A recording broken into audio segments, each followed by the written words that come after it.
and I get used to be a honestly. Jehovah's Witness, and I can tell you without claim that it is 100% a freaking cult. Damn. You guys literally pay off money to the Catholic Church of the Vatican every year. Look at their tax Oh, return. you just lying your butt off.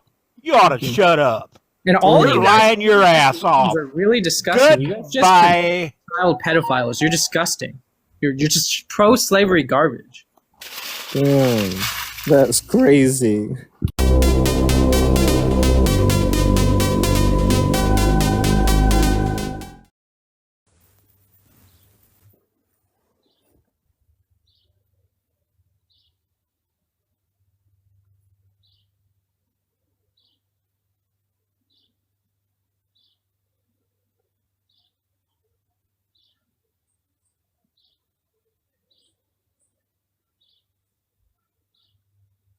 What's up, Greg? What's up, Greg? Oh, shit. Echo. Hey, Greg.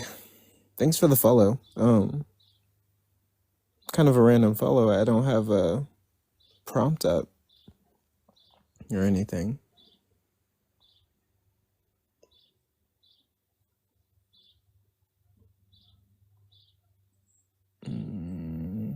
No, I have to.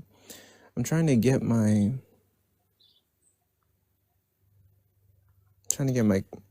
What up? Oh, what up, Somber?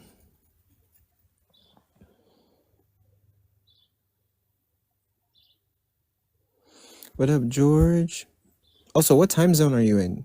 You need to tell me, what time it is for you.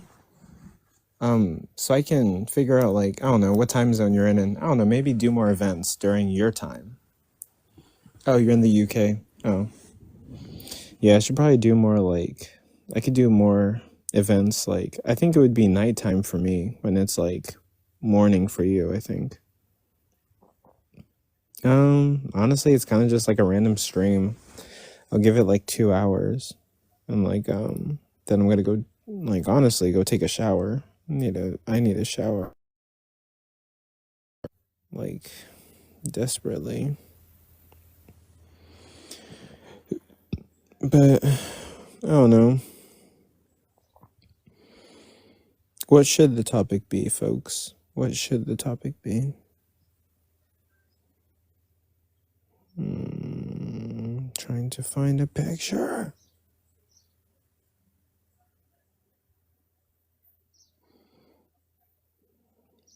Just, I don't know, we could talk about anything. I'm trying to move coins from my other accounts to my account.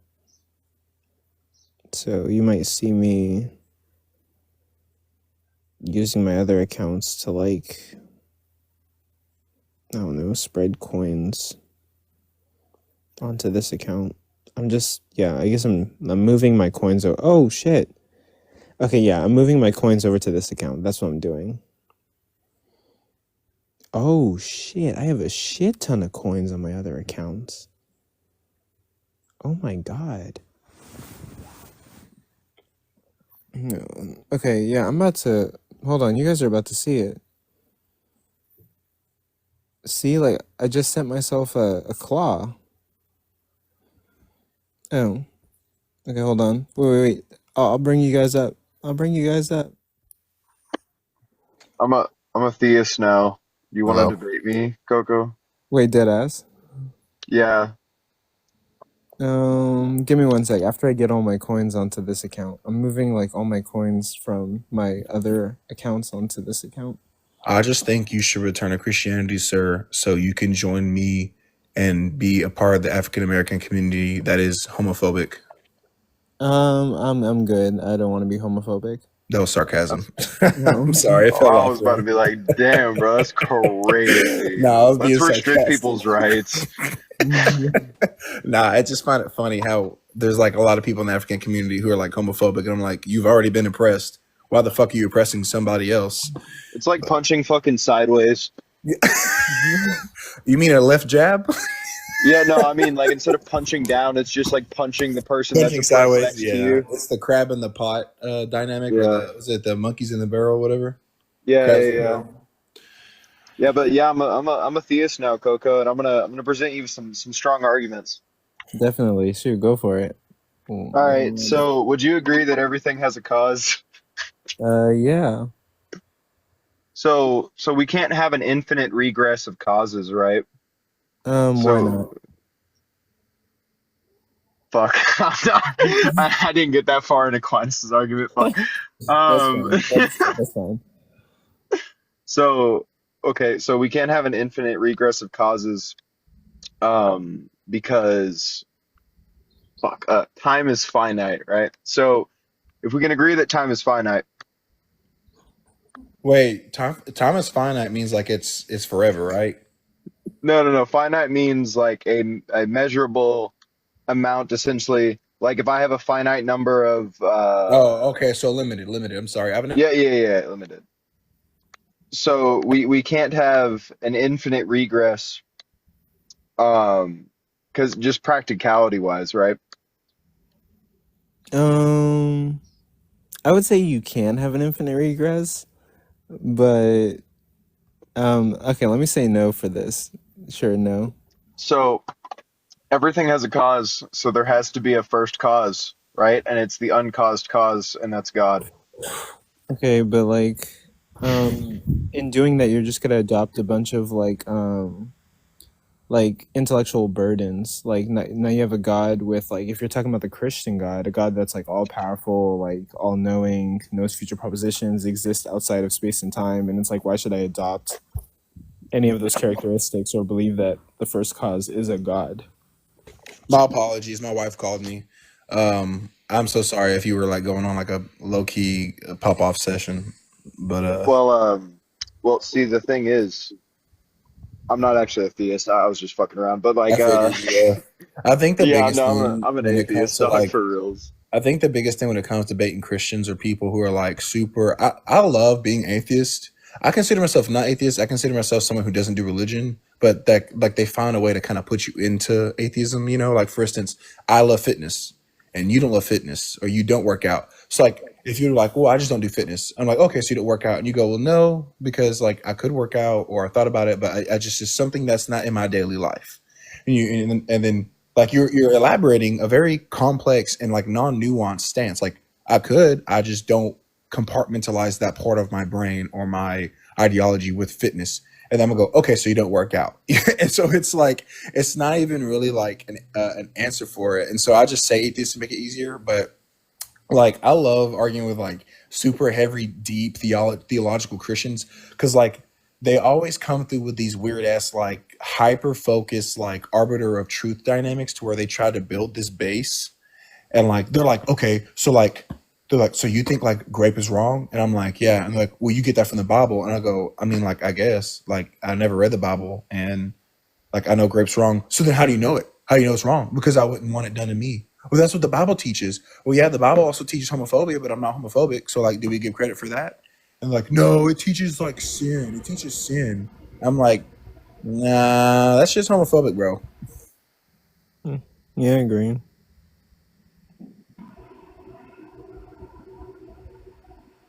Side note: the Bible doesn't say not too great.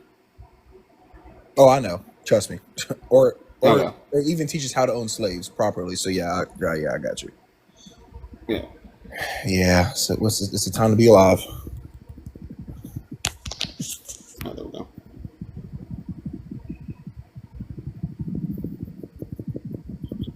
But anyone else got anything? Oh, Black Stallion, what you said in the comments, yeah, I was saying that as well. That was kind of like where I was going argument wise. Oh, that's pretty good. I just not saw that. I think someone told me I have a class with it because I study law. One of my professors said the worst thing that ever happened to Christianity was the printing press because it gave people the ability to read the Bible themselves and think about their choices and not let the pastor teach it to them. And I was like, God damn. You're not wrong though. Yeah. 'Cause, like, yeah, that was the issue that was going on with like the Reformation, but I think that's way, way, way before the printing press. But like, only like the church leaders were allowed to read the Yep. Bible, and then they started like selling penances and Mm-hmm. like Martin Luther and 95 Theses, and next thing you know, Reformations all over Europe. Yeah, it's insane. I mean, I think my hot take on religion would be you have to be either extremely uneducated or a sociopath to read the Bible and still want to perpetuate it. Because, from my understanding, there's a lot going on in the Bible. There's a lot of travesty that is not only self inflicted, but the Lord, quote unquote, allows because He created sin or He made something to be a sin. And so, like, to gaslight people into saying, like, oh, it's your fault because you choose to do it when God could just not make it a sin is like, well, then you wouldn't have free will. Well, I mean, like, God doesn't make not driving a sin, so like, no one's going to hell for fucking driving. But God made being a homosexual a sin, so you'll go to hell for being a homosexual. Like, what's up with that? Because last time I checked, homosexuality doesn't kill people, but driving does. So it's like, why the fuck are we picking and choosing? All these like semantical bullshit on like a sin or not. Yeah, I agree. I know it just sucks whenever everyone's in agreement. Yeah, I no, it's mean, okay. I would say I'm not against it all. I believe, but I'm not like I'm never gonna oppress or suppress people or whatever. I guess the Bible does say, like Paul does say, things against it. I'm not gonna lie and say he doesn't. Um, but hey, man, I have friends that are gay and stuff, and it's totally cool, and they're even Christian. You think it's weird being a gay Christian? I feel like that's crazy. Nah, dude, it's really not. Once you really like understand But like, what's actually what matters. But I mean, nobody knows until the day comes, what it's gonna look like, and so yeah. so like, do you think like the gay people acknowledge that like they can never live a fruitful life that they'd want? They can't. I mean, they can. What do you mean? So like, if I'm gay and I want to marry my husband, I can't do that in the Bible because it's like wrong. It's a sin. Yeah, I mean, we sin all the time. But like, Dude, I have like you're not alcoholism sinning. in my genes. But like, you're not sinning if you marry the love of your life. But I'm sinning because I married the love of my life. I mean, I get it, bro. I get it. I don't make the rules there, bro. You just, I think but you're okay with like But following. I don't partake in against suppression. I don't think anybody should. I mean, even just look at Obama. He opened up gay marriage for people, and he was a pretty devout Christian. Like I Pope Francis, all these people. Like, it's not what you think it is in well, this. Yeah. I think one issue that arises is it's my personal belief that people are either born gay or they're born straight. I didn't choose to be straight and married, to my wife, or I chose to be married, but I didn't choose to be attracted to her. So I think that the problem arises when God says it's wrong to be gay is the problem that arises is that essentially it's punishment for something that was initially, in my view, instilled upon somebody. Mm. And it's like punishing them for the nature that they were imbued with. And it might be my misunderstanding of like the text, but that's my understanding of it. No, I kind of interpret that too. I would say like the biggest thing that I have is like an issue with like when Christians say homosexuality is a choice, because I'm like, okay, so you're choosing to be straight, and they're like, yeah, I'm like, okay, like, are you like admitting to being bisexual, or are you like saying that you have urges to go? Because like, I agree with you, Somber. Like, I love my wife, that's my girl. You feel me? Like, I got urges for her. I don't feel that way for the same sex. So for me, it's like it's not a choice. Yeah, no, and I completely get that. Like I said, I hold to the belief that we don't choose.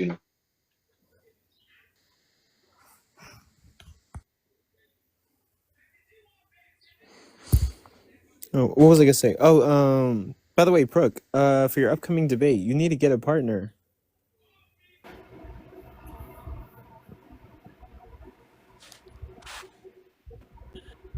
Brooke, you there? Yeah. Sorry, I had to go talk to my dad about something. He called me. My other thing. What's up? What's going on? Oh, you still need to get a partner. Yeah, dude. Nobody wants to be a partner. People don't like Slim, bro. Wait, what do you mean? They want to debate against her? Well, they do debate against her on her stream. Like the people have asked to be a partner, but like nobody wants to do it. Mm. I Yeah. don't think that's because they're intimidated, but I mean, yeah, I mean, we could still figure something out. Wait, what's the I don't know, topic? maybe revisit with Slim and then talk about it again. What's I the don't know. topic? Whether Jesus was God. I have to look at the. I have to look at the document on my laptop, but it's like whether Jesus is God, and whether whether the Trinity is true. I think it's personally really easy, but I mean, if she wants a 2v2, like the problem is there's not many Unitarians on the app, and the Unitarians I do know have debated her and stuff, and they do really well against her every time, but they don't like her, so Yeah, it's very hard to find a Unitarian to And they're not debate. willing to do a 2v2. two. Okay, You should actually, try and use you should try and use logical arguments. Yeah, I mean the philosophy aspect of it, sure. Yeah, you could just I don't use, know. I think I yeah, yeah. you can use the I'm trying to make a scripture. You can use the statement. scripture and then the philosophical arguments. or you should talk to Yeah, I'll Danny. probably look into that. Yeah. I mean, Cage is pretty good with it too, But I don't know. with the Trinity philosophy. I don't know. We shouldn't be arming PRK against Slim, but Yeah, I mean, I'm probably not gonna do that. I'm probably just gonna use like the historical evidence. I mean, it's not a hard position at all. It's really not. If she starts bringing up scripture from like these other books, I'm not gonna like. I can easily respond to that, but yeah. Wait, Coco, you have me and what's his name? yeah, No degree down, right, for the debate. I think I'm gonna put you guys on the 30th. Okay. Actually, you know what? Let me get up and I'm gonna go to my computer. Hold on. Get out of bed. Can I ask you a question? Yeah, go for it. So, why did you leave Christianity? There is a multitude of reasons, and I still have to write this article for like my blog site about like why I left Christianity. I have to like finish that off. But it was I don't know. There were like these atheists that were like talking to me, and like they presented me with like some pretty convincing things. And then like whenever I went back into the Roman Catholic Church, I just didn't really like what I found. Like a lot of people were being hypocrites.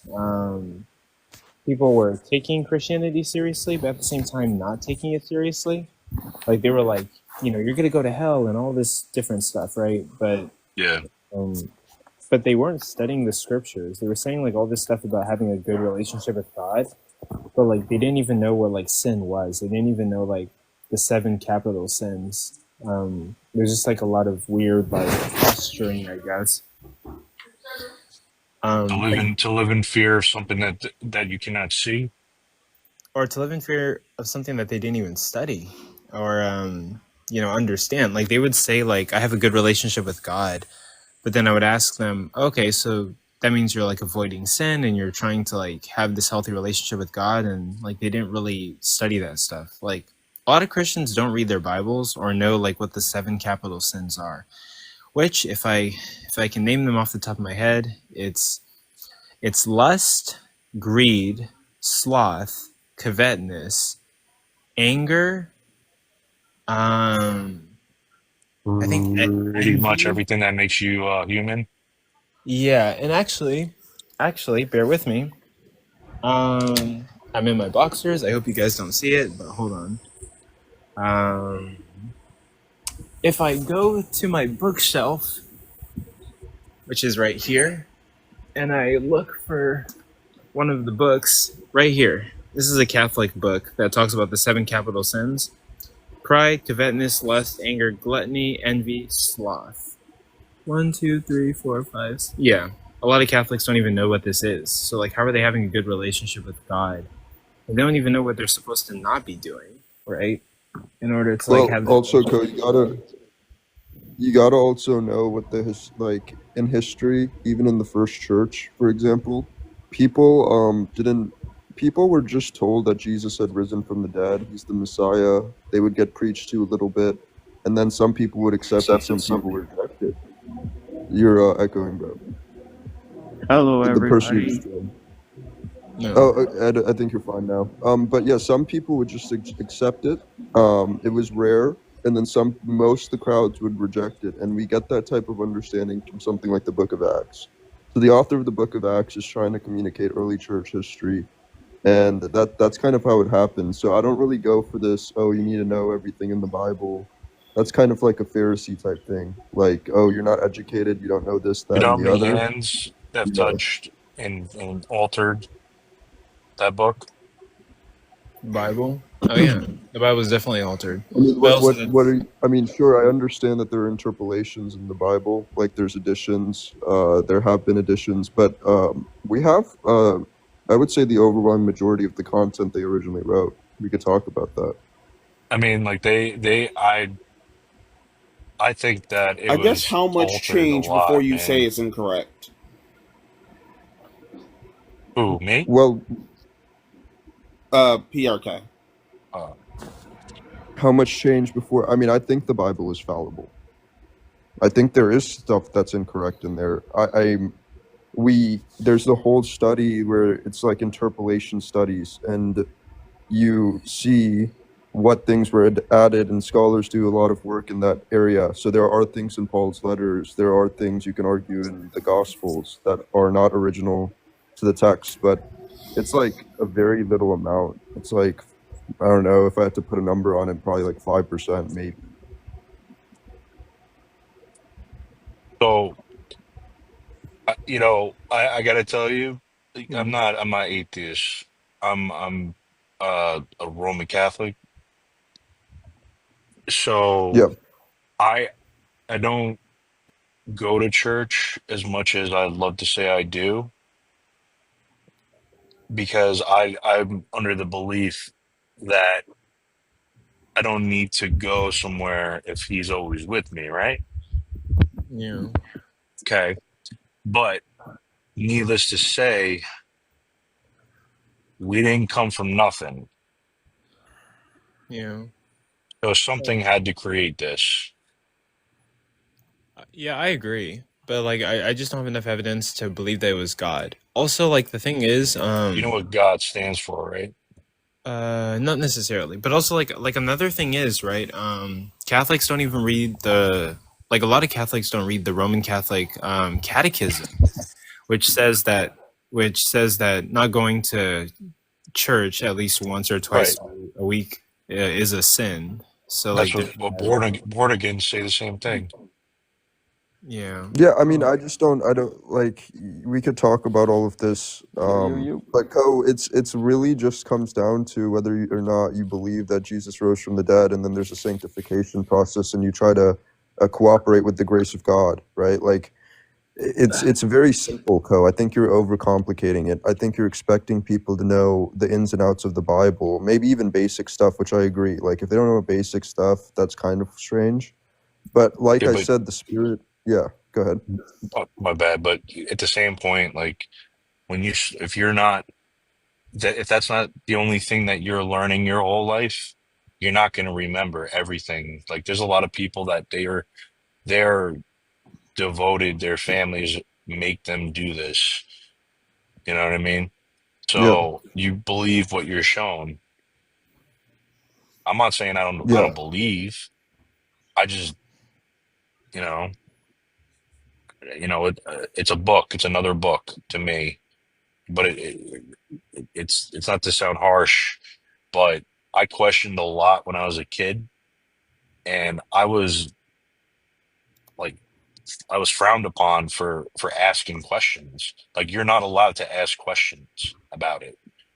Like how does that make any sense? I'm 7 years old. I'm asking about how did he come back to life? Things like that. How does that make any sense? yeah. But no, if do you you have? question it, you're wrong. Not to interject, but could I touch on the seven deadly sin things that was spoken about a minute ago? Was that English? What It language was was. that? It's just an accent. Bro, Yeah, I was about maybe to say, what? I'm too overseas to understand whatever you just said, man. I was wondering if I could touch on the seven deadly sins that someone brought up a second ago. Oh, I I believe it want was to touch Faith, on the maybe? 7 deadly sins. All right, got you. Go for it. Yeah. That's just early church father tradition. It's not even biblical at all. It was started by a 4th century monk, a Greek speaking monk, actually. And he started it out with 8. His disciple was a man named John. Let's see, I believe he was around the 4th to late 5th century. He took it to the people of Gaul, and then it spread and influenced from there. And Pope Gregory I, around the 6th century, he took it back to 7, and he's the one who really is credited with making it take off like gasoline. But this is not biblical in any way. It's just church tradition. Interesting. I mean, Quick it's question: is that Southern or Jamaican? It slipped in between both for me. it's not. It's like a European type accent, but It's a I'm southern from, accent, guys. I'm from South Carolina in the United So States. maybe Okay, yeah. then I thought it was Dutch That was at right. first until I thought he was speaking Dutch at first. oh yeah. So yeah, I think those sins are like derived from the Bible or something. I think No, it was, they're from a monk, a 4th yeah, century I know, monk. but like I think it was Saint Thomas Aquinas that like No, I in just told you the 3 people that was responsible for it. for the 7 deadly sins. Yes, it was he was a Greek-speaking monk. I can't pronounce his name. It starts with an E. I'm pretty sure it was Saint Thomas Aquinas. And then his Could be disciple wrong. was John that took it to the Gauls. And then Pope Gregory I in the 6th century solidified this. Oh, sorry, I'm barely awake. Sorry. Hi, Hey, Coco. hey, good to see you. And Coco, I just wanted to touch on something too. I am Tom made a good point, but and we'll get right back to it. But I heard you say something about the evidence thing, right? That you don't have a lot of evidence. Say what? You said you don't have a lot of evidence. I would just Oh, yeah. go ahead. For what? I would just for Christianity. So I would just say this, right, Co? Faith is a huge component, right? Like I think there's so much evidence that it stops, and then you have to make a decision. Personally, man, I trust Paul and when he reports things like Jesus has appeared to all these people that he talks about in 1 Corinthians. And it's not like, and he himself, I believe he talked to God. He was called up to the third heaven, talked to God. And he stresses how important it is to have faith. So faith is a crucial component here. And, if you're looking for proof or anything like that, that's never going to happen under a Christian worldview. Because it's But do all you about the believe faith faith that can you have. mislead you? Wait, Brooke, what's the third heaven? The third heaven is one of the levels of heaven that Paul was. I mean, the third heaven could be just I don't know, some type of literary device too. But The third heaven he's was like talking this. about The third heaven he's was like talking about being called up and speaking with God, because he says things like I was not permitted to tell other humans. He talks about it in third person because he doesn't want to boast about it. So to me, it's very clearly a true experience that he had, not some no. figurative thing. The third heaven was like multiple heavens. Like there were 7 heavens, right? In the Ptolemaic view. Yes. Yeah. It was a scientific idea, right? That was later, obviously debunked. So there isn't actually Well, it a doesn't third matter, heaven. what Paul understands about it or whatnot. The point is, he's communicating to people in a letter to various churches. If they understood the third heaven, I mean, I don't know what your point is. Like you said, it's debunking Farouk, itself. Farouk, would Yeah. this mean that there's like, so would the third heaven be like a higher level than obviously the first one? Is that what you're trying to say? Yeah, that seems to be what it is. Yeah. Oh, Yeah, well, they like, thought how would you reach this third level? Like, if the highest good is to believe in God and that's the way to get into heaven, like, I'm not trying to like debunk you. I'm asking you a question. But like, if the highest good is believing in God and that's how we achieve getting into heaven, and that's essentially would be the first heaven, what would be the highest good or the higher good in that one The to third get to heaven the is where third? God. The third heaven is just where God resides. Paul thought like heaven was like physically up there, I believe. Yeah. Oh, That's why, like, that's just, where Paul thought he went. He went to talk, he thought he talked to God, right? And I believe he did talk to God. But like, This is the history on that if y'all want it. To the ancient Hebrew and to the ancient Jew, it's a motif of theirs. The temple was looked at, and not just them, all people in the near Middle East at this time. They looked at their temples as being the center of the earth. This is where earth met heaven. They would go into what was called the Holy of Holies to talk to God. And this was the first heaven. The second heaven would have been the skies where the birds were. And then the third heaven would have been where God resides. Also, Do by we the have way, any? also, Oh, by the way, sorry. really quick, I know this is kind of random, but Summer in the comments, I think you were right the other day when I was like hosting a live or something. I said like Hagar was like a wife of Abraham, but like I don't think they were married. I think they just had a kid together. But Yes, that was it. That was his bond slavery. That was her bond slavery. That was one of their slaves.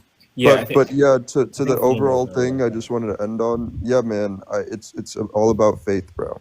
Faith is going to be a huge component to our walk, and if you don't have faith, you can't be a Christian. Have people been misled by faith? Yeah, Absolutely. absolutely.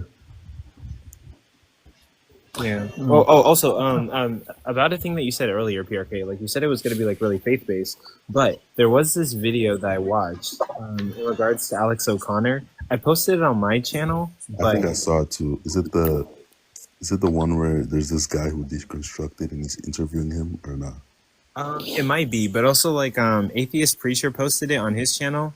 I'm just gonna play the one on his channel because I was able to find it quicker. But like the whole faith thing kind of seems a little bit iffy. But like, okay, hear this out. Hear this out. Oh yeah, it's not that. Okay, let's see. Let's see. Sorry, I'm still sleepy. Which is, for example, the Gospel of Mark, which is the earliest. It does seem to me suspicious, for example, that the Gospel of Mark, which is the earliest Gospel, contains no post-resurrection appearances. And then the Gospel of Matthew does include post-resurrection appearances. The Gospel of Luke includes even more. It's only in the Gospel of John that we get, for instance, Doubting Thomas, which is the latest Gospel, canonical Gospel, I should say. That's where that arises. And in fact, the story of Doubting Thomas, famously, he doesn't believe that it's the risen Christ. And Jesus says, come and touch my wounds. And he touches his wounds and he says, my Lord and my God. And Jesus says, you believe because you've seen. Blessed are those who believe without seeing. So in my view, what we have is this so-called mythological development of no post-resurrection appearances. And as the time goes on, as we get further away from the source, the stories get more fantastical, ending in a moral lesson to believe without evidence. Yes, this to me does seem a little bit suspicious. It does seem to me suspicious. What? Don't you think that's a That little bit doesn't even suspicious? make sense. Wait, hold on, bear with me. Don't you think it's a little bit suspicious, right? How like there's no post-resurrection accounts in one book, then there's some in another, then they get more fantastical, and then there's a story about Doubting Thomas that's saying like you should have faith and believe without questioning Listen, Co. anything. And so like Yeah, it's sort of like it's like the people who organize this is the just a Bible. weird point for Wait, hold various on. reasons. The people who organize Yeah. the Bible are sort of like choosing what goes in, choosing what stays out, but including this story that's telling you to sort of accept what is being told to you without questioning it so much. So it's kind of a weird like thing, especially considering how like the post-resurrection sightings are getting more fantastical as we go throughout. What can I just talk to that real quick, and then Tom can go. But Go for it. yeah, I mean, Paul clearly talks about faith before any of the Gospels were written. I mean, I don't know what connection he was making there. That's strange. It's kind of sounds like nonsense. Like Paul is clearly talking about having faith in something you can't see in his letters through and through. So that's one thing. The second thing is, yeah, Mark might not mention the appearances and whatnot. He obviously still mentions that the tomb was empty and Jesus has risen. There could be various good reasons for that. But I don't understand the connections he's making. I mean, I agree with him that the stories do get more fantastical, but it's just, I don't know. I just think it's a weak argument overall when you consider things like Paul's letters and things like that. Just doesn't make sense. So you agree? These people just be going off each other and not actually be writing something quote unquote new every time. Yeah. So like the thing is like so Yeah, of course, I even agree with that. Yeah, so there's that, but you agree that the stories are getting more fantastical, and then like all of that ends with like the Doubting Thomas story that's saying like you should believe without like questioning it or anything. That blessed are those who like believe and yet don't see. Do you think? Yeah, but that doesn't even make sense because we have sources that come before any of these gospels, far before the Gospel of John, talking about having faith. I don't even understand like what his point is. It doesn't even make sense. That's actually crazy. Doesn't make sense to you. No, but the point is, right, he's saying that this whole faith concept was developed in John because I don't even know what he was doing to tie that in, but no, they're in Paul. Paul talks about it. Oh I don't yeah, so understand. like they might have made claims about having faith before, but it's like they make all these fantastical claims about the sightings of Jesus after his Paul resurrection. does. Yeah, Paul and makes then those claims. yeah, and then like the order though, like they're like they conclude all of that with talking about doubting Thomas and saying that like we've given you all these fantastical claims, and like the last thing we're gonna say is you should believe without questioning or seeing. And it's like, do you think there's an agenda behind the people that are organizing the Bible or putting all this stuff together, trying to make it more like digestible and saying Well, of something like course that? there is. Of course there is an agenda in that aspect. There's no doubt about that. I just don't see how this undermines the Christian faith whatsoever. I mean, again, like I mentioned earlier, man, Paul says that Jesus appeared to all of these people. I simply trust Paul over you. It's really simple. But why do you trust Paul? It's actually, Well, that's also a good question. I think he was absolutely convinced that, he had an experience with Jesus. He had multiple experiences. So we talked about third heaven. We talked about Damascus. The top rabbi gives it all up. It goes in the direction of Christ. Very straight. He says things like he's seen the Lord. These people were Jewish people, skeptical Jewish people. Not skeptical in regards to I'm saying they can't be convinced of rumors or something, but skeptical in the aspect that they wouldn't ever believe that a crucified man has risen from the dead. So yeah, I trust these people to have had some type of experience to explain the data we see. And when Paul says things like more than 500 at once saw it, it also makes sense in other aspects. Like, for example, he persecutes the first church. And in that first church, there would be hundreds of people. And this would be in the same year Jesus was crucified. So it's not surprising to me that, he's getting reports, he's looking around him, and he understands that Jesus appeared to more than 500 at once. There's a lot of reasons I could go and talk about this, but yeah, I mean, it comes down to your opinion on Paul. And at the end of the day, I just trust the guy to tell me accurate information. Also, by the way, how long was Paul on the road to Damascus? He was just I'm not really sure. I don't really know if that's even true, like the whole Damascus thing, but I just take it, yeah, he's probably on the road to Damascus, and this happened. I'm not positive though. I was having a conversation. I would be very cautious about that.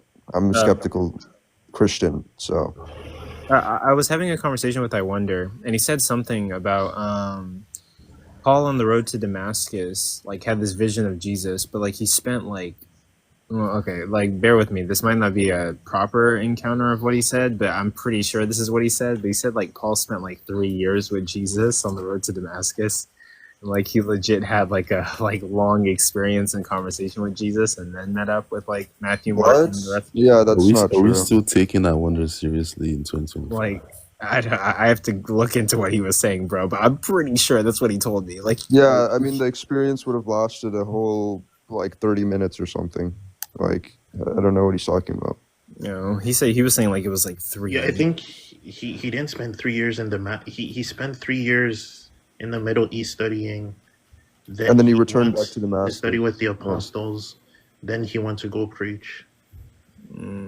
Okay. He went to Damascus, went to preach, and then returned back to Damascus, and that was over 3 years. Yeah, he writes it in Galatians. Wonder might have been saying that. Maybe I misunderstood him. I'm pretty sure he said like verbatim to me like Paul spent like significant time with Jesus, but yeah, maybe I misheard it or something. But, Yeah, I would agree with that. Mark is the oldest transcript that we have. and his is left in suspense. And actually, most scholars agree that it was intended to do so. It was intended to be left open for your own interpretation, whether or not this happened or didn't. And then Right. the other two, Luke and Matthew, definitely definitely pull from Mark, and then they have their own narrative that they're pushing, and they definitely make it more grander than what it actually were. There's no question about this. The thing about Thomas being the first thing of faith, I don't agree with. I don't think any scholar would. I'm speaking a little boldly there, though, because Paul does speak about faith way before that happens. But yeah, I'm not sure about that piece. But I would argue that I hadn't studied this enough to say boldly, but I would say hypothetically, it's a good possibility that this episode with Thomas and the disciples didn't necessarily happen in the way that it was described. Also, like PRK, yeah, why should we trust Paul, the guy who was persecuting Christians and then had a vision about about Jesus? Well, personally, as a believer, I just believe that he actually spoke to God. Like, his vision wasn't some hallucinatory fake thing or something. He wasn't mentally ill. I'm not operating under that assumption. I think he spoke to God, and that explains why he went from persecutor to advocate. So that's about it. You don't That's think what he I was think. traumatized from all the Christians that he unalived? Yeah, this whole grief-induced thing. I mean, Yeah. you'd also have to explain why he's having like multiple of these appearances. Are you saying he might So be does it saying, does oh, it he has say a lifelong condition of like psychosis and stuff? But I mean, Paul seems, within his letters, the content to be completely sane. I don't understand this whole notion that he was wait? Does it confused say or he something. unalived Christians? I don't think it's. I don't think. No, he didn't. It doesn't say that. It doesn't say that. No. I have it in my notes that Saul was like a persecutor of Christians, but I That could could be wrong. mean, yeah, that could mean like a lot of different things. In the New Testament, it does say that he was an unaliver, but just not within his own letters. Interesting. But Christ before, wait, hold on. Christ before Jesus, what's up? Hey, what's up, Coco? What's up? Were you trying to put some points up? No, well, But believe it or not, I'm actually agreeing a lot with what I don't know how to pronounce his name, PRK, whatever that is, People's Republic of Korea says. on what? He was talking Can about. I just say them real quick? He was talking about Paul and Wait, whether or hold not on. it mentions him unaliving Christians within his letters. It definitely doesn't. That's just like an Acts type trope or story. Yeah, very well could be true. Yeah, I would probably go with that. Okay, I'll probably write that down somewhere. Can I just say that man was not meant to be alone, and the reason why I would say that you would return to Christianity, to return to Christ, and return to God is because separation is an illusion. It's not really supposed to be, something that people live with, the idea of separation, because God is not alone. God is three, Father, Son, and Spirit. And it's all about togetherness. And since everybody desires love and acceptance, and people matter, that's why I get up in the morning and I work on homes, and I'm a contractor fixing people's homes, because people matter, but everybody desires love and acceptance. So the point is, that's the reason. So there's no atheist saying, "Oh, I'm happy being alone," because that there's no future in that. So the future is for you to know and be known. Wait, what if I'm That's like? a place in you that's it's beyond. Wait. What if I'm like super introverted and Go ahead. What if I'm super introverted and I just hate humans and I want to be alone? There are people like that. Yeah, well, that's a There are rare times where you case. do I mean, of want like to a be alone. fluke person. Yeah, well, that can bring serenity, but that doesn't mean ultimately. I mean, the whole point of civilization is to come together. We're trying to do that now with the internet. For the first time in human history, we're all talking at once. Well, yeah, but So, like I mean, according that's to another example. like Go ahead. who's deciding that the point of humanity is to like be together or come together? Because men and women make children, and because it's about family, and because you carry God. That's the thing, is that you, even with a scientific approach and going with all these things, you still come back to what is inside a human being. And when you get into it and you look inside, you see hope, you see love, you see power, you see art, you see invention, you see trust, you see meaning, you see purpose, you see inventions, you see I science. mean, we could also say the negative things as well. Yeah, you can, but most people are cool. I would say most people are cool. 90%, 95% of people are cool. But let's not focus on the negative and say, because Do this those person like Jeffrey numbers Dahmer was vary around. throughout history, or The point of the Well, I internet mean- was just cat videos. On God, right? Like just cat videos and memes. Yeah, no, I mean seriously, I think the internet is actually. I think the internet's actually the future of the church and the future of people's communication, because you matter, and if you got So something you can good to thank say, Al people. Gore for continuing the church. I can thank who? Gore, the father of the algorithm. Yeah, Al Gore. No, he didn't invent it. The computer was invented by, I think, Einstein, or was it Oppenheimer or something like that? Maybe Yeah, it was Bell. Oppenheimer. I don't know who. Yeah, Who it was invented the J. first computer? Robert Oppenheimer. He invented. 1974 saw the introduction of what is considered by many to be the first true personal computer, the Altair 8800, created by Micro-Instrumentation and Telemetry Systems, MITS. Did that answer your question? yes? I Black literally Stallion, love let's how go. somebody makes a joke and then you guys are like, well, actually.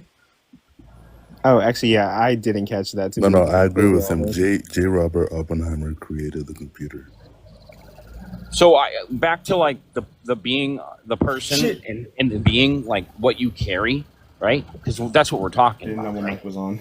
If you carry love and honor and truth in your being, then we're tapping into something that is like a God within you, right? Because God wouldn't separate himself from you. So you carry God. That's what I'm trying to say.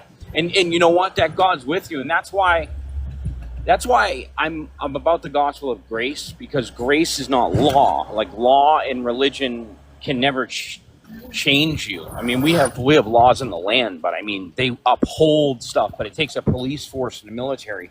But ultimately, going back into it, people know right from wrong, like up and down, left from right. So the whole point is consciousness, and then it comes back to you're not alone. Now, you might be turned off by like the church itself. I mean, believe me, I know all about that. They don't prefer my, construction type, just like they want sales. That's what that's about. And a lot of it's a business, and it's a sad reality that so many fall into that, and they don't really know how to look inward. But I mean, the church has done a lot for humanity. I mean, the thing is that, I mean, it depends on where you're at. Are you ready to have a relationship, like a friendship, a communication with God, a prayer life, and actually participate in finding out who you are? Because God's real. The thing is that, It's okay to breathe, right? no, I know. The thing is my phone's like on like 2%. It's gonna die. But I thought I would chime in because I might have talked to you before, and it's all cool. But I want you to know that you're loved. That's the key, I think, to healing. Even someone that's as far out as a gangbanger or somebody. Like, why do people become criminals? And most of the time, It's because they have not. Because you want to catch what? No, most of the times when someone becomes a criminal, it's because they have not. They have not. What? They have not what? Yeah, they have not. They Yeah, they have. don't They have have enough not. food, don't have enough money, don't. Yeah, Hmm. exactly. have something. Yeah. Yeah. So it's almost like if God is good, right? Then you're good, but you just don't know it. And the reason why people turn bad is because they actually believe they're bad. And now you could say, well, they are full of hatred, but I don't. People are born. They're not born. God doesn't make trash. That's not true. People are not.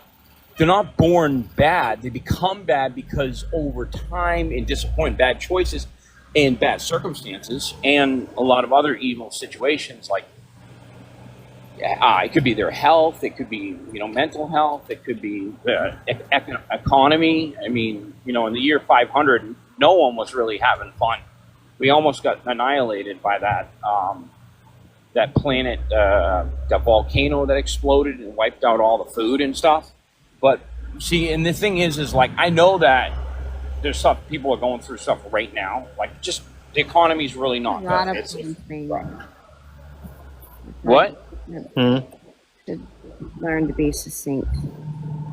What? Learn to be sincere? Succinct. Succinct. In sync?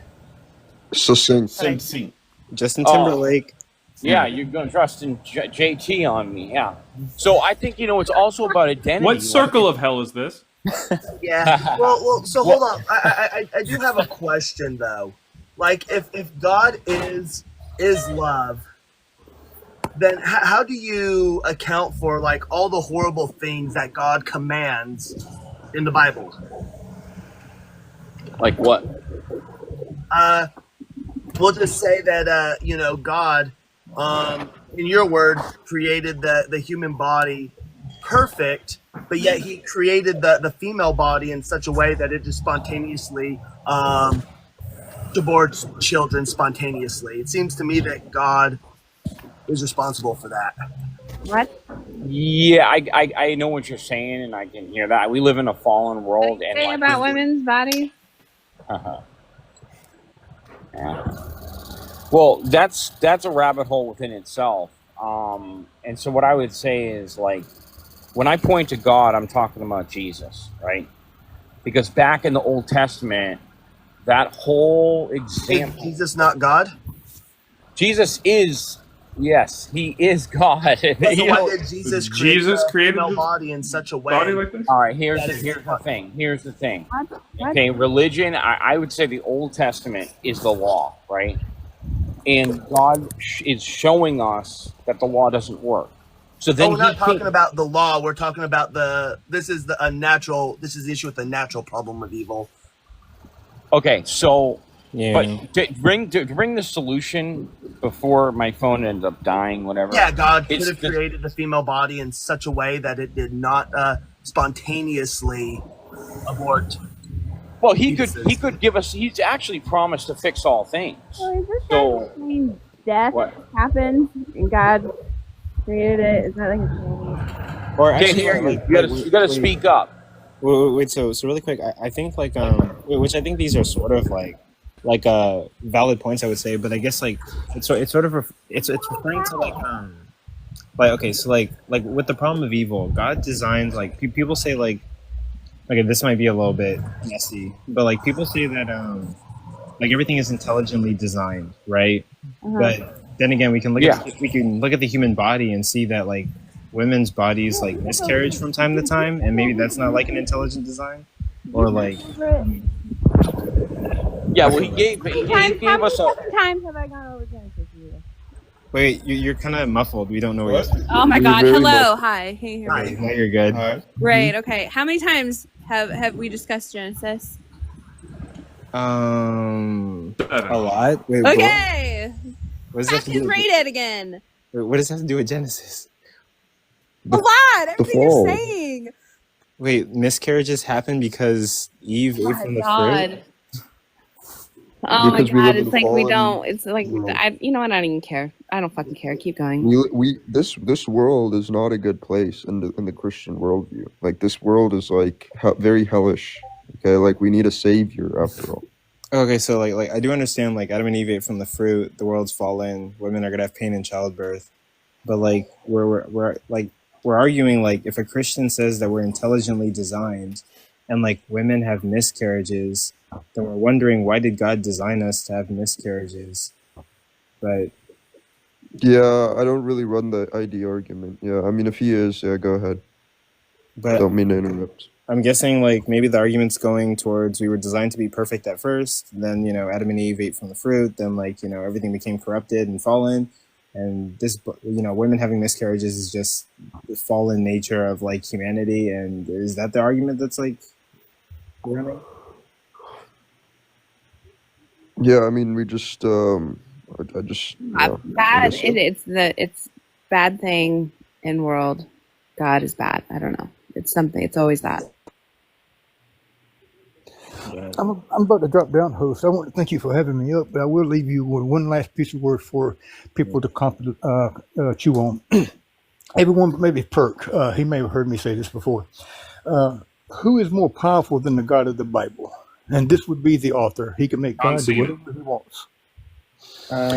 Maybe the guy with like a white tuxedo in Marvel. That's like the god of the Marvel universe. I'm kidding. You're talking about one Well, above no, all. it would be the author. He Coco, can make God do you are anything he wants. perpetually 15.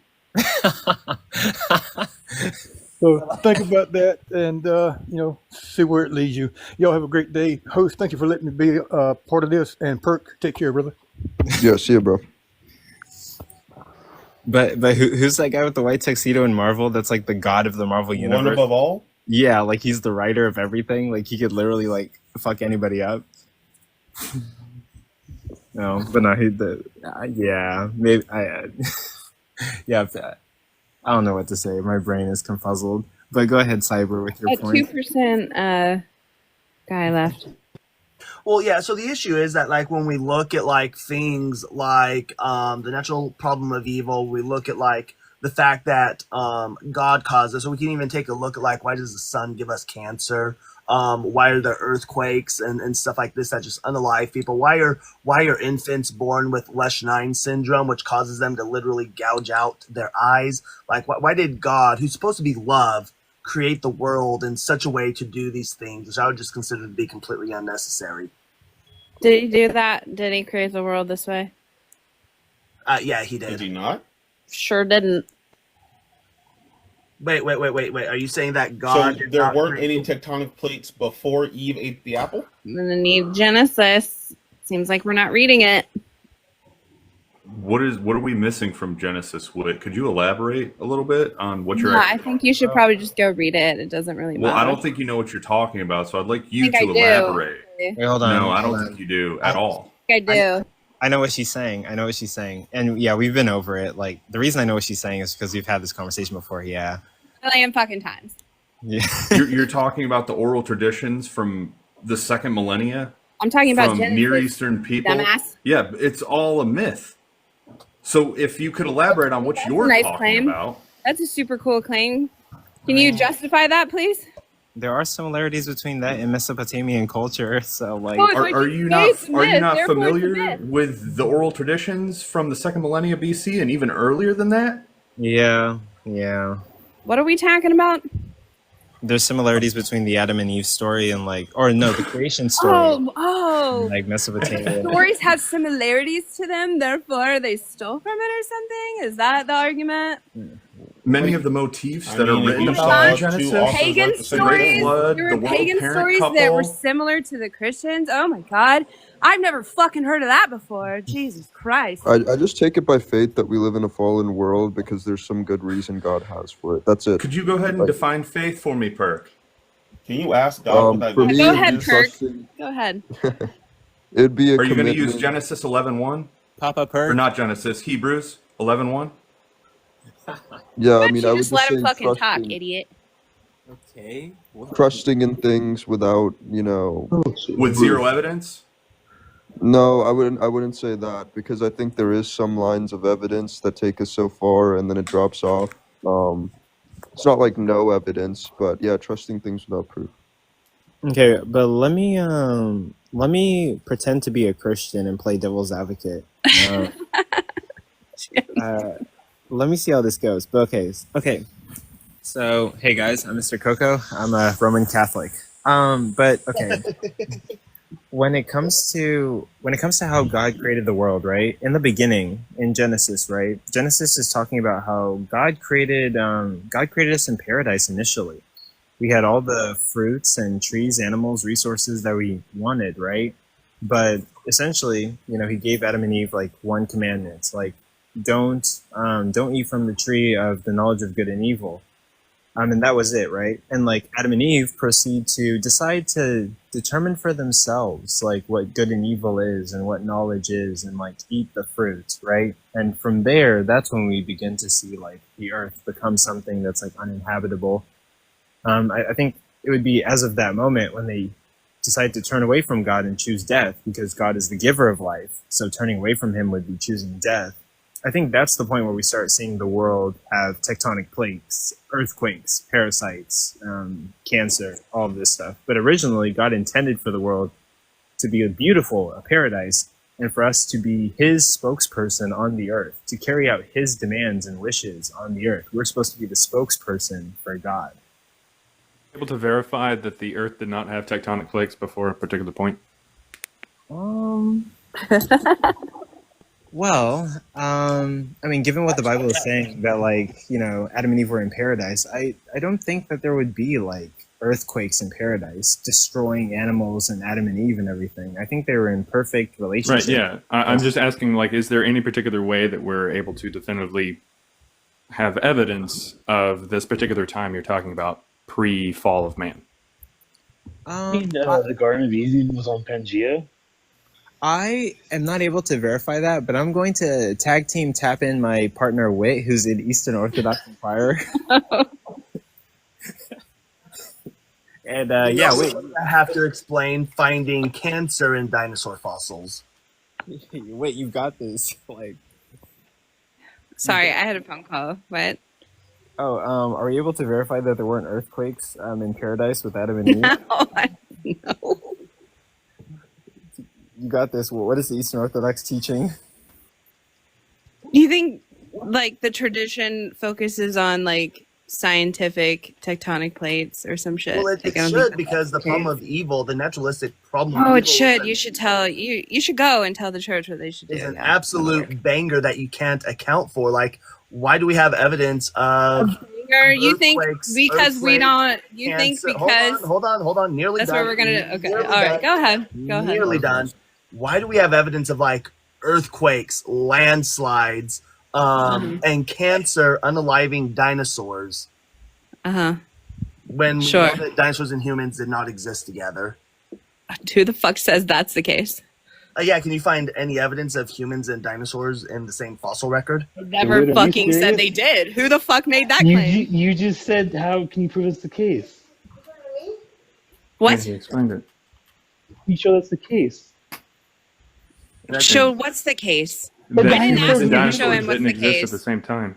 And then he I did. never fucking said that they did. You literally just did. No, I didn't. I mean, No, I don't you think she asked- did. When the You fuck did asked- I say that? No, she Yeah, didn't. so, Wit, like, it's okay. Like, we're not Oh trying Jesus! to attack you. All We're right, just trying to talk I'm to you. sorry. I'm sorry. Okay. Yeah, I don't think you are, but you're just kind of saying the words.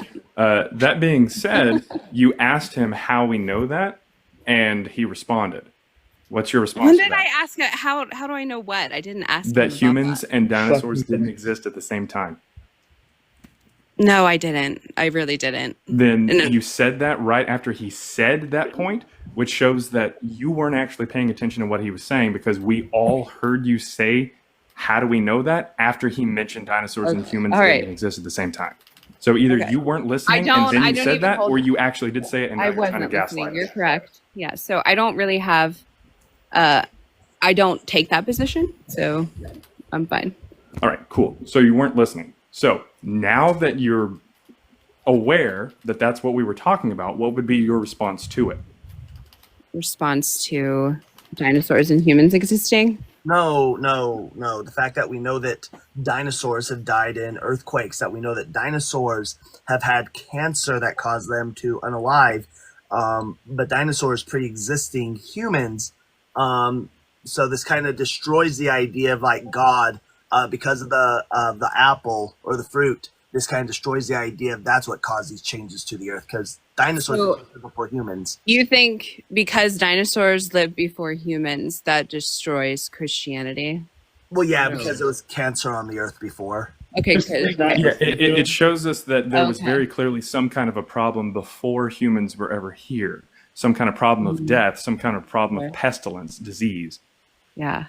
Okay. So Yeah, I mean, that's why. when we're Yeah, go ahead. talking about something like the scripture, right, and we're dealing with these things, you think that like this is like some scientific claim that Well, you're the one who Bible keeps brings saying we've forth, been over or- Genesis. We've been over Genesis. That's all your claim has been. So right. where I'm not does making a claim Genesis- that Genesis is like doing a scientific analysis of how things happened, because that's not the intention of well, Genesis. very clearly, we don't I'm believe not- that it's very scientific at all. Well, I don't, because it's not scientific. No, The Bible Is it isn't a mythological? scientific You book. are very correct. Right.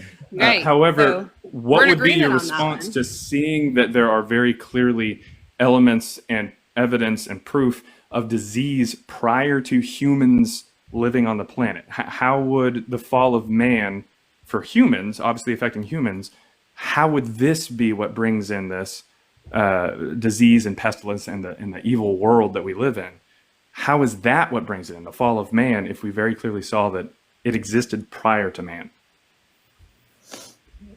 I don't make scientific claims as far as that goes, so I wouldn't That's not know. what I asked you. I was asking how can you Yeah, explain I'm not sure what's that going that's on? something that the scripture addresses. So I'm not going to sit here and Well, say if that you're I know relying on the exactly how that scripture- happened. If you're relying on the scripture and you're extrapolating from this Genesis account that somehow the only reason we live in a bad world, an evil world, or have any kind of problems or pain, or there's certain elements of the human body that don't act the way that we think it could in a perfect world, you're saying all of it is coming from a particular point, and this is the fall of man.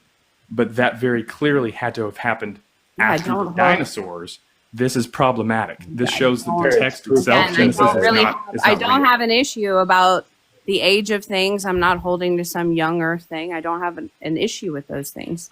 But Yeah, we don't, don't think, think you you're do. tracking the We're argument. just showing that this is a myth that very clearly has no evidence for it. that's So really quick, not the case, but okay.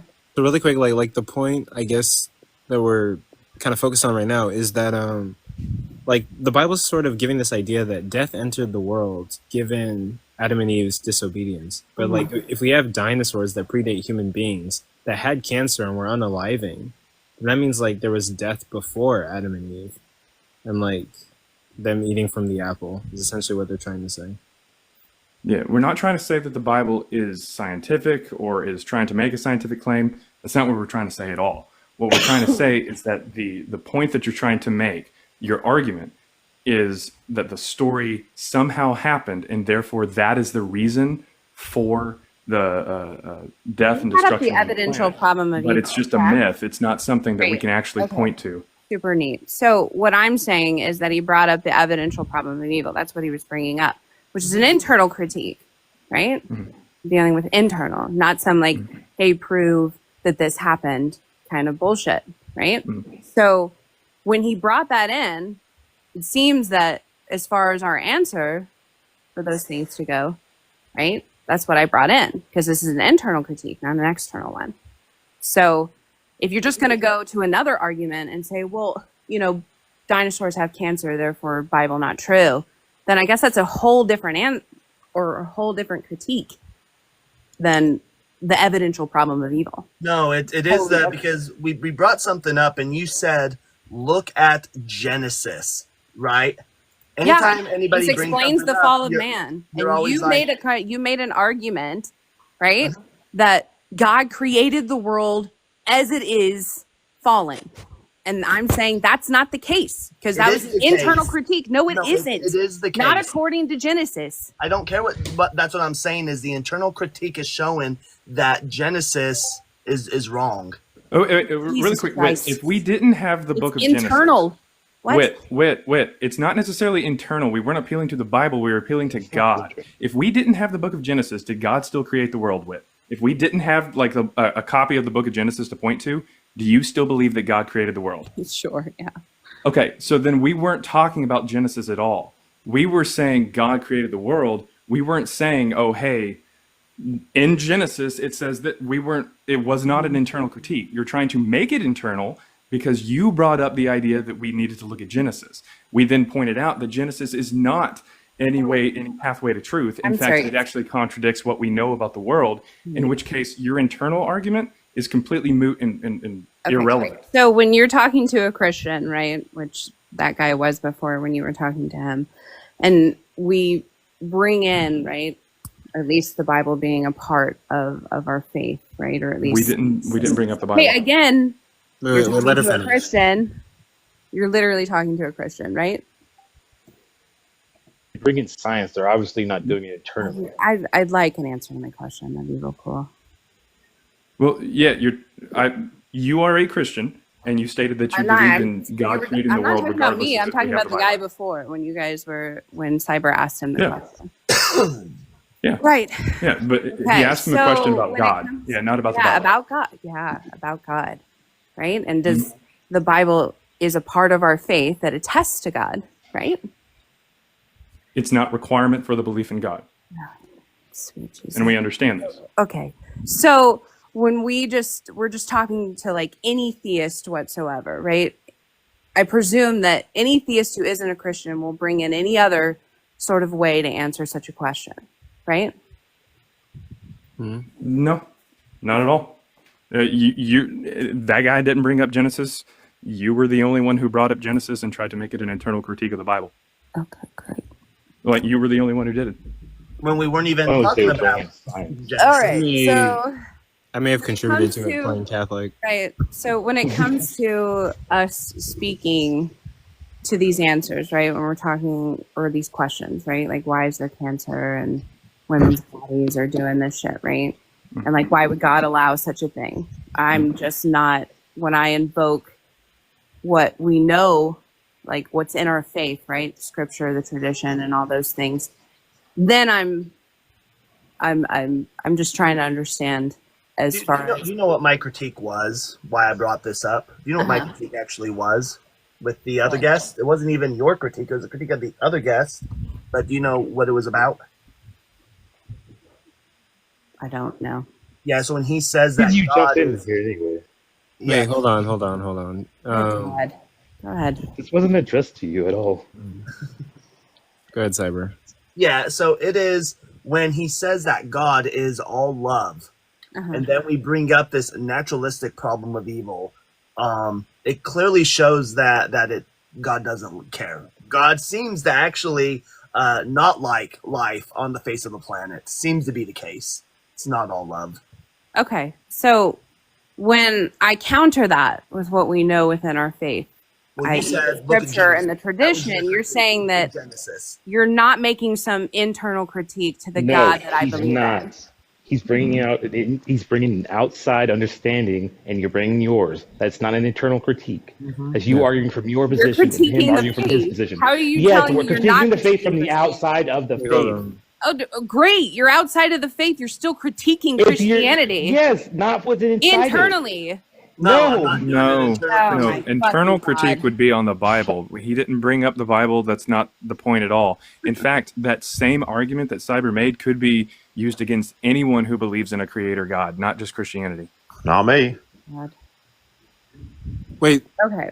So when we discuss, right, the like Christianity, and you say, okay, look, the God that you were talking about, the loving God that you believe in, right, which is the Christian God. And there's this plenty of problem gods with that it. love Oh my people. God. Can Wait, you let her finish. for 2 And Cyber's seconds, obviously Sharon? bringing out Well, an no, outside understanding of love. She's trying to make a claim about what Cyber did when he didn't do it. She's just kind of bringing up an irrelevant point. Oh, Jesus. Critique her afterwards, though, after she finishes. Okay. Okay, so he just said, right, God can't be loving, right, because there's bad things in the world, right? That's the argument. That's what was being brought up. Well, hold on. My argument is there's bad things in the world that he directly caused himself and created. Whatever the argument is, right? Okay, so he directly caused all bad things to happen, therefore God isn't loving, right? Some kind of, Wait, that's the argument, right? I might be the only one here, but my brain is getting kind of confused. I feel like we're like hopping between internal and external critique. Like we're I'm just trying to understand. We could like, just this move is so past the hard. Genesis point. I think the point had been made on the Genesis point. Now let's just talk about the problem of evil. Yeah, which The trying point hasn't been made on the Genesis point. yeah, which trying to shoehorn me into an internal critique, but I'm not making an internal critique. We've been trying to say that, and now she's trying You're to just saying explain things? how I'm making an internal critique. Okay, so you're Cyber just is correct. saying- You did not make an internal critique. She's just trying to make it that because that's her only way of playing a game. Oh, it is it? You know me very well. Yeah, because you refuse to Your mom told acknowledge me all about anything outside of your Bible. Wait, hold on. Okay, so really quick. Previous guest said that God is loving. You're saying that God is not loving because you look at the world and you see like all of the heinous things that are happening, and God might be the cause of it. But when you're saying that God might be the cause of it, you're adhering to like Rebecca, help me. Christianity. You're adhering to like Christianity and like what their teaching is, and There like you go. God, started everything in Genesis, right? So like it's like you're doing an external critique, but then you're also saying like God caused everything. So you're sort of like tiptoeing sort of into an internal critique because you're adhering to like Genesis and like it's saying that God created everything. No, I never mentioned Genesis once. It Whit was the one who brought up Genesis. Yeah, Whit is the one. I know like I brought up skating past Genesis. The reason why I brought it up is because you are making a claim about God not being loving and he created the world this way, right? Which is contradictory to what the Christian he was talking to and what would hold to the scripture. That's the reason why I brought it up. Correct. Now, And you guys staying are with sitting here saying that that's not somehow an internal thing that you're doing. well, do you know what an internal critique is, Whit? What's an internal You, critique? it's what you're critiquing. If I argue capitalism is belief? communism, Wait, am let I her finish, arguing let her within finish. Oh my communism? fucking god! I'm sorry, Know but what this an is so internal fucking critique is, stupid. Whit? Are you Wait, day you gotta drinking? let her What the fuck finish is though. this? Go ahead, Whit. No, Finish up. just let him fucking yap. Go ahead. Whoever was gonna go next, Mateo.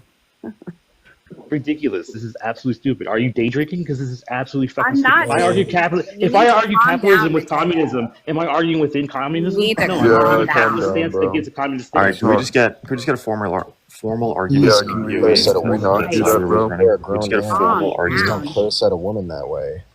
Yeah, we can chill on the personal attacks about drinking. Well, yeah, let's just get a Yeah, it's formal not cool. argument on the Well, table. that's where since they you all want want to that. go. Let him do it. Formal Let him argument. show himself too. You want to be J 2.0? You want to bring up my broken marriage too?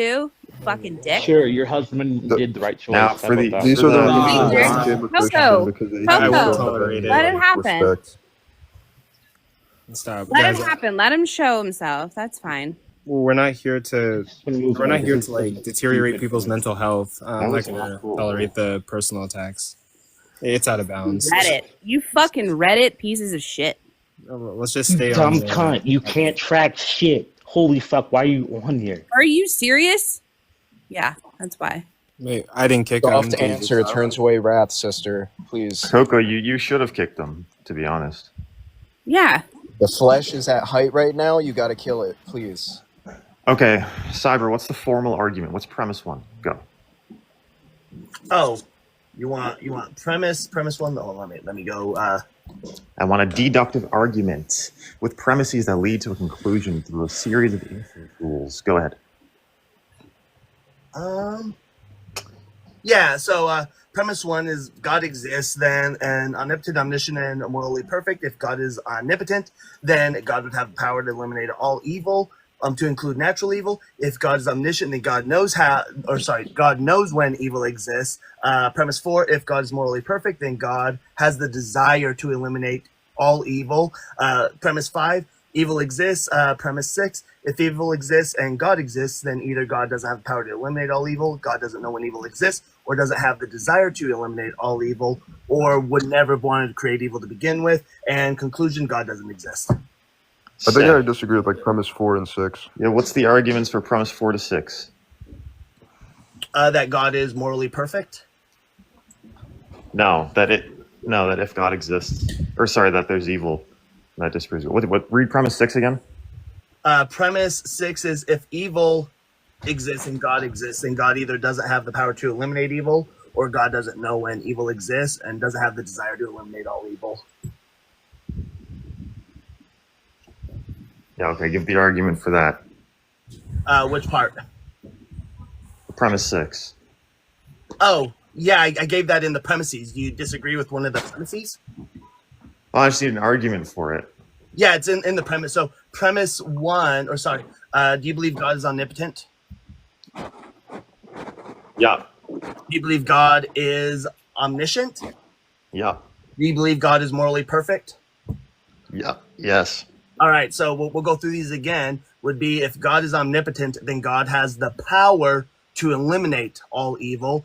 If God is omniscient, then God knows when evil exists. And if God is morally perfect, then God has the desire to eliminate all evil.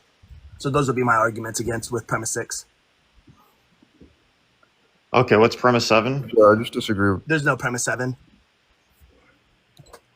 Okay, what's premise 3? Premise 3 is if God is omniscient, then he knows when evil exists. Okay. What's premise 5?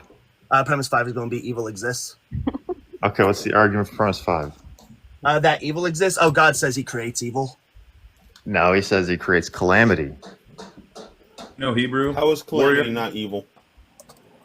Calamity is disasters and stuff. Yeah, and we're talking about the naturalistic problem of evil here, my dude. That's what this whole conversation's been about. Yeah, calamity's not evil. It is evil. No, it's not. Do you know Hebrew, warrior? Well, do you want to know what You're my... claiming it's not evil. Look at the original translation. What Yeah, language was I'm agreeing with his. I'm originally agreeing with written his in? definition there, Sarah. I'm agreeing with his definition of Okay. what evil is. Okay. Okay. Yeah, so what's the argument that there's evil? So I would define. So I would define evil as unnecessary suffering. So I would define evil. Okay, what's the argument that there's unnecessary suffering?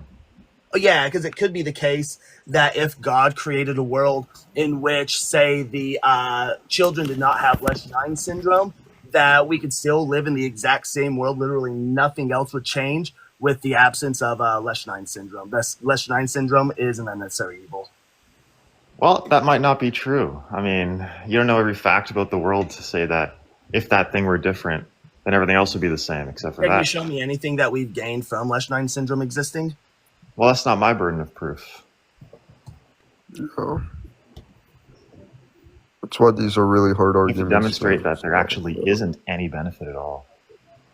Yeah, there is none. We've received none from it. The evidence of it shows that there isn't any. But we could also look at something else like a baby whale, or not a baby whale, like a baby seal that it has been swallowed by a whale, and now it's just going to suffer. It is slowly digested, right? There's no benefit from that for the world. Thus, unnecessary suffering still exists. Well, whales need to eat.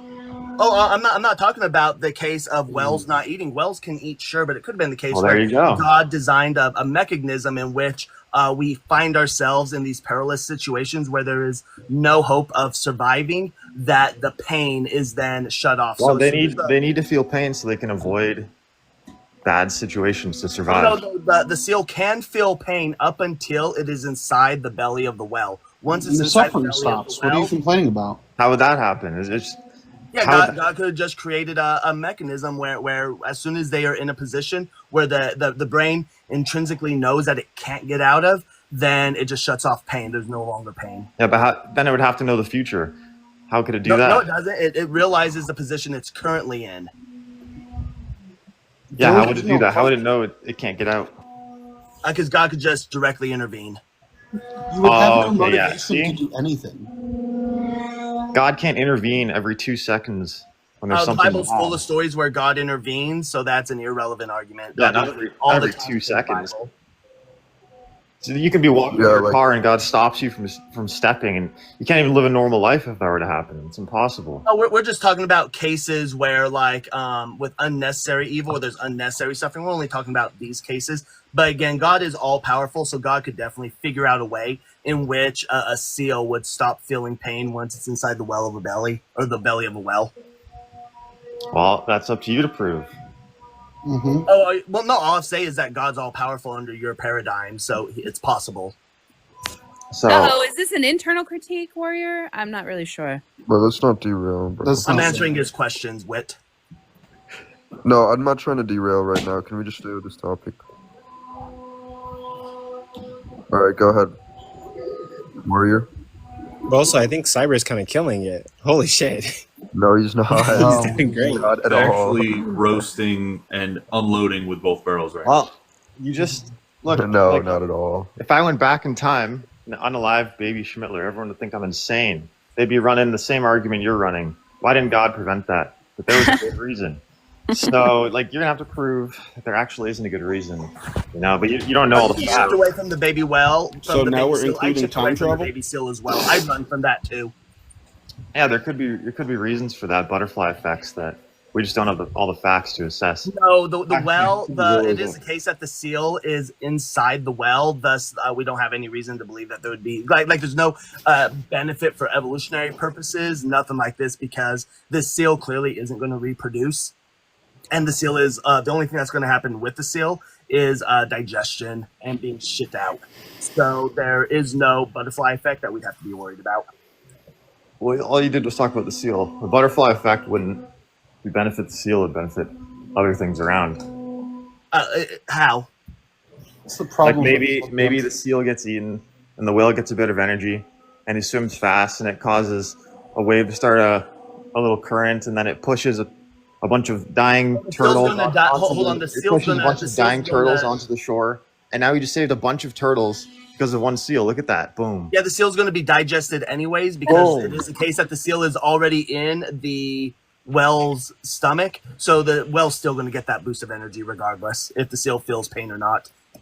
Try harder. Note, I don't believe whales are a direct cause of waves. I could be It's a wrong. hypothetical, Black. Warrior, you're crushing. I know. Thank you.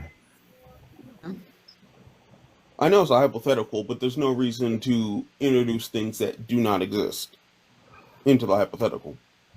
Wait, so what's the argument going on? Just to catch up.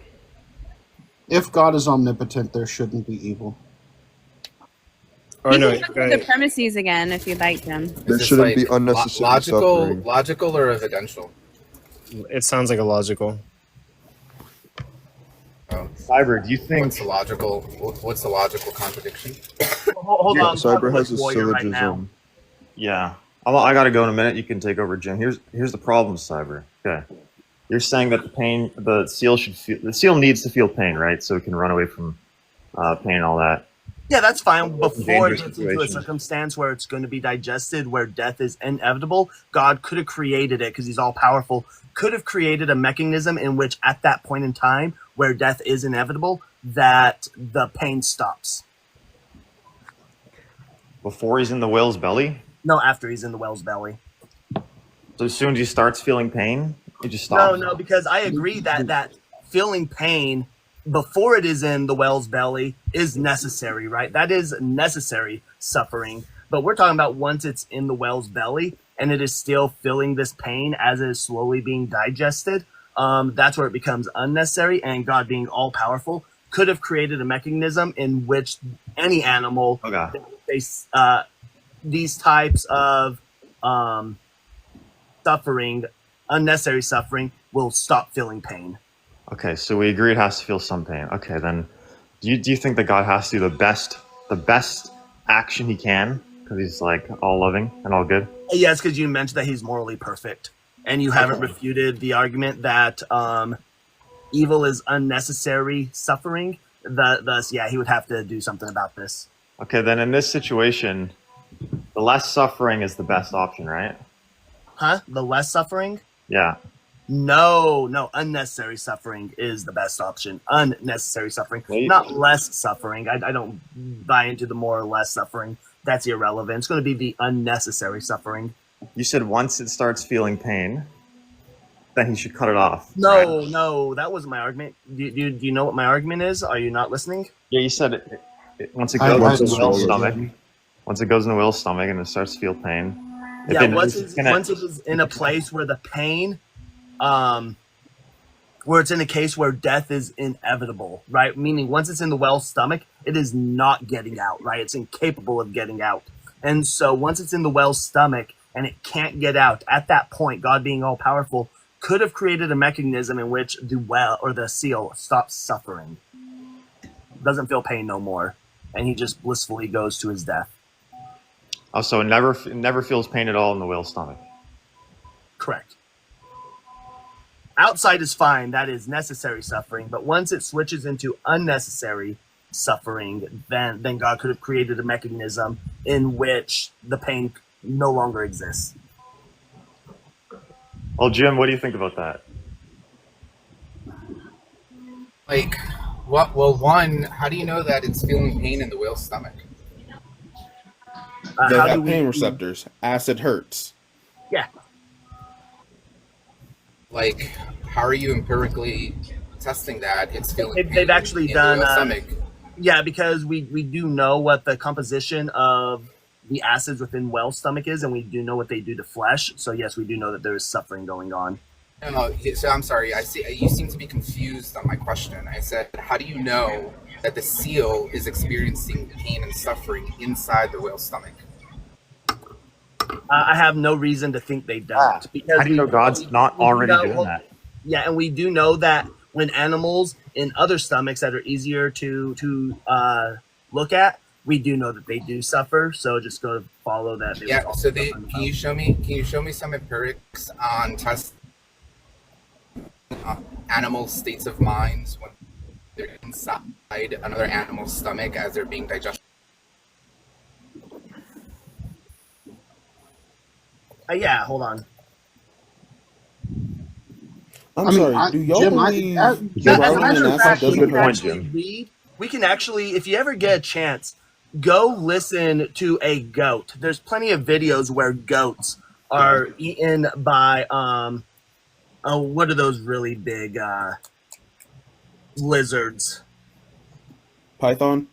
No, it's a boa constrictor or something. You're talking about a Komodo dragon? Yeah, Komodo dragon. Oh, a dragon. Yeah, so there are plenty of videos of Komodo dragons eating goats while they are alive, and once they're in the stomach, you can hear the goat's noise go to that of pain if you listen long enough. You'll hear where what's the argument that like listening to some animal scream is indicative of them having pain?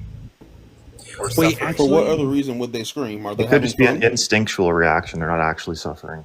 Wait, really quick. Let me jump in really quick. But I was talking with a Christian. I'm not going to disclose their identity about this very topic, right? And like I made the same argument. Like if you watch Animal Planet, you can see like a lion chewing on a gazelle, right? And they're making these noises that are clearly signifying like some kind of pain or agony. They're calling out to their herd. They're trying to escape.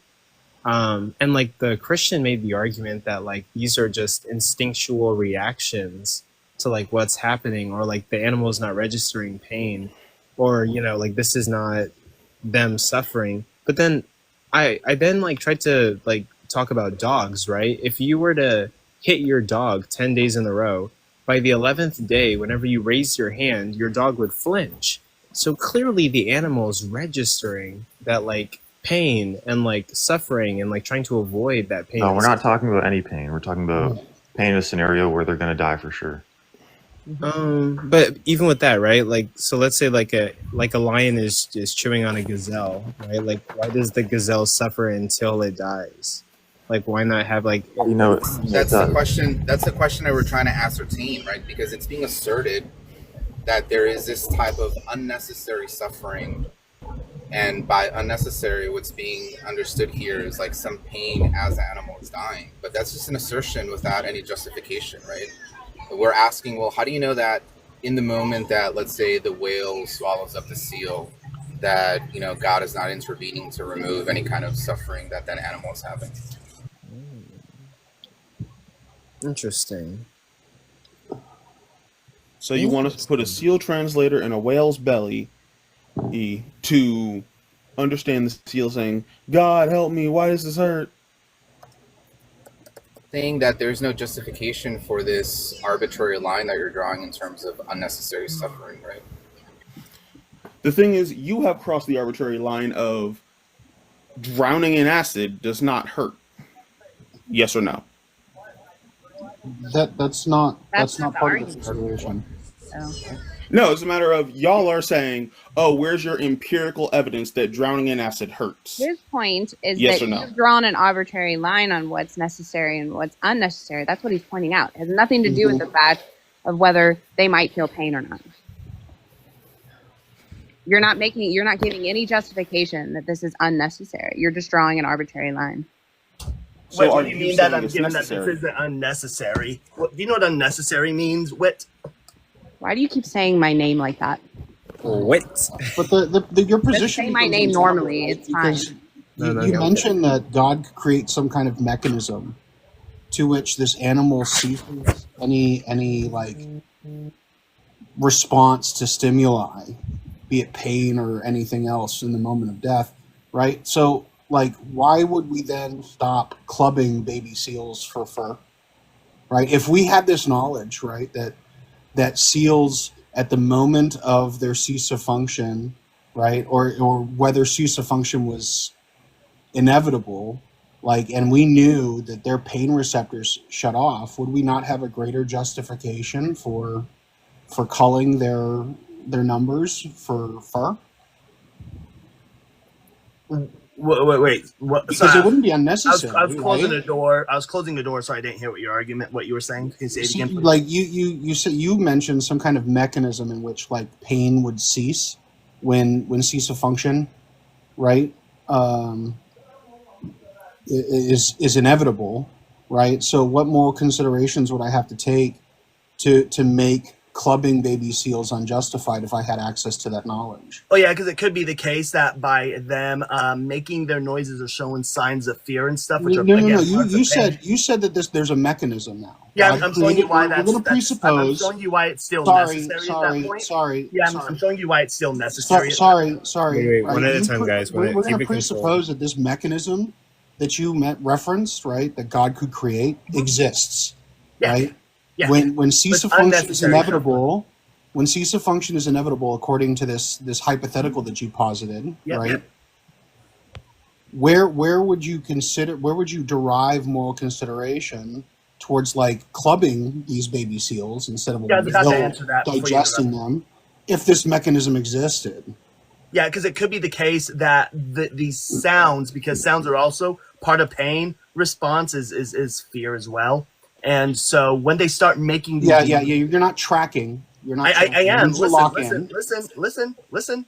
Hold on. Because when we're clubbing, there's a human mind that is there, that is present. And so the noises that are being made when they're clearly making these noises in the same way that we hear with like other animals when you accidentally, slam or close the door on your dog's tail and it makes this noises and you have an immediate sympathetic and empathetic response.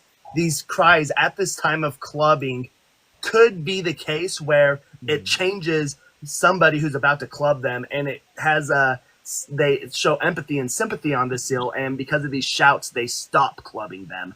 Right. So at this point, it is still very much necessary for them to still do this because they could impact the mind of a person who is about to do this clubbing. But within the well, inside of the well, there is no amount of shouting, crying. No amount of this is going to cause the well to regurgitate them out. Thanks for not answering the question. I did answer the question. No, you literally did not listen to a single word I said and just like ran with your own obfuscation, right? Oh yeah, if you're going to say like the clubbing is already started and like the well is That's not what I'm saying. Then what are you saying? I need you to listen make your to it, hypothetical because more you clear. made Then. reference. I'm using your reference, right? You made a reference to God in their omnipotence having the capacity to create some kind of mechanism in which, when death is unavoidable, pain ceases to exist, right? And I'm granting that, right? We're gonna assume that this mechanism exists and is true, right? So that this problem with unnecessary suffering that you have is no longer an issue. Now, my issue is, what moral considerations would I then have to consider, right, in the clubbing of a baby seal for their fur if I had access to that knowledge, if I knew this mechanism existed, this mechanism that you've contrived, mind you, right? You've brought this into the conversation. Yep. This omnipotent being could create a mechanism in which pain ceases when cease of function is inevitable, right? And I'm saying, okay, let's imagine that happened. And then when I give you that proposition, you go, well, they make sounds. They wouldn't under your view, under this. Let me ask a mechanism. clarifying question under your hypothetical. At what point in your hypothetical would the pain shut off? That's what I have to know. I'm not willing to make that arbitrary. Well, your hypothetical. Assignment. I'm just assuming that this mechanism that you contrived exists. Yeah. So you're where going to is give me this a new better arbitrary line? hypothetical, like Right? because again, if it is the case that they get Is a there an shout up additional until like the mechanism? final blow, is it the first blow? At what point does your hypothetical kick Yeah, in? that's begging the question, my guy. That has nothing to do No, with what I'm I asked asking. you. That's not begging the question. It is. I'm clarifying. And we're pointing out how when arbitrary and silly when your the position pain is. when it becomes unnecessary suffering. I need to know that. In Yeah, your when is paragraph that? in order to answer. When is that? I don't know. I have no idea. You're the one who's making the claims that this suffering is unnecessary. You're the one who brought up this. Well, no, because this under hypothetical your system circumstances, they are that capable of escaping. If cease of, I'm sorry that if cease of function is inevitable, that God could create some mechanism in which your pain receptors, right, stop working. So when is it like some sense of awareness? And in my Like, how does the hypothetical that I mechanism work? gave, in the hypothetical that I gave the parameters in which it becomes inevitable. I gave those parameters, right? Because those parameters are important into which the pain stops. Now, if you're trying to say that, like, let's say it stops immediately as soon as a human touches it. Let's just say in your hypothetical, that's when it stops because there's no way the seal is going to escape. Like, let's just say that there. So that's right? the causal condition, right? Immediacy. No, that's not. I'm trying to understand your hypothetical. You made a nonsensical hypothetical, and you're not willing to answer the same parameters that I was willing to give in mine. I don't want. Oh, you're cutting out, Jen.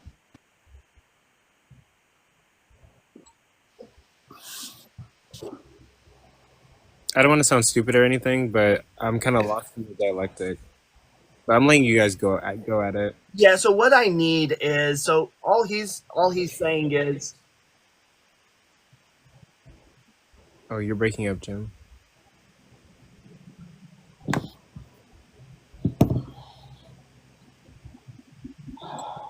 I'm gonna keep smoking. Yo, I need a smoke. Like I need something. Wait, that's such a good idea right now.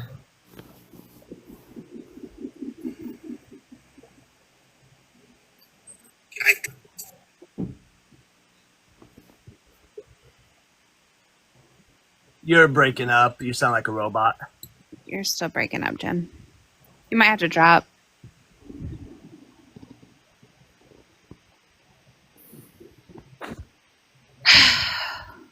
All right.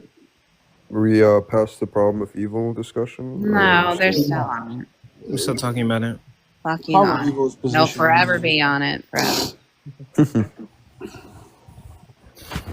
I feel like they're like quick commercial break. But I feel like there's this like character arc I'm supposed to go on where like I'm genuinely trying to figure out like why God allows evil, and then at some point I'm like bawling my eyes out and like talking to a priest, and he's like, like God loves you, and like like it's just the way that things happen.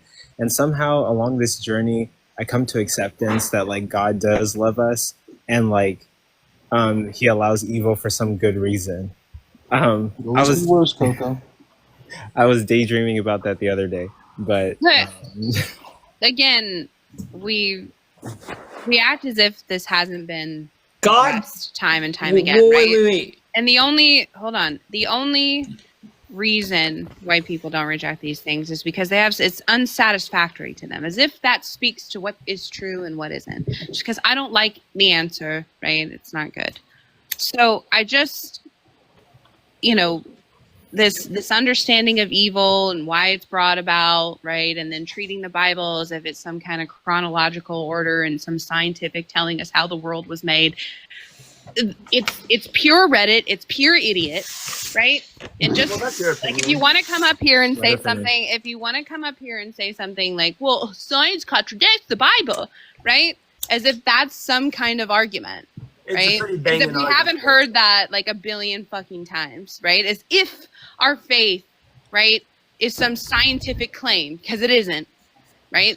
There's nothing in science that contradicts anything that I have to say. So again, like just rambling and rambling. It's Reddit. That's what's being brought up. Like far smarter atheists can recognize this, but I'm just gonna let it go. I don't think that God allows evil. Don't get it twisted. God doesn't allow evil. He allows you to make choices. Oh, we're talking about the natural problem of evil there. Nice. Bro, just stop. Yeah, I was about to say. So Damn, you got you're so smart. You guys are all better than me. Wait.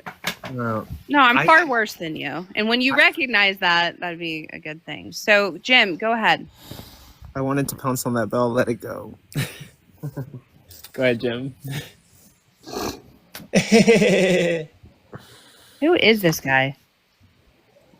He's nice. Wait, I'm no, out. wait, come on. Wait. Coco. That's a troll, isn't it? Wait. That must be a troll. He's just trolling. That No, might but have been Slurms. It would have been so interesting. Herbal, I'm worse than you. I'm the worst of sinners. All right. It would have been so interesting. Okay, go ahead, just Jim. Ah, man, he would have been so entertaining. That was a troll, bro. I know. Well, I was gonna let it ride for a little bit.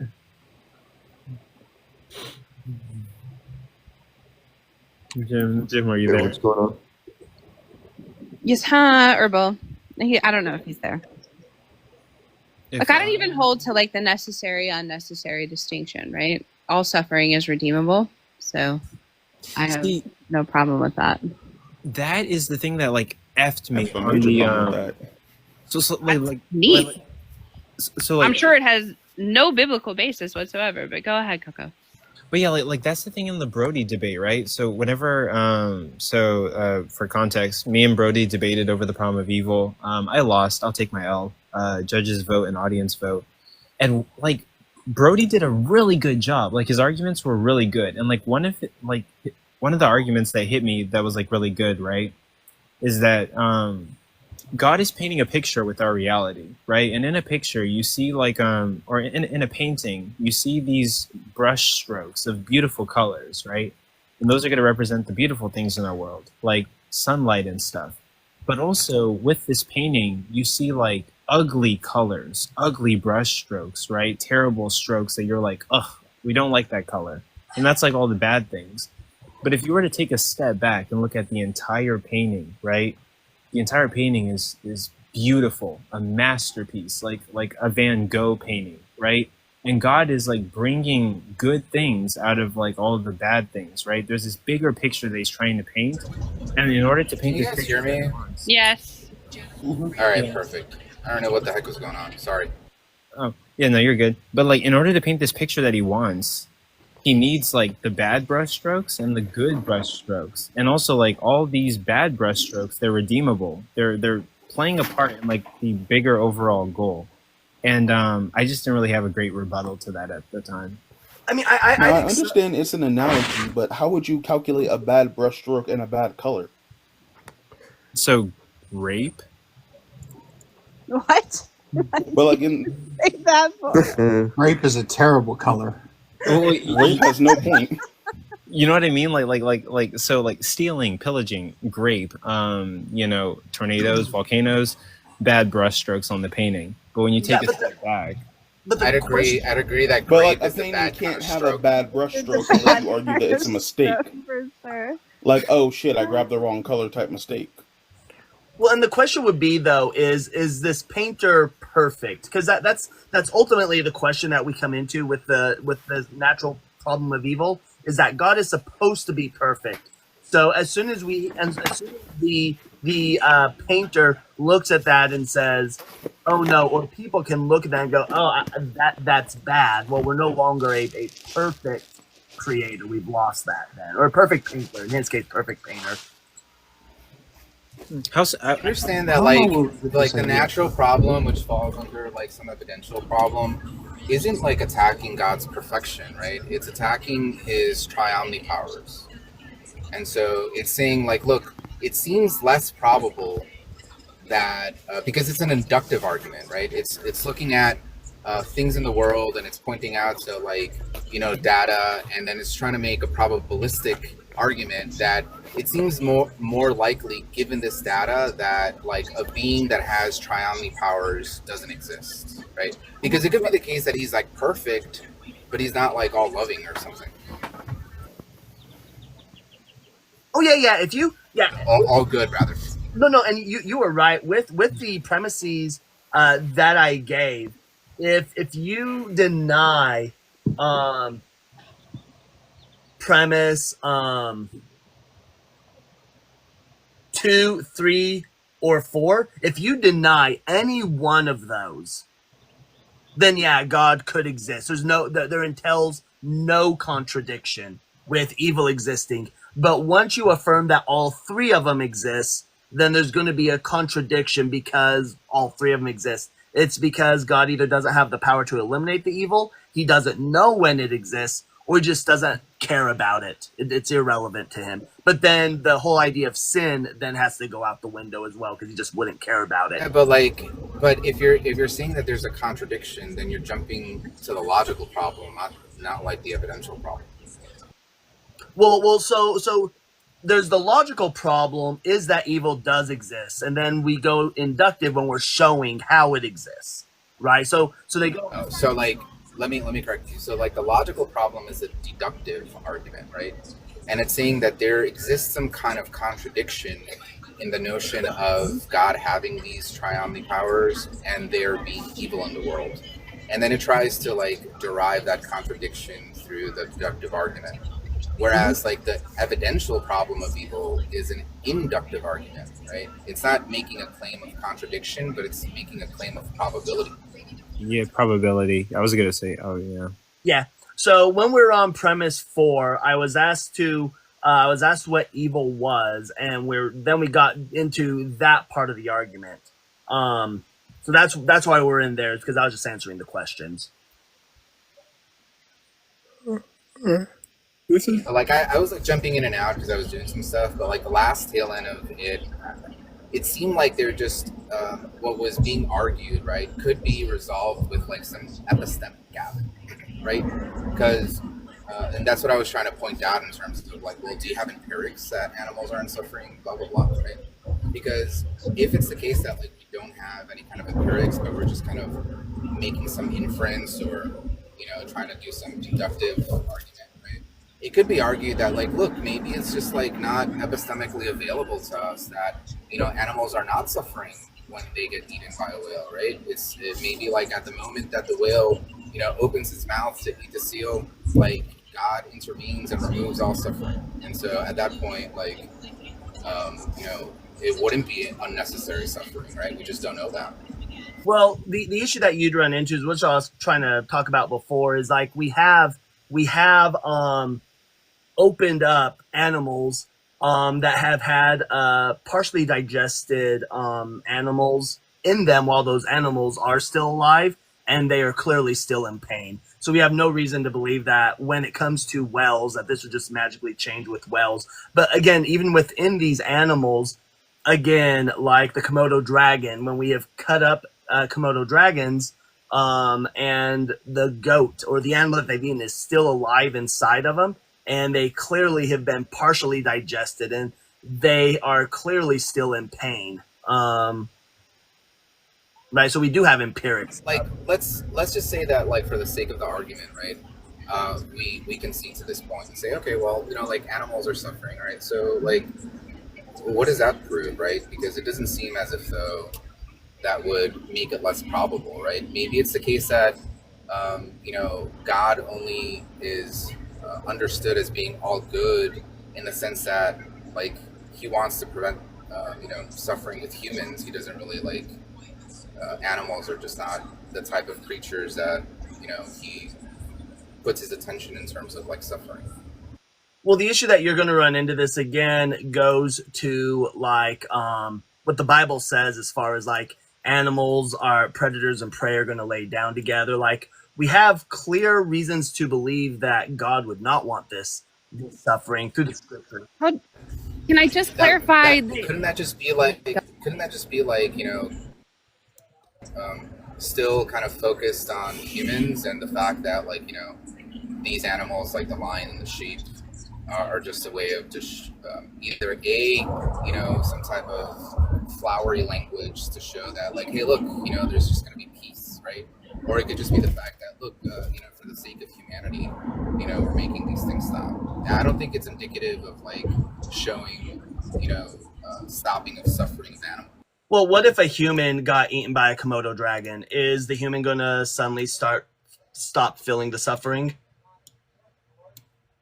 Yeah, but I think the argument that was being made in unnecessary suffering was that's specific to animals, right? Huh? Well, the natural problem with evil is banger, but it would still be the case, though. Like, if you're going to try to shift it, which is fine, to say that, well, the unnecessary suffering doesn't happen to, say, humans. Well, it is the case that if I got eaten by a Komodo dragon and it's capable of eating me because it eats freaking goats in one like freaking gulp, that I'm going to suffer within its belly. So we still run into the same problem of evil with suffering. Yeah, but then like there are arguments on the theistic side that say, well, why is that unnecessary? Maybe that experience is necessary because it's a device that God is using in order to either soul build or kind of like give us some information that we need for the afterlife. Do animals not go to the Yeah, but why couldn't he just give us that experience without the suffering? I mean, it wouldn't be the experience. Like you have to go through the experience to have the experience, right? So in order to how can I give you knowledge of what it's like to swim in the ocean when you've never swam in the ocean? Well, so the question would be though is like, is this knowledge, is it necessary or is it not necessary? Because it'd be the case that if it was necessary, then we would all need to go through it. Well, it's going to be necessary insofar as particular creatures, if one is holding to this notion that, like, look, God is kind of overseeing everything and he knows what each creature needs. There are going to be creatures or humans, right, that may need to go through this pain. It's necessary for them to go through it, while others don't. You don't want that argument. You don't want that argument. Because if you're saying that these are necessary for humans, that is saying that it could be no other way, because that's what necessary means. That means that the fall of Adam and Eve was necessary. Thus means it had to happen. It could have been no other way, which is giving up on free will then. Yeah, I'm not even introducing the fall of Adam and Eve. I'm talking about the suffering, right? Because that's what's being... Yeah, but inherently the fall of Adam is going to become part of that. If you're going to say that it's necessary. Why? Because necessary means it can't be any other way. It can't be any other way, which means that person had to go... Like, that's the question. Why does that negate... or why does that necessarily entail that Adam and Eve had to fall? Because if this person necessarily needed to go through this same being digested by a Komodo dragon, for example, that means that person had to be in a place where it's going to be, and let's not say Komodo dragon, say any animal. It means that God had to set that person on a path because it's necessary that they had to have ended up alive in the belly of some animal.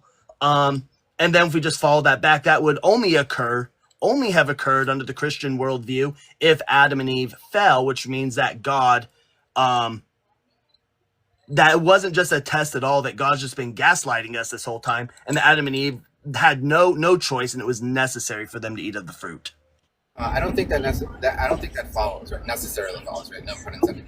But I don't think that follows, right? What I'm trying to express is that, like, given the choices that certain creatures make, there are going to be experiences that they need to go through in order to, I guess, have them go through particular experiences or knowledge, right, or gain particular knowledge that only those particular creatures who are making those choices need, right?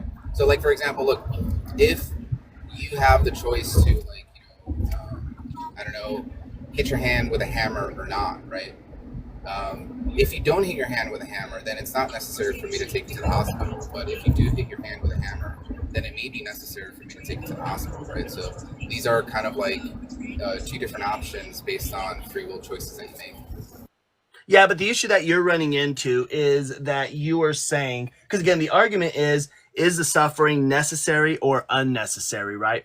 And you're stating that, like, maybe for this person who's going to be eaten by this, end up in the belly of some animal, that was necessary for their soul development or something that they needed. Thus, it becomes necessary. If that's not what you're saying, if they didn't need to go through that, if it could have been like the case with your hammer, where maybe they decided not to go out into the woods or out into the ocean that day, and they did not end up in the belly, then your thing would just fall under still unnecessary suffering. Thus, it'd be horrible. God should turn off that pain receptor. He's just saying the act could serve a total good. That's all he's saying. He's saying the act could serve some ultimate good that makes the act necessary and no longer evil.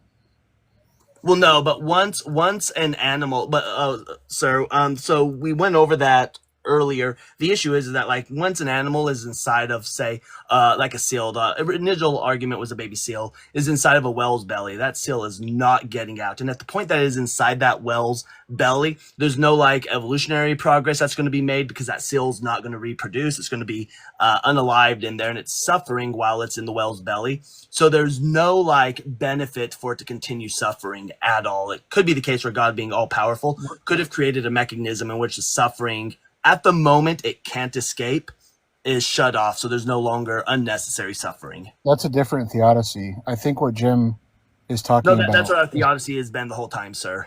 No, I think, Jim, am I wrong that you're talking about skeptical theism? That sounds like soul building that he's talking about there. Yeah, like, well, under the animal, I was giving, like, a skeptical theist view, right? Because it's like the fact that we have that epistemic gap, we just don't know. But I think now he's saying, well, in the case of humans, we kind of do know that, right? Because we do know what humans experience. And so I'm trying to give, like, some type of soul building theodicy that maybe that suffering that humans feel, right, isn't unnecessary. Like, give them the choices that they make, like the free choice. The consequences of those are going to be necessary to build their souls in a particular way. The consequence of the humans, right? It's not the animals, right? The animals, you're giving a skeptical theism response. Am I tracking all that? Yeah, so Cyber, what's being said here with the animals is that the suffering the animals have to go through could serve some greater purpose. It doesn't necessarily have to apply individually to the animal that's suffering. It could apply overall to some, like, net consequence that's better when the animal suffers. Yeah, but he would just have to show why it's necessary and why the consequence of the animal, like, for example, being digested, can still be gained with the animal not suffering. Like, I'm not arguing the animal. I'm not arguing, for example, I'm not arguing the animal being eaten. That's not the argument. The argument is the pain and suffering that the animal goes through. Yeah, it's not. Some of the wells is being digested while it's alive. It's not his job to show that if you're running the LPOE. It's your job to show that that can't be the case. No, I'm running the naturalistic problem of evil. Well, where the fact that this naturalistic suffering does exist shows that God's not all loving. Yeah, you're saying there's a contradiction with the attributes that God has in the suffering that occurs. Yes. That's the LPOE. Yeah. Yeah, it's not up to him to show why the suffering exists. It's just up to him to show that it's not a contradiction. And if there's some possible alternative why the suffering would exist, it's no longer contradictory. So no, he'd have to show why the suffering is necessary. Because my argument was unnecessary suffering. You're just wrong on that. He does not have to show that. You're the one running the argument. Yeah, and the argument is that if God is maybe you haven't heard the syllogism because they agreed to all the premises of the syllogism, but premise 4 was God is morally perfect, then God has a desire to eliminate evil. When they asked me what my definition of evil was, I said causing unnecessary suffering. And it appears to me that when an animal suffers inside of an animal's belly, when it doesn't need to, that is unnecessary. It could be the case where God, being all-powerful, could just turn that off. Thus, the suffering is unnecessary. Thus, that fits within my definition of unnecessary evil.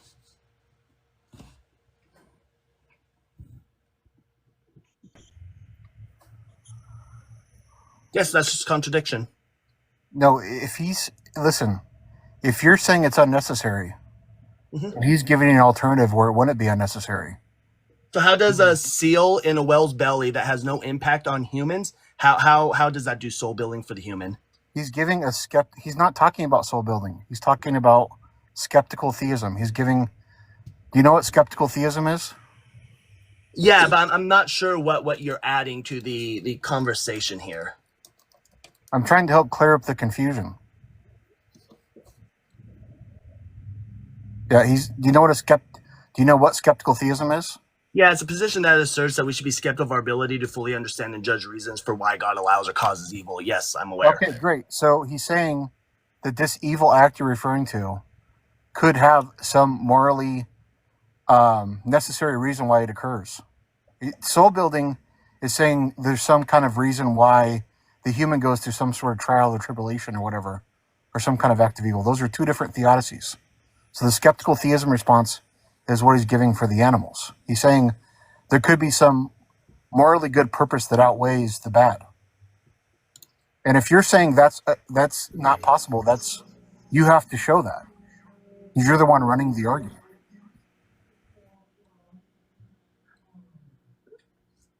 Wait. Hold on. No, because if he's going to say that it could possibly do it, he just needs to show me how it could possibly do. He does have to show that. He said that it could serve some morally purpose that outweighs the bad, such as like when we give a child a vaccine. Hold on. You're running away from the hypothetical, right? No, That's I'm not the hypothetical, sir. Sir, the hypothetical, because again, with a vaccination, all things considered, we do know that the good outweighs the bad. The issue is he just needs to provide any argument, right, for why a seal suffering in the well of a belly, how that is going to have any soul building for humans. He's not talking about soul building. You literally just said he was, sir. Okay, I'm done. He doesn't have an ability to track, sir. It's just what it is. Look. I was talking about the soul building in the case of human suffering, right? I'm talking about like there could be a greater good when it comes to animal suffering. So like, let's not confuse the two. So like, correct, the fact but that again, animals suffer. Would you be willing to present that? Yeah. Like in the case of the animal suffering, it could be the case that it's being allowed because there's some greater good involved.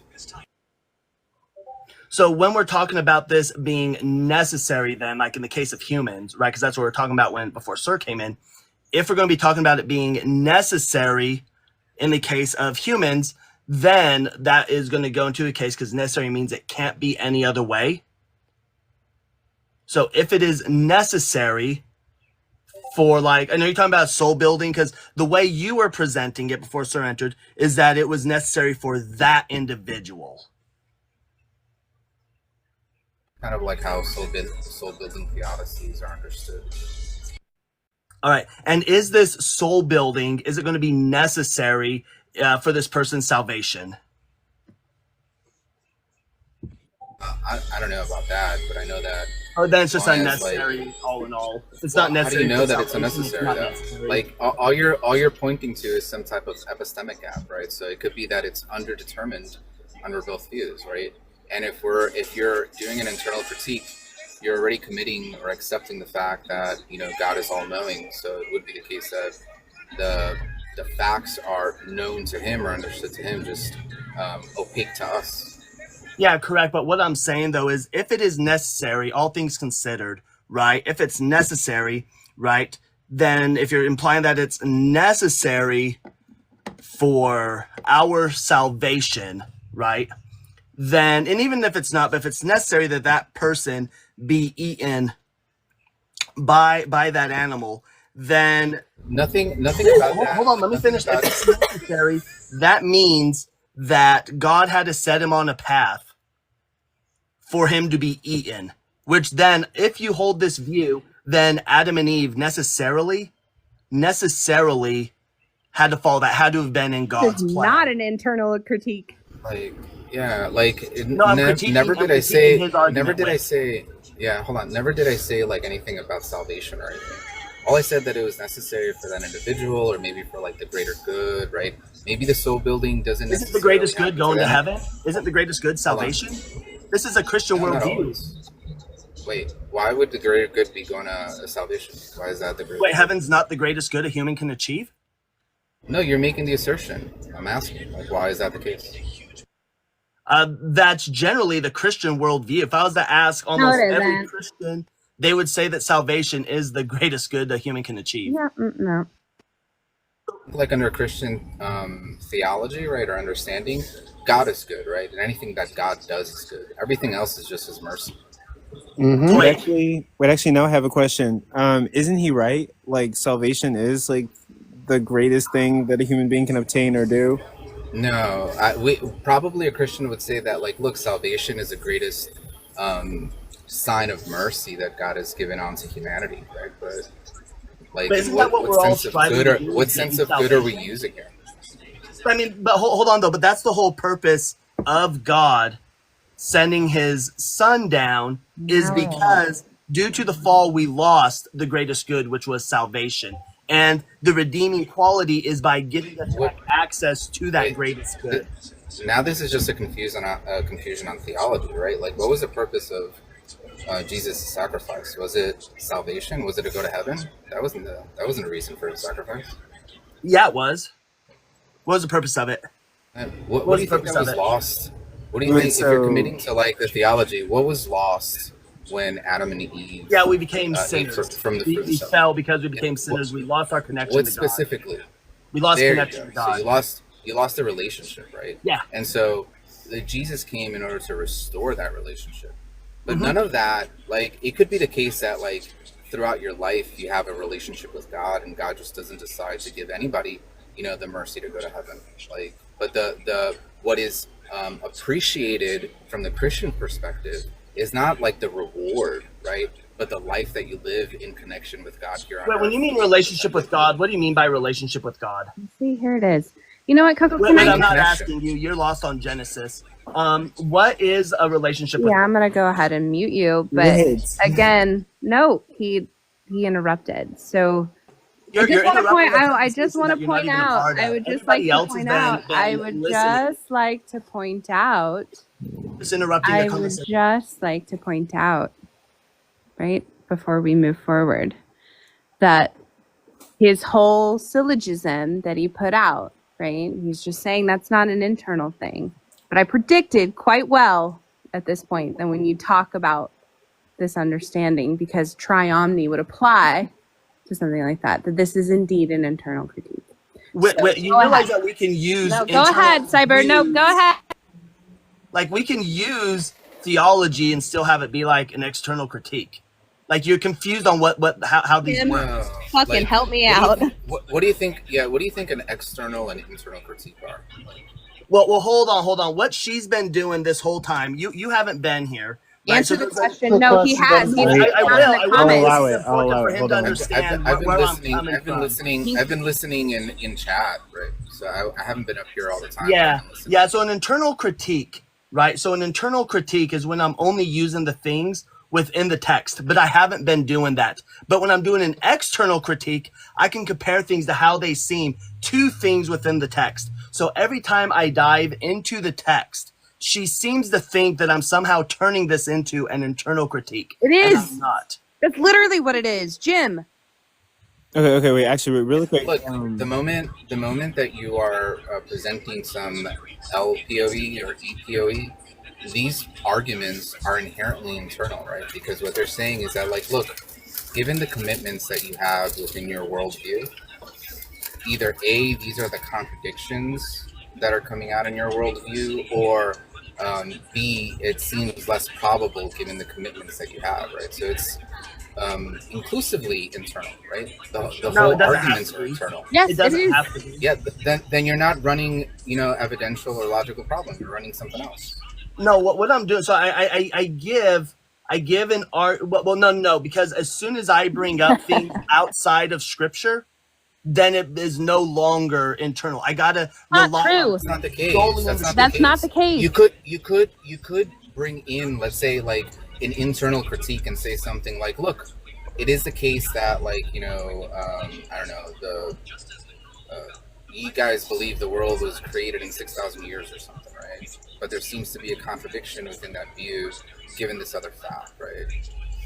So that's still internal, right? You're still kind of like accepting particular premises You're or a critiquing worldview the that they have, worldview. critiquing that Yes, worldview. exactly. Oh, hold on, So hold when on, you hold on, hold on. critique a Hold on. worldview, So you are I'm internally trying to hold. critiquing it. Hold on, I'm trying to hold my definition to what Wit seems to think it is. Because when I was doing that earlier, and if you've been listening, when I was doing that earlier, Wit also tried to complain and say, hold on, I thought this was an internal critique. Why are you bringing this stuff up? I thought so. So when I gave my definition just now, I was giving it according to what Wit is under the impression it is. Wit is just You're changing her internally critiquing my worldview, Cyber, with the LPOE and the EPOE.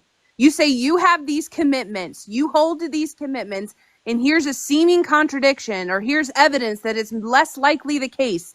That's literally what you're doing. No, and but you no, and no, no, no, Jaron Wit, and Wit, Mateo, Wit, hold Wit. on, you and Earlier, Jaron, you were oh saying, my God.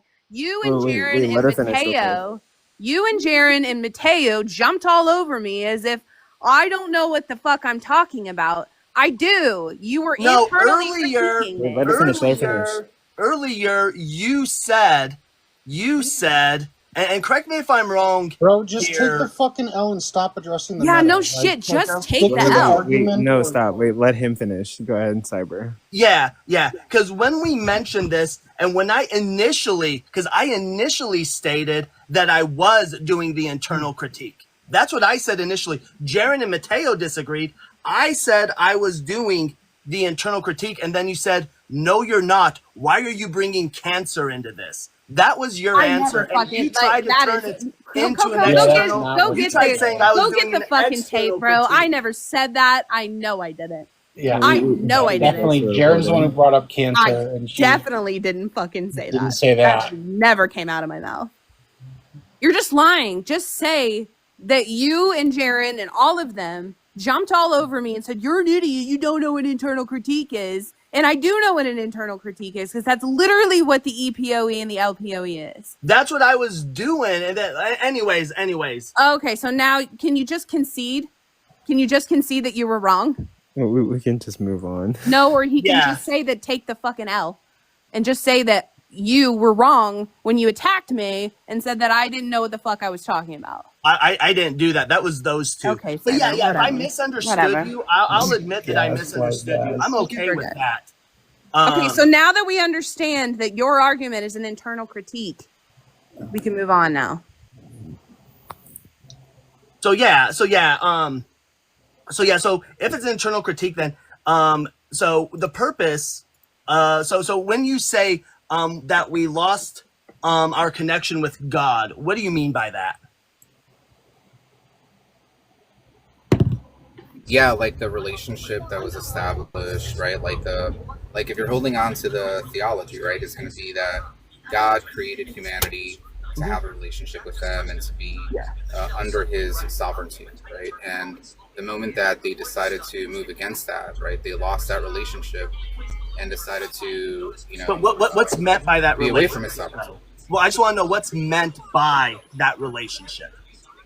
Sure, living within God's decree, right? Living the way that God wants you to live. No, that's not a relationship with God. That's just God giving laws. What's meant by having a relationship with God? What do you mean? What's that mean? Because we have God's decree now. Yeah. So what Yeah, is? so but are you living by it? Are you accepting? Are you living by that decree? If you're not living under like the way that God wants you to live, and you're not partaking within like the mechanisms that He gave in order to have that relationship with Him, how are you having a relationship? Well, no, it's not. It's not about that. You're saying that the purpose. So Adam ate of the fruit, and we lost that relationship, right? And then Jesus restored. That's what the fall is, right? Like, yeah. Like, look. So I'm asking, before in order that to make fall, the critique, what was the relationship? Right. Before the fall, what was that relationship? I mean, we have some indication of it, right? In the fact that like Adam and God were in communion. They spoke, right? They had interaction with each other, right? God was providing this world for him so that they could live. So he was under his sovereignty. Like, this is indicative of what that relationship was. And we lost God being able to talk with man like directly because of the fall, right? That's incorrect. Oh, so that's not the relationship then. That's not the relationship that was lost. So again, what was can I just and then they say this stuff due to the fall? Yes. Can I just ask? You shut your pretty mouth, John. I just wanted to ask a question. So a while back, Cyber, I was sent a message by one of my lackeys all over TikTok that, quote, "You would debate me just to body and embarrass me." I'm curious what argument is going to actually accomplish that. Oh no. Always come to derail. Don't stutter now. He did come up here just to derail. I'll allow it. Do it. Yeah, that's fine. I'm just curious what argument would, quote, body and embarrass me. Oh, we could do the same argument. Okay, what's the argument? The problem of evil, Bought by Blood versus Cyber. I can host it. Just say the word. Well, I've got to debate Cease first. I owe Cease a debate first. Calm down, Coco. Calm down. I'm so excited. You know what? I'll take one up because I know Jaren has no interest in it. I will take up the gospel. The debate I challenged him to? Yeah, I'll take you up on that one with the Gospels. Oh my God. Okay, so the specific argument that I presented, Jaren, and this is the context in which you quoted, "You would do the debate just to body and embarrass me," had to do with Mark being a Greek play and not being written in the 1st century. So rather than doing the totality of the Gospels, how about we just set it around Mark? I got it. Because I believe that was the exact context that you said, So I believe that Jaren has a good argument for that. Let's do the whole Gospels, unless you're scared of doing like the whole Gospels. He said you're scared. I would.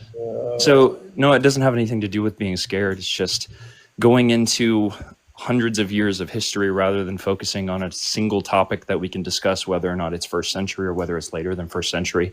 It's just going to be more productive in the long run rather than asking about, okay, because we can talk about authorship, who authored Mark, and I can defend that it is Mark in priority, which means Mark is the actual author of the gospel. Then we can talk about the dating of it. Jaren holds a Mark in authority too, or Mark in priority. So we can talk about all of that within one single gospel rather than spreading out, hey, who are the authors of all 4 gospels or whatever. I'm not hard to attack that broad of a topic in a 40-minute debate. So it would be better to do just a single gospel. It sounds like he's like, I don't know, John, I don't know why you wouldn't take on the debate, because it sounds like he's taking on more metaphysical commitments. It sounds like he's saying he wants to defend the proposition that all the Gospels are 2nd century. Is that right? Cyber? That's the proposition. Yeah, I'm willing to take on that. Yeah. So John, you would just have to show one of them are 2nd century. So yeah, I mean, I'd take you up on that one, John. Cyber, why wouldn't you just take? You think all the Gospels are 2nd century? Because we know that all of them. We do know that all of them are 2nd century, and it seems to be the case that scholars are tending to shift John, their views take it. well. Take it. Wait, hold on. Oh my God, take that, please. I have a date for you. Just say yes. I got a date for you. You can just take on one gospel Yeah, and all I show have that to, with yeah, one gospel. under those All he has to conditions, do I is just have prove to one show gospel in Look, the first century. But- Look, how about we commit? So- Look, let's do this let's do this Netflix styles. Let's commit to 4 debates, and each debate is going to tackle one gospel. Yes, Ooh, do it. yes. John was Oh, we I can was do supposed that. to do that. I was supposed to Want do to that start with with Sarah. Matthew? Let's do that. Let's do that. Let's start with Matthew. We'll just work through. Wait, Why for would we it to start be- with? Why would we start with Matthew? Holy shit! Oh, just the fun. Oh my god! I'd rather like chronologically do it. All right, so we'll prove that Mark is in the 2nd century. Sure.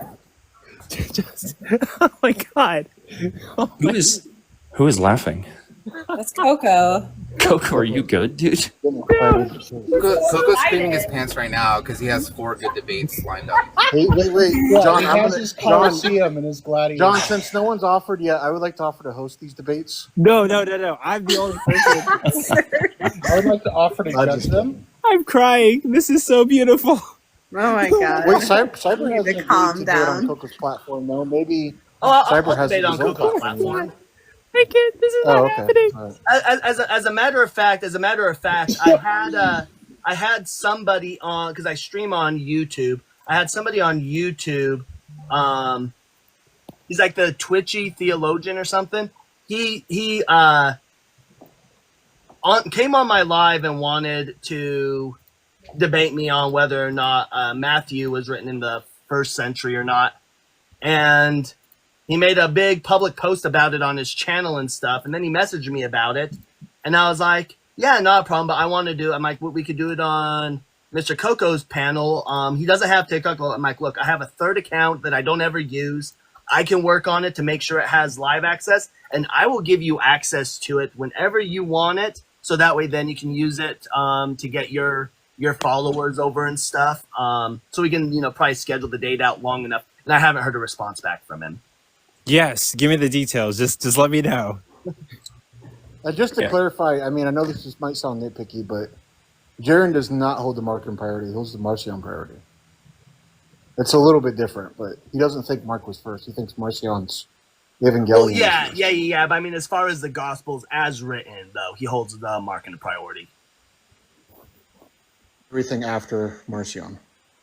As far as the published, not the published, as far as the canon Gospels, yes. So we're talking okay, yeah. Oh man, I wonder how we determine that. All right, John, are you fun? Have fun with Well, I this? can share that in like 5 minutes, but I don't Fuck know what you, Ira sir. thinks. Yo. Okay, so are we doing this? John, are you ready for it? What's happening? Oh, I'm here. Can you hear me? Yeah. Don't edge us, John. Can you hear me? Yeah. Okay. Yeah, let's do it. Oh my. I mean, just so we're clear, like if the proposition is going to be all 4 gospels, and we're going to do 4 different debates. Each debate is going to be a different gospel.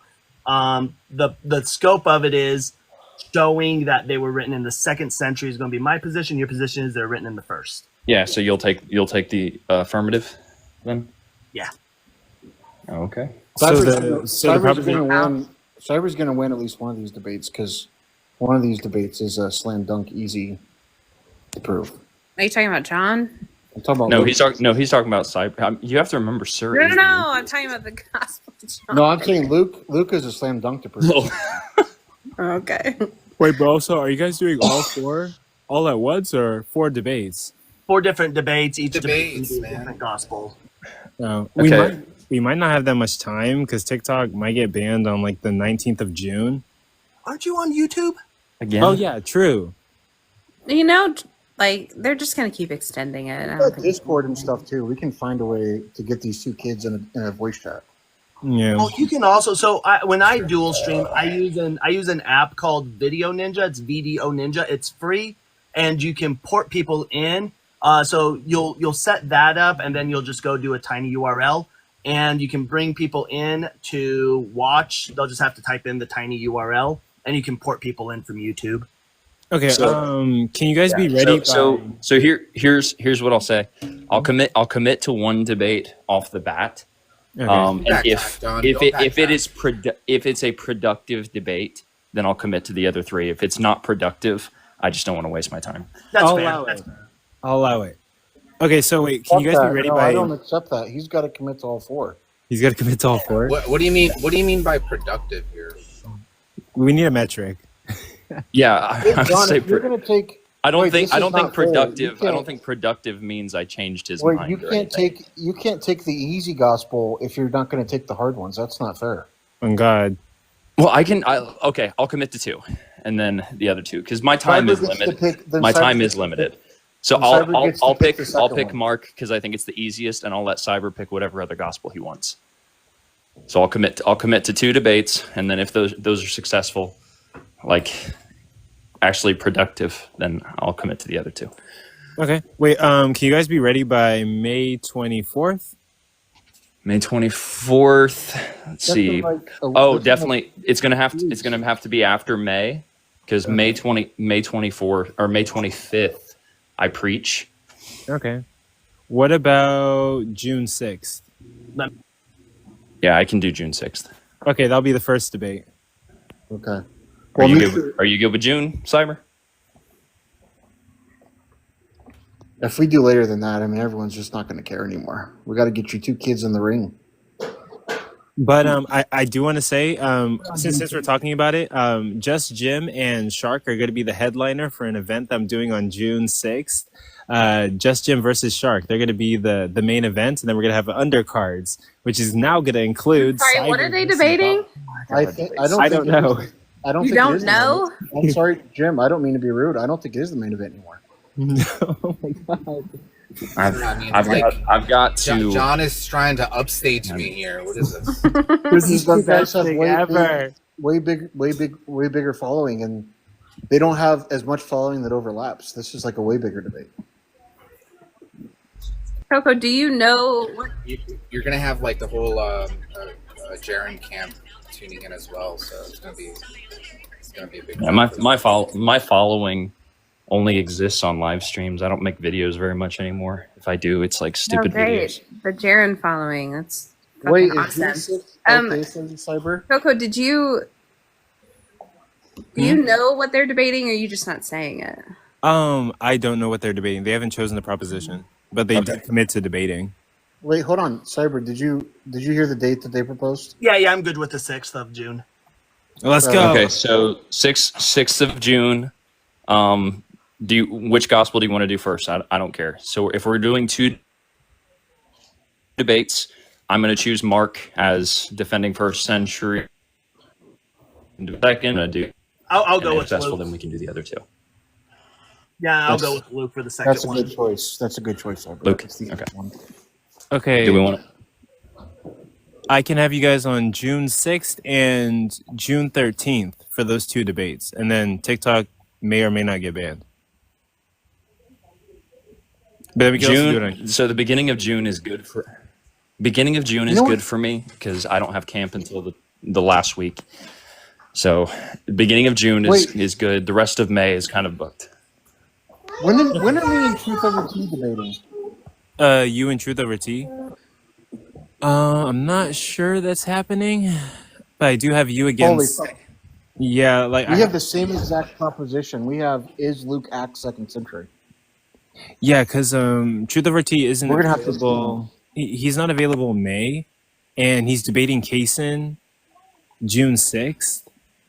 I'm gonna have to talk to him about us changing the proposition because we don't want to have 2 debates in a couple weeks about is Luke 2nd century. I mean, that's good. No one cares that much about that.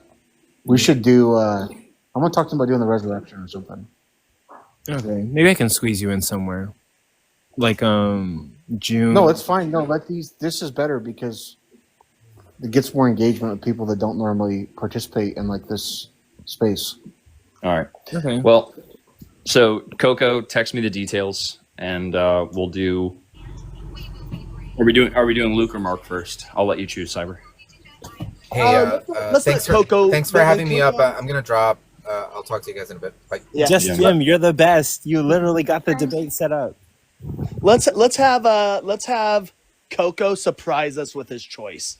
Wait, really? Okay, I get to pick the Coco. gospel? Do you want to hear Luke or Mark first? Luke or Mark? Luke is the name of a Star Wars character, so Luke. All right. Okay. All right. We'll do Luke first. Well, All right. John's That being said, I'm gonna go eat. Looking forward to getting bodied and embarrassed. So I will see y'all June 6th and maybe a little bit before then. All right, and I do got to go as well. Okay. Wait. Before you. Okay. Yeah, go ahead. I'll stick around for like a minute or two. So it's gonna be like, was Luke written in the 1st century or after the 1st century? That's the Yeah, problem? first or 2nd century. Okay. My position is it was written in the 2nd century. His position is written in the 1st century. Well, let them both decide who's taking the affirmative. Maybe Cyber should take the affirmative since that's the one he picked. So maybe the prompt should be, is Luke 2nd century? Yeah, I'll take the affirmative on the one I selected. He takes the affirmative on the one he selected. Yeah, I think that makes sense. Okay, and also the format is gonna be 40 minutes, but I'll DM you guys. But it's gonna be like 7 minutes. You should make it.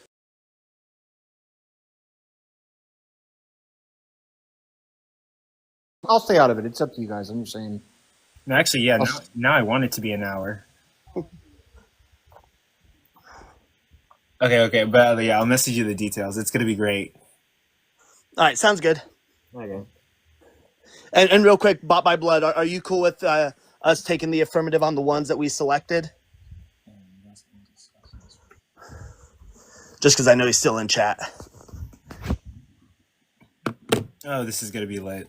I'm on my way to become the best platform on the internet for debates. This is so lit.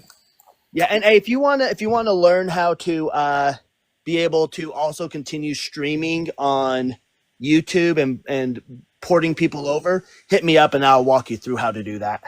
Okay, actually, that would be awesome because it's hard to get people to switch from platform to platform. But I do multi-stream TikTok and YouTube using Streamlabs. Okay. I just use OBS and cut Streamlabs out. But yeah, I'll get with you on it though. Yeah. But cool. I'll see you around. Thank you. You're awesome. This is Yep. gonna be great. Bye.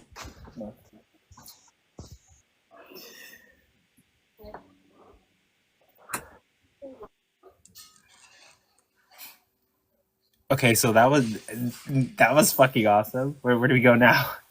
There's no way that John. I'm sorry. I know John knows a lot about this topic, but it is so easy to prove that Luke acts is 2nd century that I just feel like anyone that dives into the topic for more than a few hours can easily show that it's 2nd century, and John's going to have trouble defending otherwise, I think. I feel like he'll be fine. You know how like in the NBA, them trading Luka from Dallas to the Los Angeles Lakers was like the worst trade in history.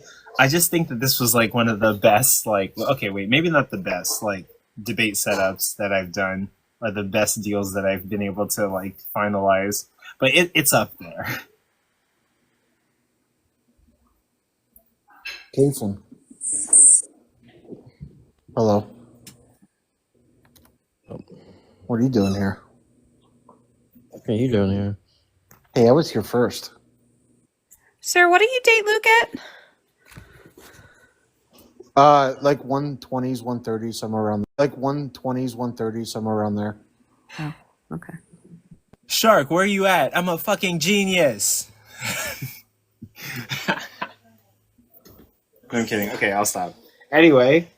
Yeah, with the black hole. Hold on. Bought by Blood is a rare sight. This is going to be amazing. He's always busy. I couldn't even get him to be a judge on like any of my debate events. 3 or I don't know. Sir said 120s. That's what he said. Yeah.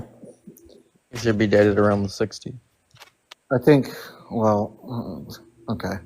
Here's 7. Like, I think there has to be You have enough an issue time. with that? Yeah, I do. I have a few issues with that, but I think there has to be enough time for the development and circulation of Josephus. So like 120, 130 seems, and by Josephus I mean antiquities. I think 120, 130 seems like a reasonable sort of window to put it in, somewhere around there.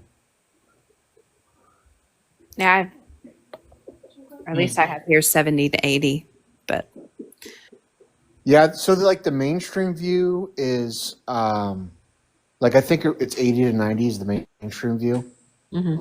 Or 80 to 95, something like that. But there is a growing trend to date it later. And that's going to be primarily based on whether or not you think it relies on antiquities. Yeah, I agree.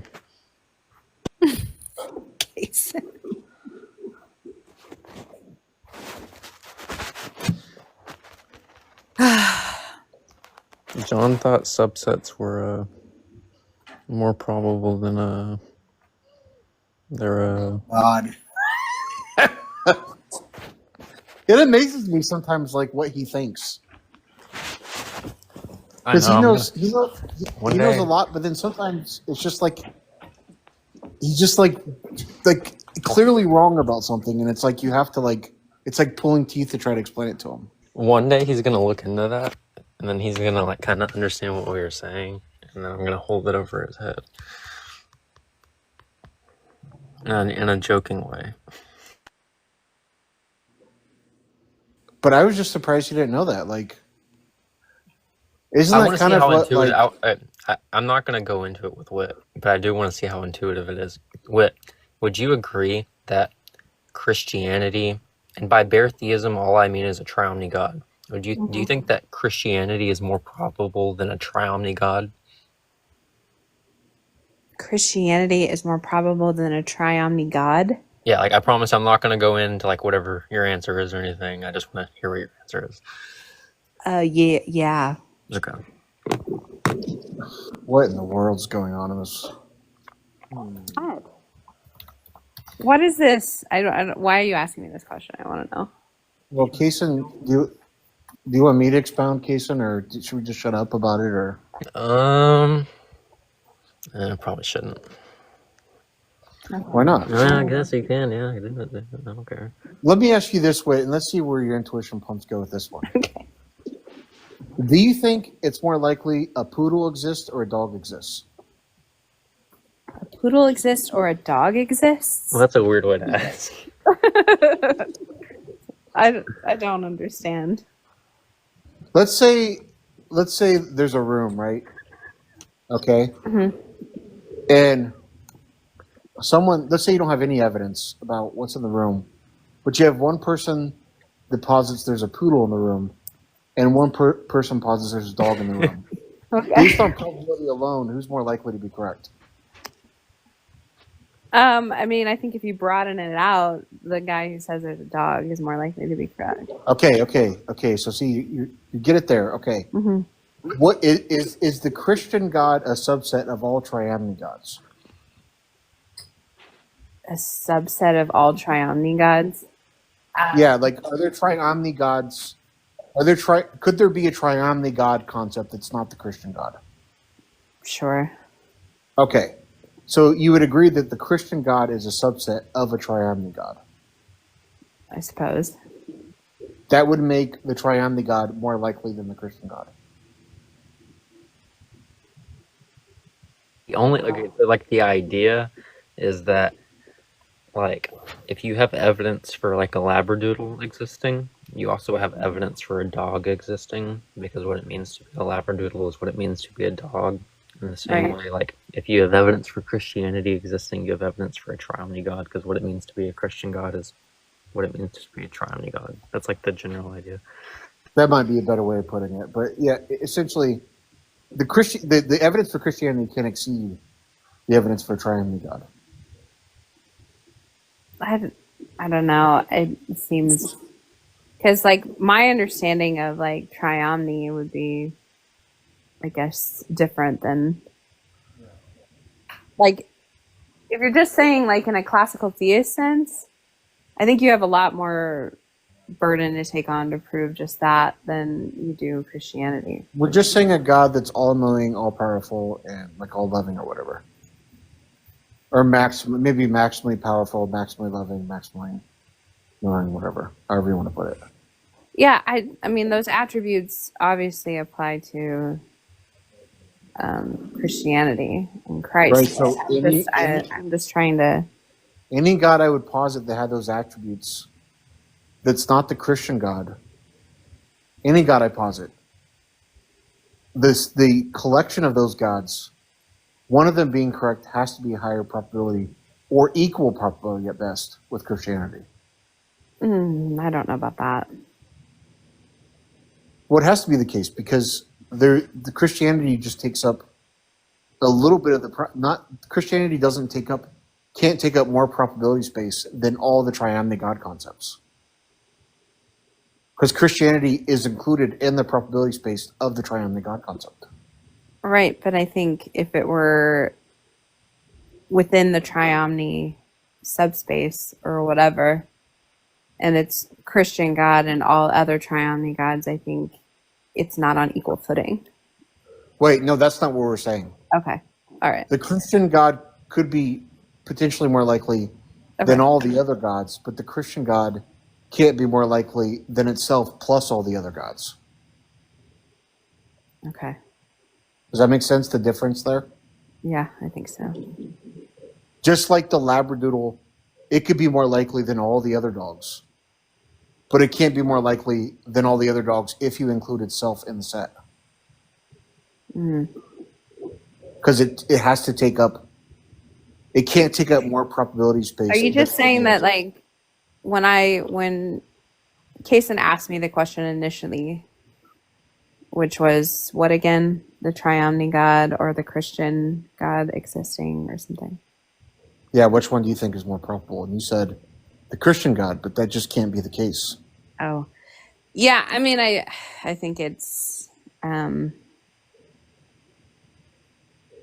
understand as it's like framed, but like I don't know. It's hard for me to like move out of that mentality. But I guess I get what you're saying. Yeah. Yeah, I think you think we're asking, is the Christian God more likely than all the other triune gods besides itself combined, right? And you could maybe think that's true, right? But you couldn't say that it's more true that the Christian God is more likely than a triune God, because the Christian God would have to be included in the subset of triune gods. I understand. I think Okay, I understand what you're saying. great. Okay. With that being said, I'm just curious, what is your, like, if you had to put a number on it between like 0 and 100? Oh my gosh. What is your confidence that like the Christian God exists? I hate playing this like confidence. Come on, give her a shot. Give her a whirl. I say I'm like near 100. Like by near, do you mean like over 99.9%, or like by near, do you mean like over 99%? I would say over 99. Okay, how confident are you that you have hands? 100%. Okay, interesting. How confident are you that a square cannot have 3 sides? 100%. Yeah. Trolled. No, I just feel like I don't know. I feel like the hands thing has to be lower than the square thing. Why? Because the square thing is like an analytical truth. Like, it'd be logically impossible for a square to have 3 sides. It wouldn't be logically impossible for you not to have hands. Maybe you're like in some kind of simulation or something.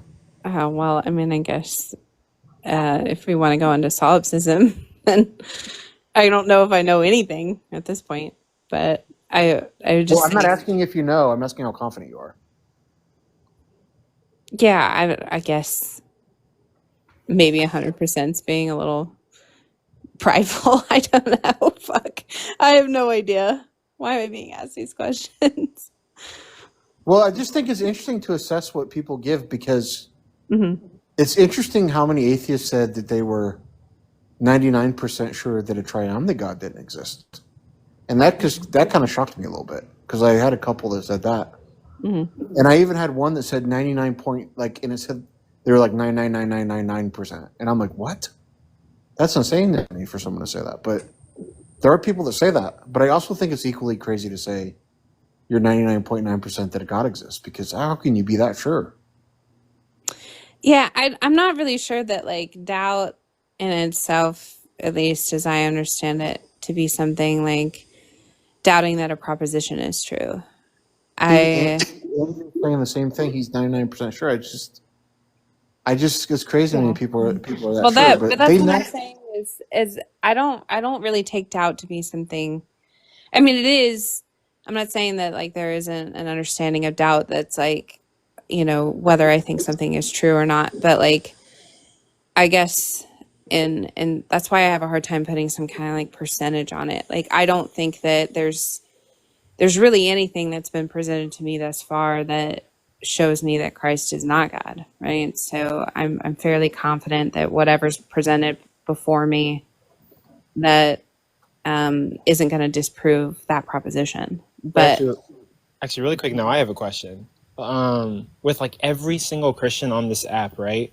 Like a lot of them are like super confident and they're like, yeah, 100% like God exists. Do you think that some of them are like lying? Do you think every Christian has like some doubt that God might not exist? Well, Who that's says why it's I was 100%? asked this question the other day by someone. Who was it? I can't even remember. Asked me like, do I like ever doubt? Right? And like, yeah, I do. Like every time, do I ever doubt Christ? Right? Or whatever. Wait. Like, yeah. Like I just have a different conception of it. How often do you doubt that you have hands, though? Not very often.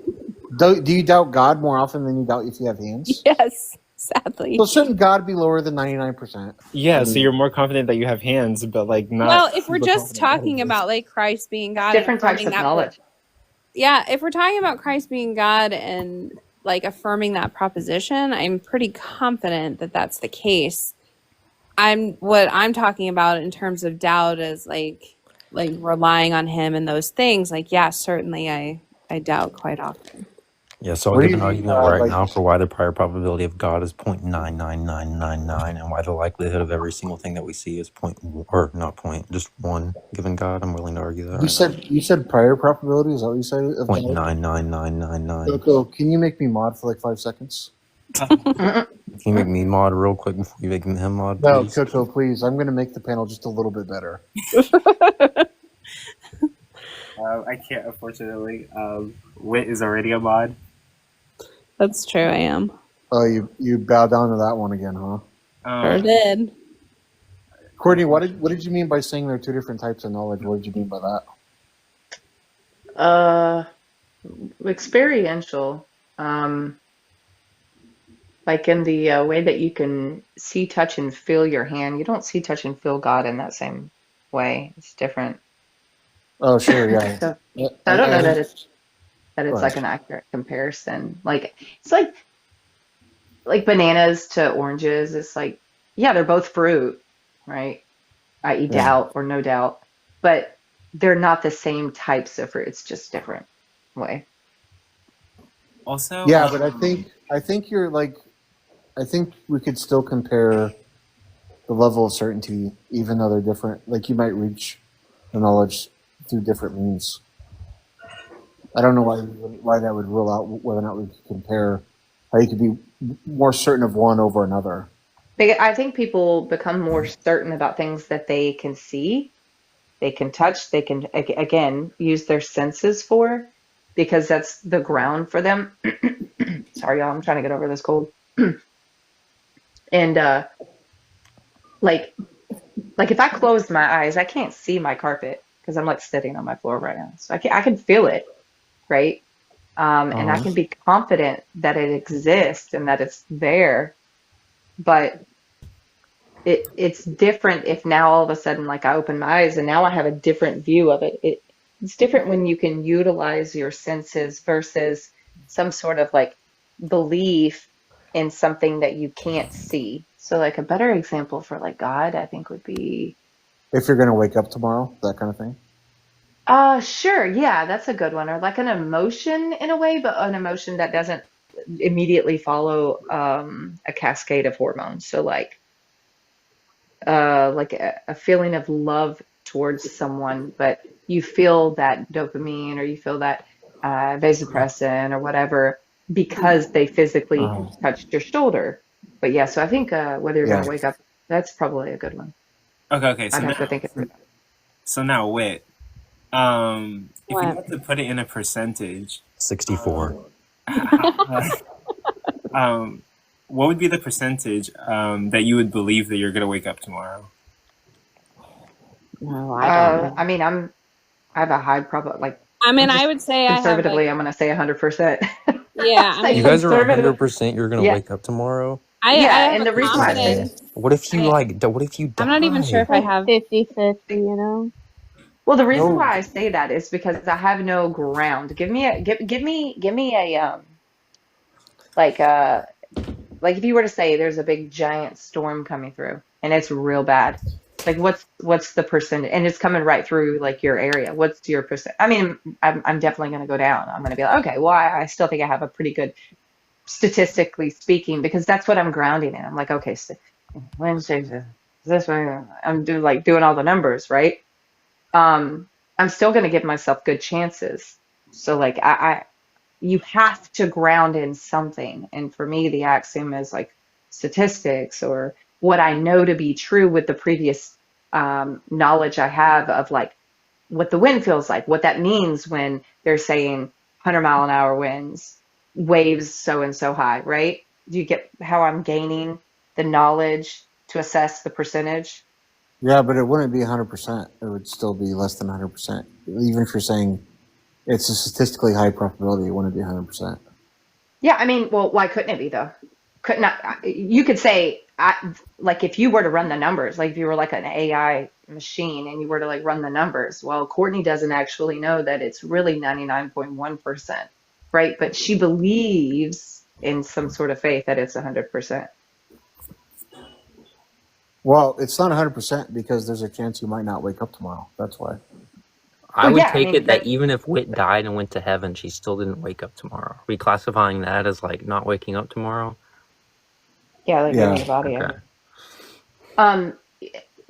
Yeah, I don't know that's sure.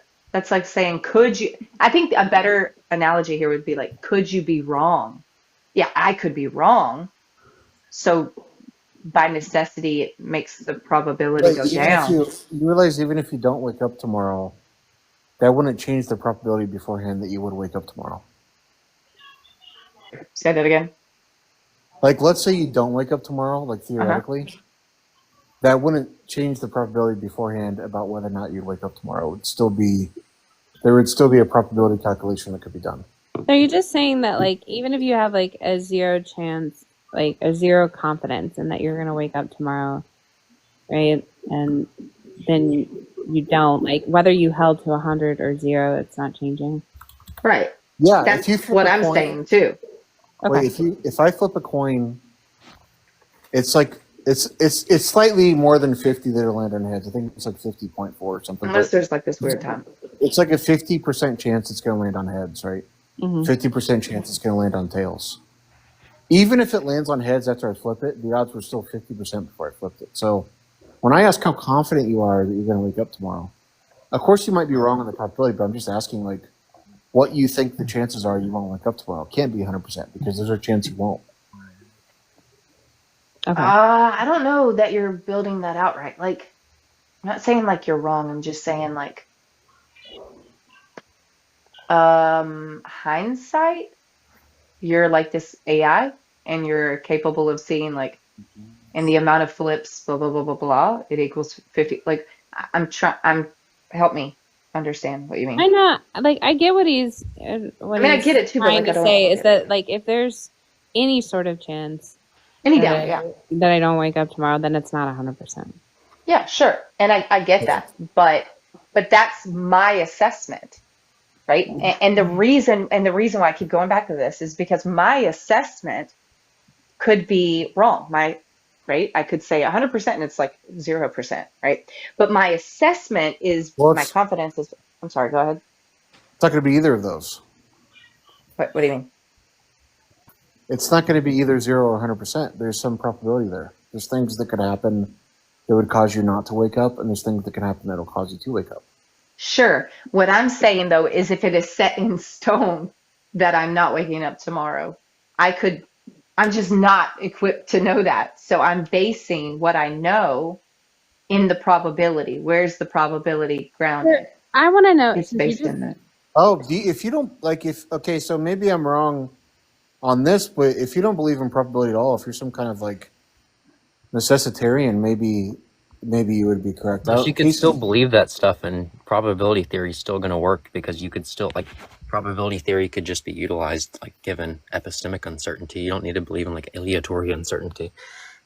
what if you think there's no random though? Like, what if you You're think? still going to think that, I mean, presumably you still think that there's, like, an epistemic gap in, like, us kind of calculating every single thing to figure out what's determinately going to happen, so you'd still be stuck with using probabilities to figure out what's going to happen.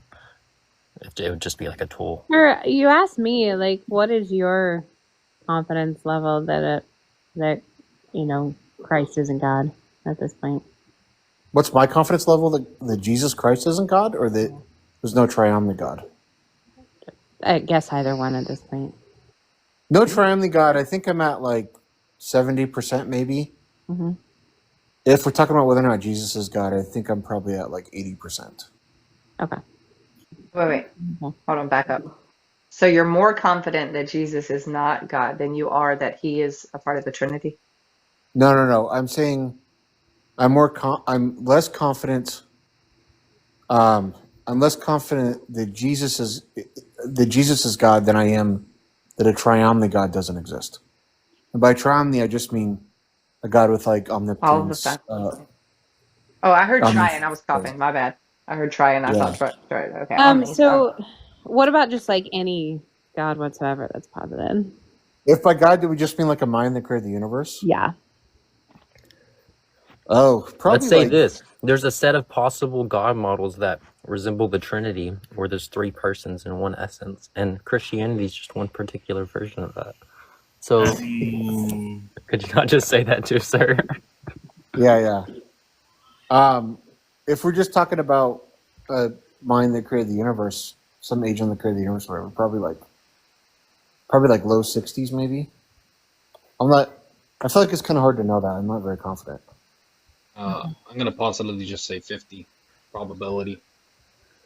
That would just be the neutral stance because, you don't have no knowledge thereof or before. So. Okay.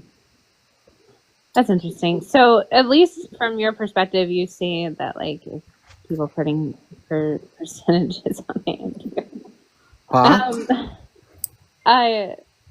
There seems to be some people who at least have a high confidence that God exists and a high confidence that God does not exist, and then some that are more just getting in the middle. God exists. Oh. I mean, I think as far as it pertains, like if we're just talking about like a proposition being true, I don't think that there's much that could be presented before me to say that Christ is not God. Like I just given the holistic case and everything that I see, I don't think that there's really much that could go. Well, let me give you a scenario and tell me what it would do to win your confidence. Let's say this guy came along, right? And this guy's like, look, I'm the Messiah and I'm going to be unalived and rise on the third day. And this guy got 12 followers to follow him around. They claimed that they interacted with him after he resurrected.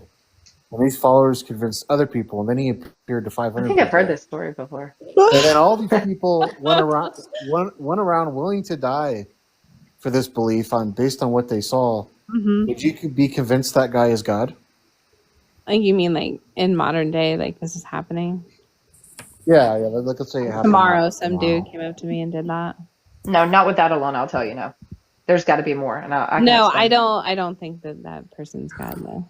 You know what my genuine question is? So that's not enough evidence to convince us. But that's But remember, we're not making decisions based on just that, right? We're also making decisions of what we previously know. And in light of this, because this is a story of the Bible, right? Wit is going to assess her. Okay, whoa! I just seen this guy, and like he's like this Messiah figure, and he's like doing all these miracles, and yeah, that's cool. Like other prophets do miracles. Okay, we've seen that before. Okay, done. Check. That's at the back of the head. Not doesn't make you God. Okay, but then like he's also doing these other things, and he's saying these other things, and like where do I know this from? And I open up my Torah, and I open up my Tanakh, and I'm reading, and I'm like, oh God, okay, God does this, and then I start looking, then I start to put all of the knowledge together, and I start to factor in whether the statistics on, whether or not this figure is just a regular everyday Joe Schmo, or if he's God, right? You start to do that, and I think Wit would get there from there, but I don't think just in how you said it. No, I don't think Long would. Wait, hold on. I actually kind of want to build onto this. Wait, sir, are you saying that are you saying everything we know right now is everything we know right now, right? And then some guy comes along, 2025, and he's like, I'm God, and I should be the ruler of the world. And then he starts doing crazy miracles and stuff. And then some people in society start following him. And then he gets sentenced to the death penalty, right? And it's broadcasted all over the world. And the death penalty happens. And then this guy resurrects in 3 days. Modern society, 2025. And he appears to 500 people, and a bunch of people are believing him.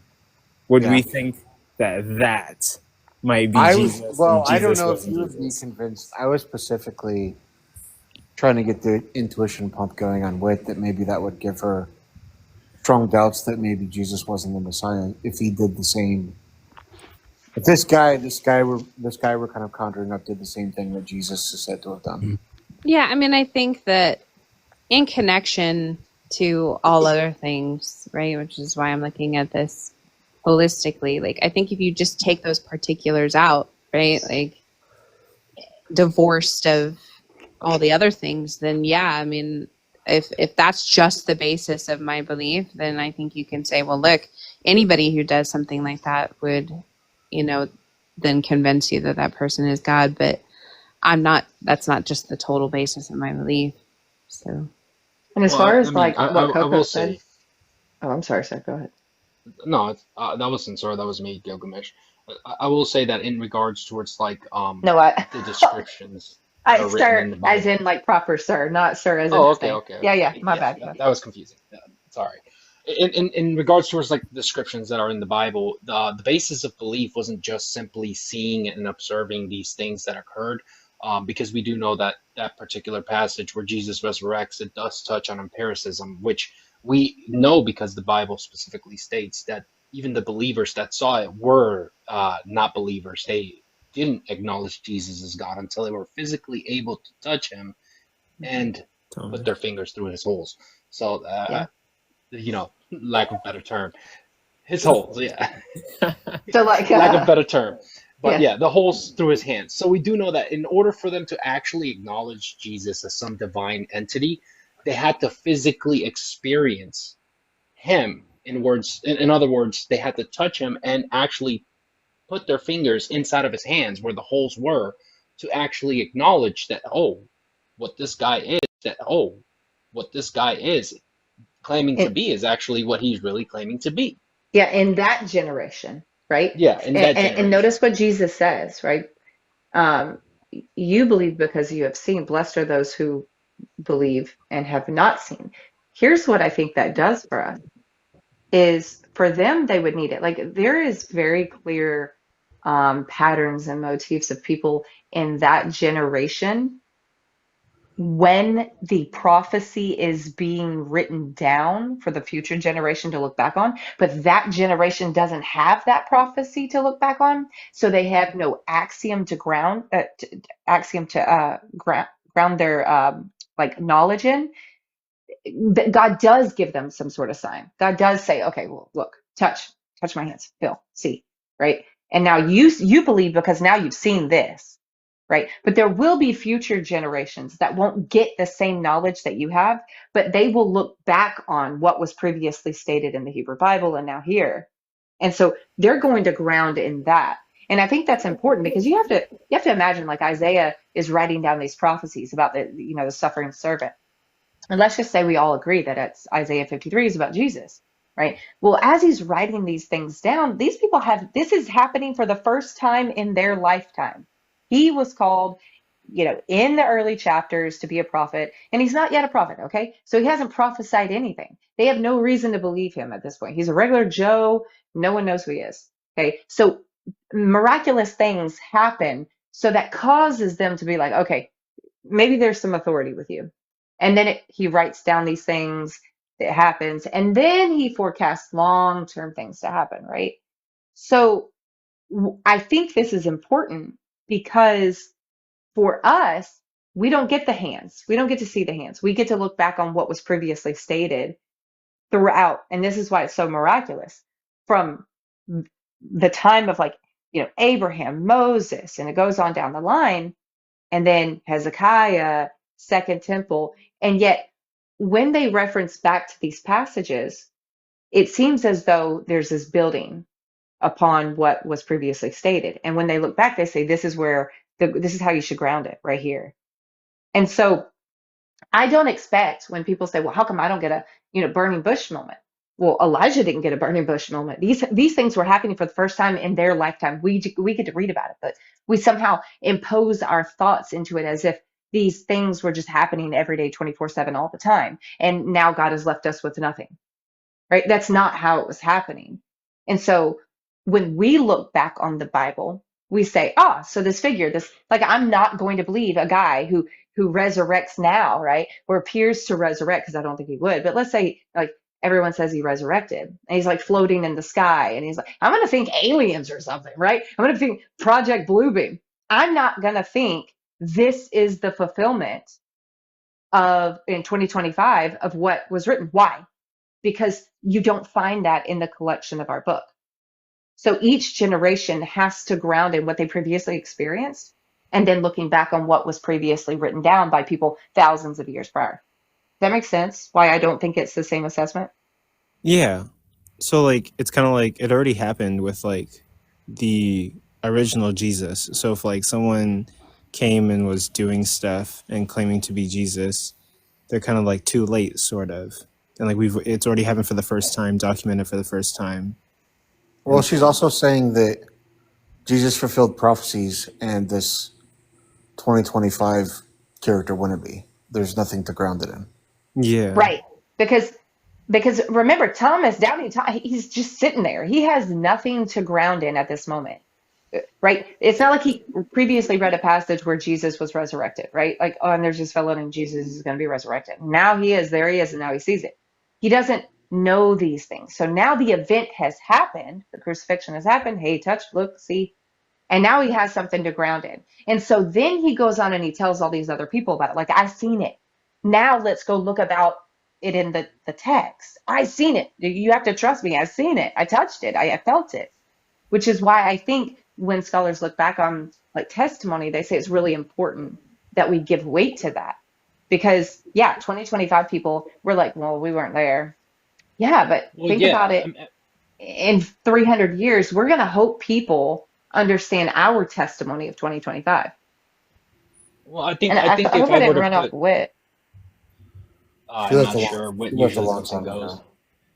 Yeah, I think if I were to put myself in the shoes of a Christian who has a skeptical mindset, I personally would want something of some form of empiricism to occur in order for me to actually become a full believer, And this is not me speaking from a Christian, because I'm not a Christian, but I'm saying if I were in the shoes of a Christian with a skeptical mindset, to me, I would want the same experience that those witnesses experienced in order for me to become a full believer. And that's not something that is invalid. That would be very valid for me to have that mindset, especially when it's relating to a story from thousands of years ago that is passed off as true. Could I ask you a question? Yeah, go ahead. Do you feel like there are different, how do I word this? You say you would want some sort of empiricism. Okay. Yes. Does that level of empiricism change with the level of threat on the line? Okay, let me give you an example. Let's say, someone's like, hey, how do I say this? God, I like Clubhouse because you don't have to censor yourself. Someone's captured your family and they have them held up in a house, right? and they're gonna like kaboom. I'll just say that. Your level of empiricism to know whether or not like, and you're like this billionaire, and you're gonna, they want, $10 million. Your level of empiricism is really high because you're like, I need to know like proof of life. Send me proof of life. And let's say they just send you like this vague video and you're like, I don't know when that was taken. That might have been taken like right when you grabbed them. And you've had them in your captivity for, 8 hours now. I need a higher level of empiricism. Send me a timestamp. Like I need a timestamp. I need a marker. I need to know that they are currently still alive. Let me FaceTime them, right? And let me make sure it's going to go up, right? Am I right? I mean, your skepticism would indeed be warranted in this regard, but the problem is that whenever there's a situation that is relating to your family and threat of harming your family, it's something that you would take at face value, right? Because it's a legitimate threat that's being posed at the moment. You don't know for certain if it's true or not, but you're of course going to have to take it at face value because it's like, well, I haven't seen my family in 1 or 2 days, so I can conclude that my family probably is involved in some sort of kidnapping, or they're probably setting this up themselves. But you're not gonna automatically say that, hey, maybe my family's setting this up. No, I mean it depends on the relationship you have with your family too. But No, at no. the What I same mean, time, I'll explain why I'm saying like when the stakes are higher, people want more level of empiricism. They want more ground. They want more concrete evidence, right? Typically, like if right? you're, you get what I mean, or no? Yeah, I Okay. understand what you're saying. Because you want to So verify for a fact that it's true that they have your family because you want to see videos of your family right there. But then at the same time, when you're sent that vague video, you question it. So I understand what it is that you're saying, but yeah, I think for anyone, at least for any regular person, if we got a video of your family being tied to a chair, even though it was vague, you would be like, holy shit, they have my family. And you wouldn't yeah, necessarily think at that very moment, oh, this probably was taken weeks ago. They're probably dead. right, You right. would think Okay. they're alive at that very point in time. Yeah. Okay. Now let me throw a curveball. Let's say because of AI, and this actually has happened, by the way, they say because of AI, you should have code words, safe words that you develop with your family away from technology, um, like doorknob or something or whatever, and that AI wouldn't know this, right? And so AI calls people, and it's, Dad, I'm in a frantic. I'm arrested. I need you to send the money to the jailhouse. Please help me. And what it actually is scammers using your kid's AI voice.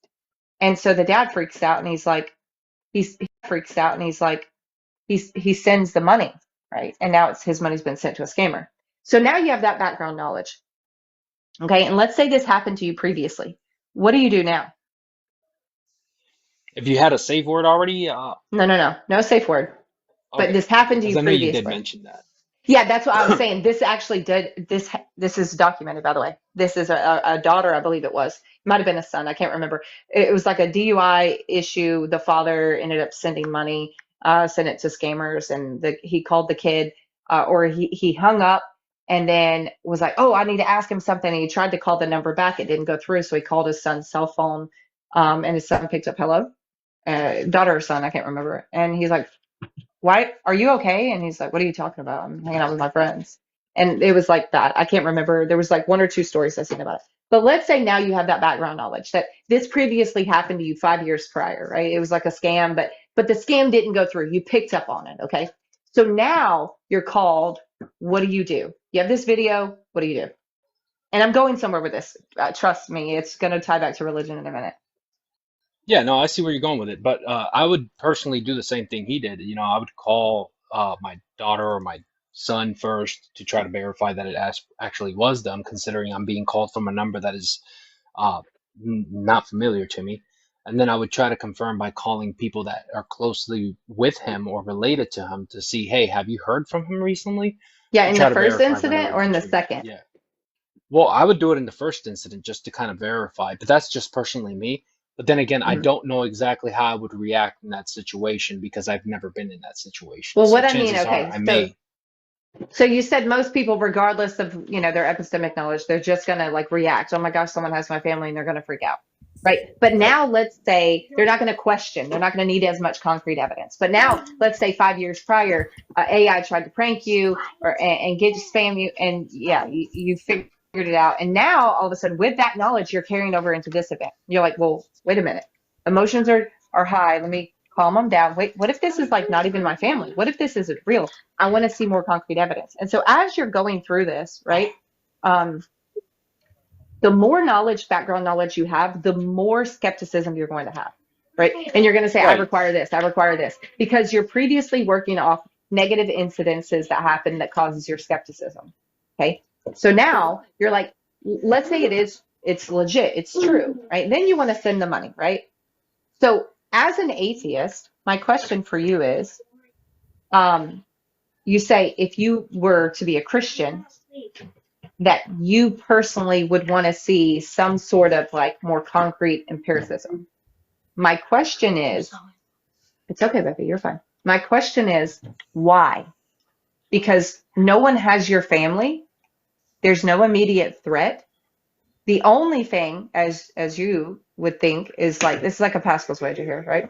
There's nothing other than if you're wrong, there's a threat, i.e. that you would go to hell or whatever you believe about that.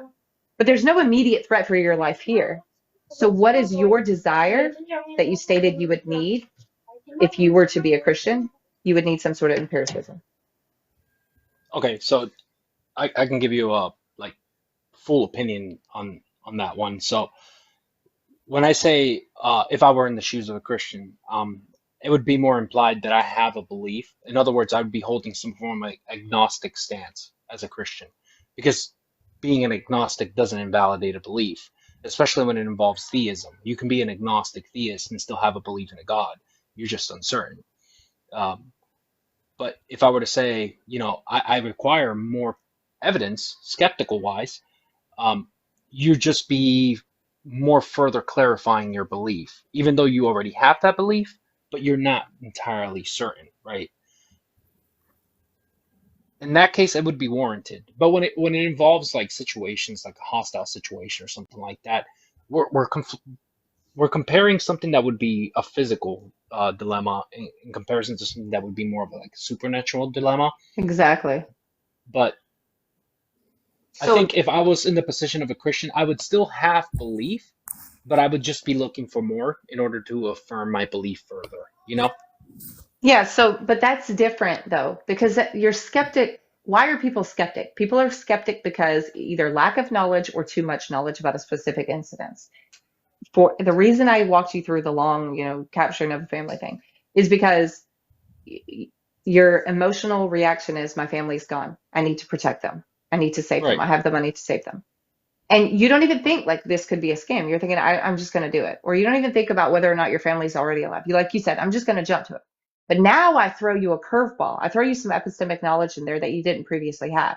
Now I say 5 years prior, AI tried to scam you. It was like a guy in, whatever country, and he tried to scam you with AI.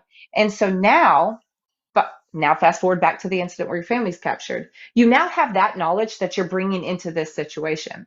So as you bring that knowledge into this situation, you may be like, oh my gosh, my family, oh my gosh, my family. But the next thing you're going to do is go, wait a minute, am I being scammed again? So now you immediately, that's warranted. Yeah. Yeah, you immediately become skeptic, whereas previously not having that knowledge, you wouldn't be skeptic. Now, doesn't mean that the same scenario is happening, but there's your skepticism. There's why you would be skeptic, right? And so now I just carry this over into religion. I say, the reason why some people are skeptic and others aren't, it's because either they don't have the same knowledge, they don't have the same experiences. And it's like, so what would it take for you to get there? Because there's no physical threat, none, not at least, especially not in America. There's no physical threat to being a Christian. So like Pascal's wager, like makes sense, right there. And it just literally, there's no physical threat to it. So the only thing is if you're wrong, and there is this God of the Bible, and he does send you to the bad place, right? There's that, but that leans more in the skepticism of not being a Christian. So when I hear people say, yeah, but it's logical to be skeptical, I say, I don't really see why it is. Now, if you're an atheist. Now, if you're saying, I'm agnostic, I believe there is a God, but I don't know which God to actually believe in. Now that's a different conversation. And so for all of these reasons, Coco, this is why I think you should return to Christianity. You see what I just did right there? Wait, what? Boom! No, I think in general. So your analogy is great. Um, it was on point with specific topics.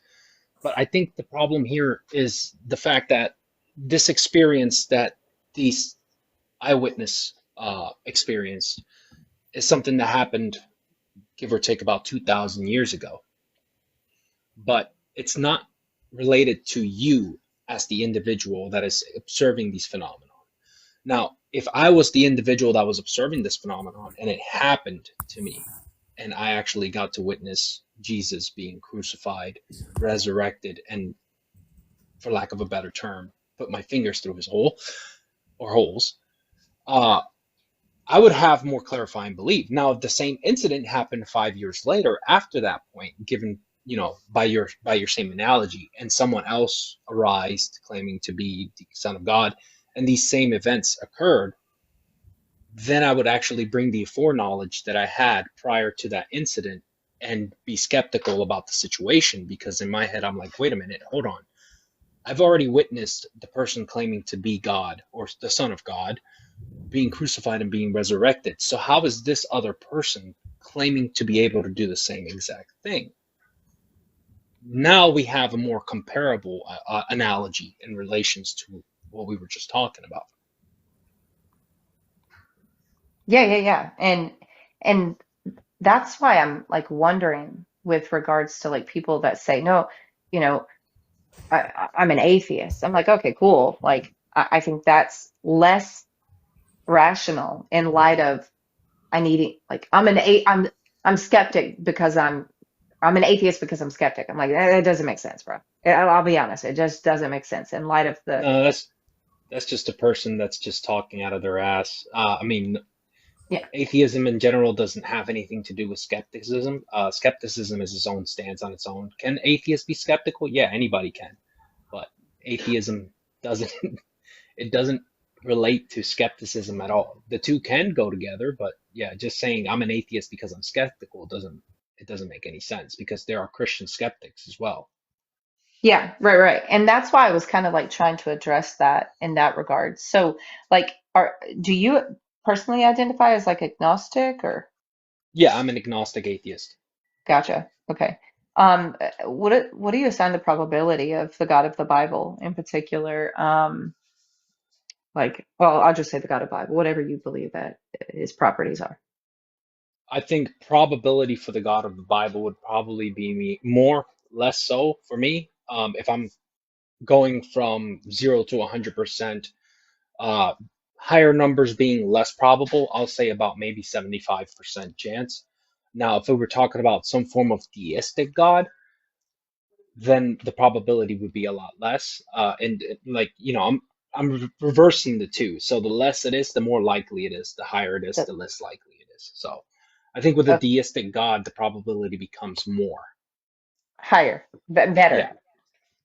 that he exists or it Much exists. yeah. Because Okay. see, with the Christian God, it's specifically attributing labels to one entity. But when it comes Mhm. to a deistic God, you cannot attribute any labels to an existence of a mind that has always been and will always be. But in Christianity, we already attribute certain labels to that deity, which makes it Mhm. more humanistic, making it least probable for me at least. But Why do with you a need? deistic God, Oh, sorry. I'm sorry. oh Go no, ahead. it's fine. Uh, The issue comes from, like, for yeah, example, when when it you make comes it to more Christianity, humanistic, so now, yeah, yeah, I get what you're saying there. Yeah. yeah. So why do you So like when need? it comes, Oh, go ahead. I mean, oh no, it's fine. So when it comes to like the Christian God, from an atheist perspective, right? I get a lot of people get real uptight about an atheist asking for empirical evidence for the Christian God. This, in regard to the Christian God, is justifiable because the Bible does say that God has a direct influence on the physical world. He has interacted with the physical world. So you can ask for empirical evidence in this regard. But when someone mentions a deist God, asking for empirical evidence for that is not warranted because the deistic God would be completely metaphysical with no basis on reality whatsoever. Yeah. So, I like where you went there. So, why do you think in like because you mentioned you appeal to the Bible, right? Because we do have like examples of God interacting directly with the Bible, with people or whatever, via angels, prophets, etc. in the Bible. Why do you think that that necessitates that it should be the same for you?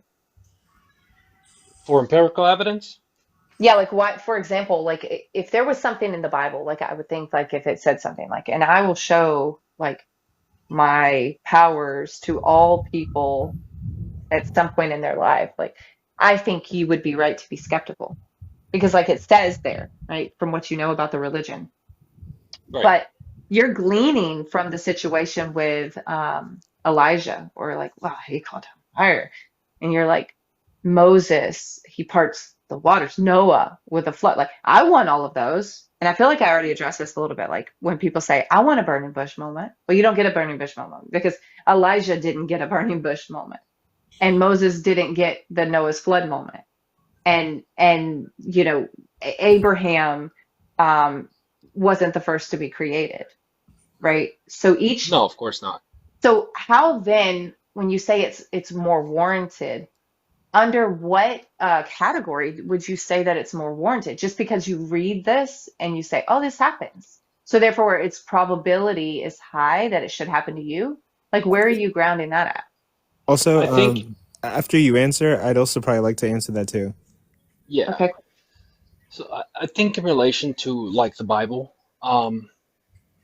it further clarifies Jesus himself, as a matter of fact, further clarifies the atheist point in being skeptical and empirical. I can't remember his exact word for word, but Jesus says, even though you see me, you lack, you what is the word that he says? Even though you've seen me, you lack belief in Because me, but blessed are those who were Thomas. no, it's more Oh, like after he resurrected, where he says, that you've seen me, but yet you've lacked belief that I was who I said I was until you've actually observed me come back and you've actually seen me with the holes in my hands, something yeah, along that's those lines. Thomas. That's doubting Yeah, Thomas. But yeah. that's the So guy who even sticks his hands in the wounds of Jesus. And he says, yeah, touch, and he does. And he says, you believe because you have seen, like, and touched. yes, Blessed are yes. those who believe and have not seen. Yeah. So even in that situation, Jesus himself like confirms that, you've seen because you believe. But even though Jesus does say, blessed are those who have believed but haven't seen, it still gives that basis that some people do need evidence in order to believe. Oh, sure, but that wasn't my question. My question is, why do you feel like you have to be one of those people, right? You're basic, like, if you were to, Coco wanted to answer too. So, like, why would you say it's warranted because I've seen it in the Bible? Do you hold that same epistemological belief about other things in life? Well, I've Oh, seen yeah. this one Okay. lady get, like, I've seen this one person, do this. They mistakenly like drove off the road and ramped up, and like they survived. Like, so it should happen to me too if I ramp and I, like. So Right. do you carry Yeah. that same over to other areas of life? Okay, I understand your question now, but yes, Okay. I do. I carry that with not just Christianity, I carry that with any form of religion and their beliefs as well. Um, to me, something that is supernatural is not something that is verifiable, it is unfalsifiable. Even though there are people who give personal testimonies and anecdotes, I acknowledge those testimonies and personal anecdotes as valid, but subjectively valid. I'm not going to say you didn't experience nothing. It's false. To you, that is true. But to me, someone experienced nothing. It's false. To you, that is true. But to me, someone who bases his life on reasoning and something that would be tangible or empirical, I need to be able to observe those phenomenons happening before I'm capable of becoming a believer. So for my position, and this isn't the position for everybody, if you're gonna tell me that this God is true and that these events did occur, I need at least some form of evidence to prove that this is the case. Right, but that to you is like, again, everyone else's experience, right? The burning Right. bush, the ramping of the car. How come, like, if you ever get into a wreck, like, God let it not be so, by the way. But if that's the case, like you said, well, how come it was the same way as that other lady, but like I didn't, like my car got more beat up than hers, right? Right. So are you going to say that with everything in life? Like, well, I've seen that one guy, he was just as smart as me and he got a raise, but I didn't. Like, do you just necessitate that on every aspect of life, or are you only skeptical because you've not seen or experienced in religion?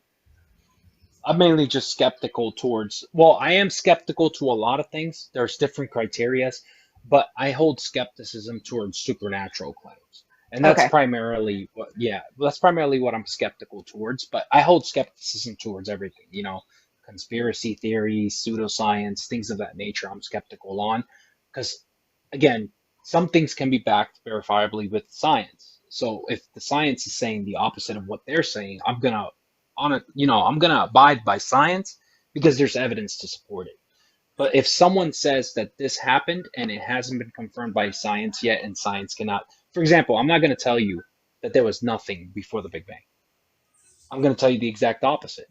I'm gonna side with the Christians in this one. I don't know what happened before the Big Bang, but obviously there was something.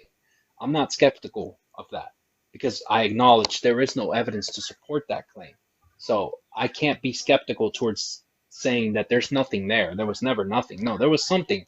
What that something is, I don't know. Could it have been God? Sure, it could have. Mm-hmm. Could it have been something else that could have been naturally explained? Possibly. Do we have evidence for it? No, we don't. Am I Yeah, going to so side with God automatically? No. I would just wonder, and one final thought before Coco, I would just wonder if there is something like natural that existed before like the Big Bang, as you said, where did that come from? Like, where are you grounding? Like, have you ever walked upon something that's natural and it didn't have some source of creation and like, for example, like you stumble upon like a like piece of metal on the ground on the road. You're like, well, I know this probably came from a car bumper or something like that. Like, do you? The reason why I'm questioning this is because I often question people's depths of how far they've taken the psychology of whether or not they're really thinking about religion in the same way that they think about everything else in life. It's like, okay, if there was something natural, not God, not deity, before the Big Bang, where did that come from? And what in the world that you live in gives you the warrant to say, no, I think because I experienced this thing over here in the world that was this natural thing that was not from another thing, i.e., it just existed, then I could say that there's this natural thing that's before the Big Bang. Like there's nothing. I know of literally nothing on Earth, big, small, wide or far, that I can think of that doesn't have its origins in another quote created thing, another natural thing. How? Where's the start? Where's the beginning without deity? Well, before I answer that, I really want to hear Coco's answer towards your previous question because Coco did say they want to answer it Sorry. as well. So, Oh no, you're totally good. I might just have a question instead. But it's your life. let's see, what was I gonna ask? Oh, okay, so yeah, you had other people with like burning bushes and like some people were able to like drop their canes on the ground and they would turn into snakes, split the Red Sea, all sorts of stuff. Do you think those people had to well, okay, I asked this question a long time ago, but I forgot what the response was. But like atheists are skeptical today because the Bible is making like a lot of claims and they can't really substantiate a lot of it. But do you think that like these people back in the day that were doing like these amazing things and God was empowering them and God was like in front of them casting out demons and stuff, do you think they had to have less faith than somebody like me has to nowadays, where we're not really given like the burning bush or like pigs being cast out or literal Jesus is in front of us like doing stuff? Less faith? No, I think they were just as probably. I mean, an example was given in the New Testament, right? They didn't know that the Messiah was going to be crucified. They didn't get it. They didn't understand it. They didn't have that background knowledge of the text. And even after this guy they followed, they loved, and he was crucified, and even after that, they're all gathering around. Like, why the heck are you gathering around? Like, people don't come back to life. Why are we here then? Like, this guy said to come here and be here, and the Holy Spirit's going to come, and all of these. Like, are we crazy? This man is not with us anymore. He has been unalived. Why are we in the room together? We need to go on back to our business, Monday through Friday work week, and going about our business. Why are we here? Something was causing them to be there. Well, that background knowledge was they knew this fellow. They walked with this fellow. They saw what he was doing. But it still, at that point, was not enough to believe, like, he resurrected. He said, wait here, something's going to happen. Okay. And then, poof, he's right there. And he, like, comes in the room, and everybody's like, what the heck is going on? And he's like, touch my wounds, right? And they're staring at him. They've not yet touched him. They're staring at him. They're like, I know with everything in me that you were just unalived. How are you here right now? And why are we here right now? Oh my gosh, this is why we're here right now. Okay, fine.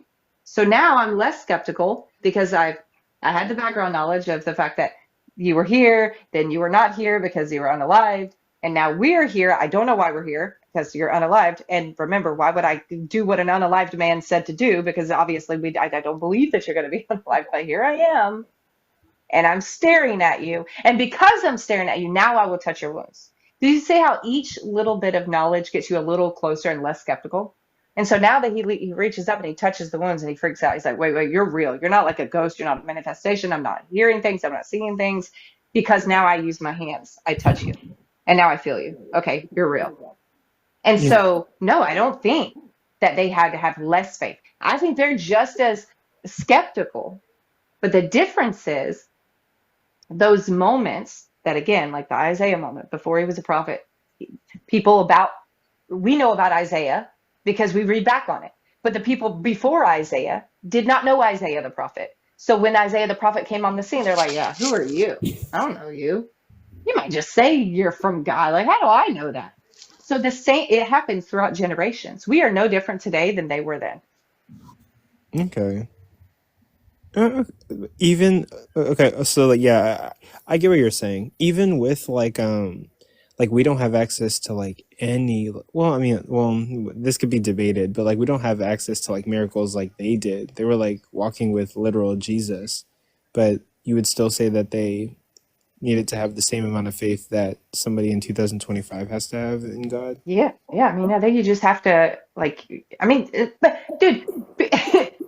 Peter walks on water and he's fine as long as he's like looking at Jesus. He steps out and he realizes, oh, I'm walking on water right now. And then poof, he goes right on through.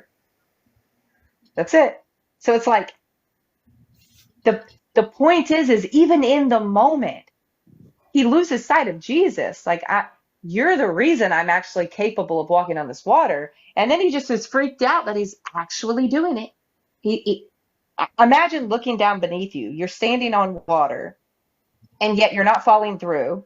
And you know the depths below you. There's creatures, it's dark, and you're like, how am I doing that? Yeah. And then boom, you go through. Like, yeah, they definitely didn't have like this great amount of faith in such a way that they're just like, they know everything. Or this tiny, itsy bitsy amount of faith that they knew nothing. They're skeptical for sure. Everyone. And that's what I'm saying. Like, the way that you become not skeptical is that you have to ground that in something. And I think that's different for each person. But what I'd like to get at is, how do we ground in no God, right? All natural, when we don't have any previous knowledge to know that there are things that are created. Like, you don't stumble upon things that are created where you have that background knowledge of like, oh, that came from this. Like babies, we make babies, but we know where they come from. We produce them, right? A baby doesn't pop into existence and we go, that's my grounding for how I'm going to say there's this natural thing that's previous to the Big Bang that causes the generations to come, i.e. the Big Bang, right? Baby here. No, we just know that babies come from other people. And so we know that a tree produces seeds and it drops and that produces another tree, a cycle. There is nothing in this world that we can look at and we can say, it's because of this natural thing that I've experienced in life that I'm going to take that experience and use that as my skepticism to say that I don't believe in deity, that I believe in a big bang or some sort of like primordial like soup of like natural something that caused everything to be in existence. We have nothing like that. But yet when we think about this with religion, so we're not thinking about this in any other way in life. We would never do that in any other way in life. But when we carry it over into religion, we're all of a sudden hyper skeptical. And I get it if you're going to assess like spiritual things, like whether or not and like miracles could happen, right? Miracles still happen. People are still skeptical today. I'm not saying that, but I'm saying in regards to a deity creating things versus no deity creating nothing else is natural, empiricism is, I think, fallacious because we don't carry that over in every aspect. We just don't. It's just a way to say I'm skeptical and not accept that you haven't thought deeply about the idea of God and to put yourself in the hot seat. That's truly what I think it is. I think in relation to like what your question was, I can't definitively answer your question, at least not without appealing to ignorance, because if I say something, I'm probably going to pass it off as true when in reality it's not. But let's say, hypothetically speaking, you're walking and a fork hasn't been invented and a fork is lying on the ground. This is what you mean by seeing a piece of metal, right? And then you're saying, how did the world naturally create this? It's almost like, in the sense, if you're looking at the universe, it's kind of like you're comparing the universe to a house, something that was intentionally designed. I'm not going to automatically look at the universe and say it has an intentional designer because I can see something that has been intentionally designed. If I see a car, I know that someone has designed it. If I see a tree, I know it's been natural, you know? It's a natural process that has happened and the tree came about because of a natural process. I like to consider the universe in the exact same regard. The universe is a natural process, at least to me. The universe is a natural process. Planets are not living things. Planets may look unique and round, but from my observation, it's no different than looking at a rock, which I know can come about naturally. And we know that planets can come about naturally because of accretion, and accretion would create round objects due to gravity and the implosion of gases and rocks. So we know this forms planets. I would look at the universe like something would be natural, and that's something that would arise, that something that would be natural in nature. Now, to a theist, they would see the universe as something that is intentionally designed. They look at a planet and say, there's no way Jupiter can just be perfectly round and have excellent stripes surrounding it. That has to be by design. It's intentional. And then they would look at something that would be natural as something that would be intentionally designed, and then attribute it to a god designing something. But we don't see in the same perspective. Oh, I I don't agree. think a lot of atheists agree with you. Like, respectfully, I don't think that. I think that most atheists aren't naturalists about the world. Yeah, I wasn't saying that I was speaking for every atheist. I said for me, my opinion. So Well, I mean, that's if just the a point that I I understand, articulated. right? But if the debate is about theism or atheism, I'm not sure how naturalism or supernaturalism are going to be like important here. Like the theist or atheist could adopt either or. No, and I'm not saying that at all. I'm just speaking from my perspective, and I did clarify that in the beginning. That from my perspective, I would see planets and think of planets as something that would arise from something natural. Yeah, So, that's but compatible with from theism. yeah, but from my perspective, is what I'm saying. Yeah, but the point that was like to sort of motivate atheism. No, No, no, he's no, no, not an no. atheist. I am an atheist, but I'm not speaking from an Wait, atheist I thought you perspective. said you were agnostic. Yeah, I'm an agnostic atheist. I don't know what that I means, don't but know what that. Yeah, I mean, I hear it being used, tossed around all the time, but like it. Well, agnostic atheist is just a form of soft atheism, just like there's Yeah. Gnostic atheism. what is soft It's still atheism? atheism. Soft atheism as an agnostic You're atheism is just a skeptical of lack your of belief in atheism. God. Okay, Yeah. I asked what agnostic atheism is. You told me soft atheism. I asked what soft atheism is. You told me agnostic atheism. So soft atheism is basically, by definition, the lack of belief in a God. We don't make positive That's or just negative agnosticism. universal claims. An Yeah, atheist, at it's least agnosticism, but academic. it's still it's still atheism. The No, it's atheism not. by definition is the lack of belief in a God. Well, that's Agnosticism is like a just a knowledge claim. colloquial. That's like a colloquial definition, right? I don't think it's really useful in these types of spaces because then we lose the ability to differentiate between agnostics and atheists. Well, Yeah. agnostic is just a knowledge claim. Atheism is a belief claim. Yeah, The two can exist Wait, wait, wait. simultaneously. Wait, what? Wait, what A do you mean by belief belief in an, is, yeah. yeah, that's like with respect to epistemology, saying I don't know and I don't believe are sort of equitable there, depending on like the sort of theory you're taking. But if you just take a traditional JTB account, I'm not even sure there's a like important distinction there, right? Like between agnosticism and Yeah, a atheism, how meaningful you're using it. distinction. Yeah, but I understand what you're talking about in terms of like justified true belief and empiricism in a sense. But what I'm saying is that I'm an agnostic atheist, as in it's a knowledge claim of not knowing because I don't have the knowledge, and then atheism as in the lack of belief in a God. The Yeah, two you can understand exist these aren't simultaneously. epistemic positions. Like atheism is not, and like they're not saying I know God does not exist. They're just saying God does not exist. Well, atheism as a whole has nothing to do with epistemology. That's why I'm confused on your stance. I'm not saying that it is. I've Can we never once just skip said the that it was. semantics of entitlement and just go Sure, along? sure. More to the point of what I was saying. What you said, right, about the whole natural objects and how the universe is reducible down to that sort of thing. That's compatible with a theistic view. Yeah, and I'm not saying it's not. There are theists who actually view it as naturalistic. I'm Well, saying Okay, from my so perspective. Well, Bro, just what my the point in the and just reason say I what brought, you believe. well, the point and the reason that I brought this up is just like I don't know who, right? I'm sorry, right. Like, yeah, there are theists that believe that, but I don't. I'm asking you about what it is that you believe and how what your epistemological belief is with regards to when you see religion, you become hyper skeptic, right? But you don't have that same skepticism about other things that are quote natural in life that you witness. Because like again, an atheist is going to say, yeah, that's fine.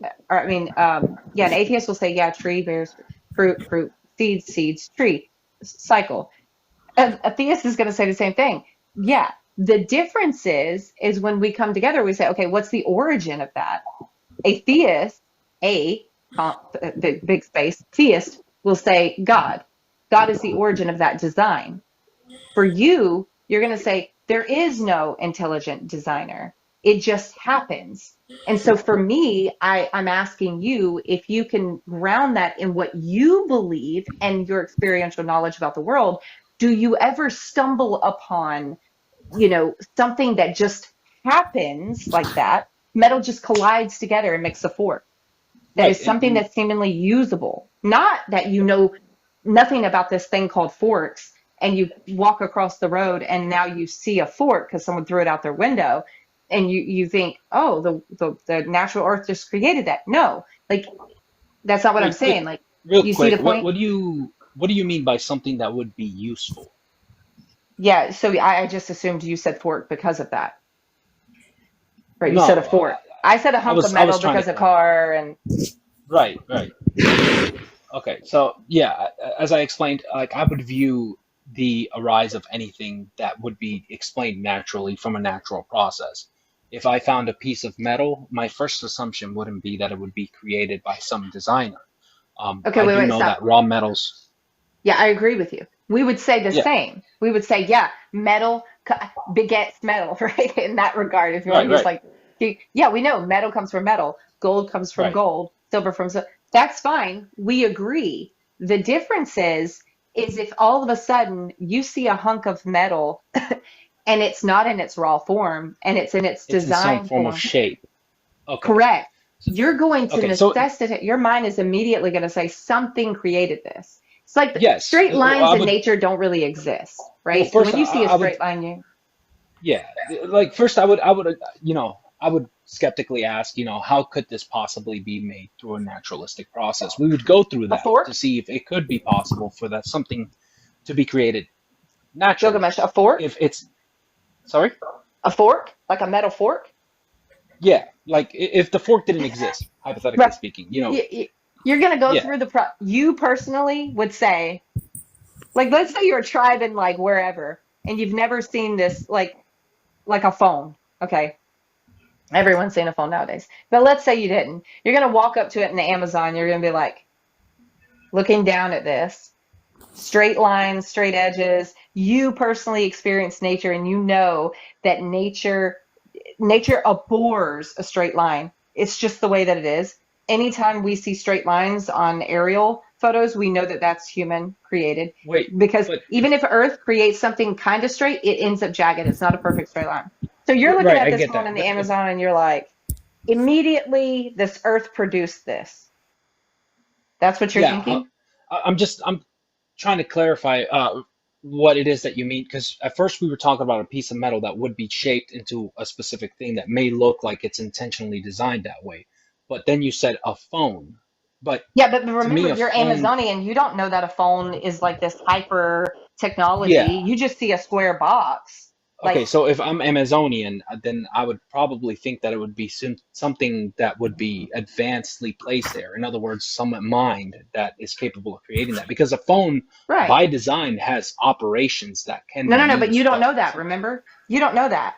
Wipe away that knowledge. I'm trying to get you to think like them. You find a box okay, and you're like, you hold this box up. Do you say, the gods gave us this box? Or do you say, the earth gave me no, of this course, box I would fully say from formed? that perspective, without knowledge, I would say and think that the gods would have given us that box. I mean, Okay. this is historically verified. The Egyptians thought that the gods gave them the metals from meteorites to create their daggers with. So we know for Yes. a fact that this is Okay, something that they would cool. have done.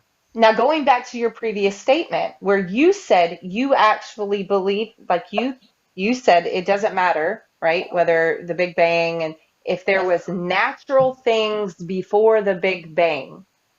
Okay. My Right. question is, let's say there was natural things, some primordial like soup. Okay. Hmm. Who made that? What made that? Because you can't be, you have nothing to ground in, nothing. There's nothing in you, and I'm showing and demonstrating you don't carry the same skepticism over to the rest of your life as you do to religion. Because you have no way to say that this primordial soup, this natural material, just existed. You don't have any way, no axiom to ground that in. Nothing. There's not one single thing in your life that you don't look at and say, this was just like this. You know sands, you know shells break down that become sands because you can see it. You can pick up sand. You can say, oh gosh, this looks like a shell. Oh, it was a shell at once. Everything begets something else because that's what you know. There is not one thing that you can look at on this earth and say, it did not exist. It popped into being. But yet you hold that to be the case to avoid saying deity.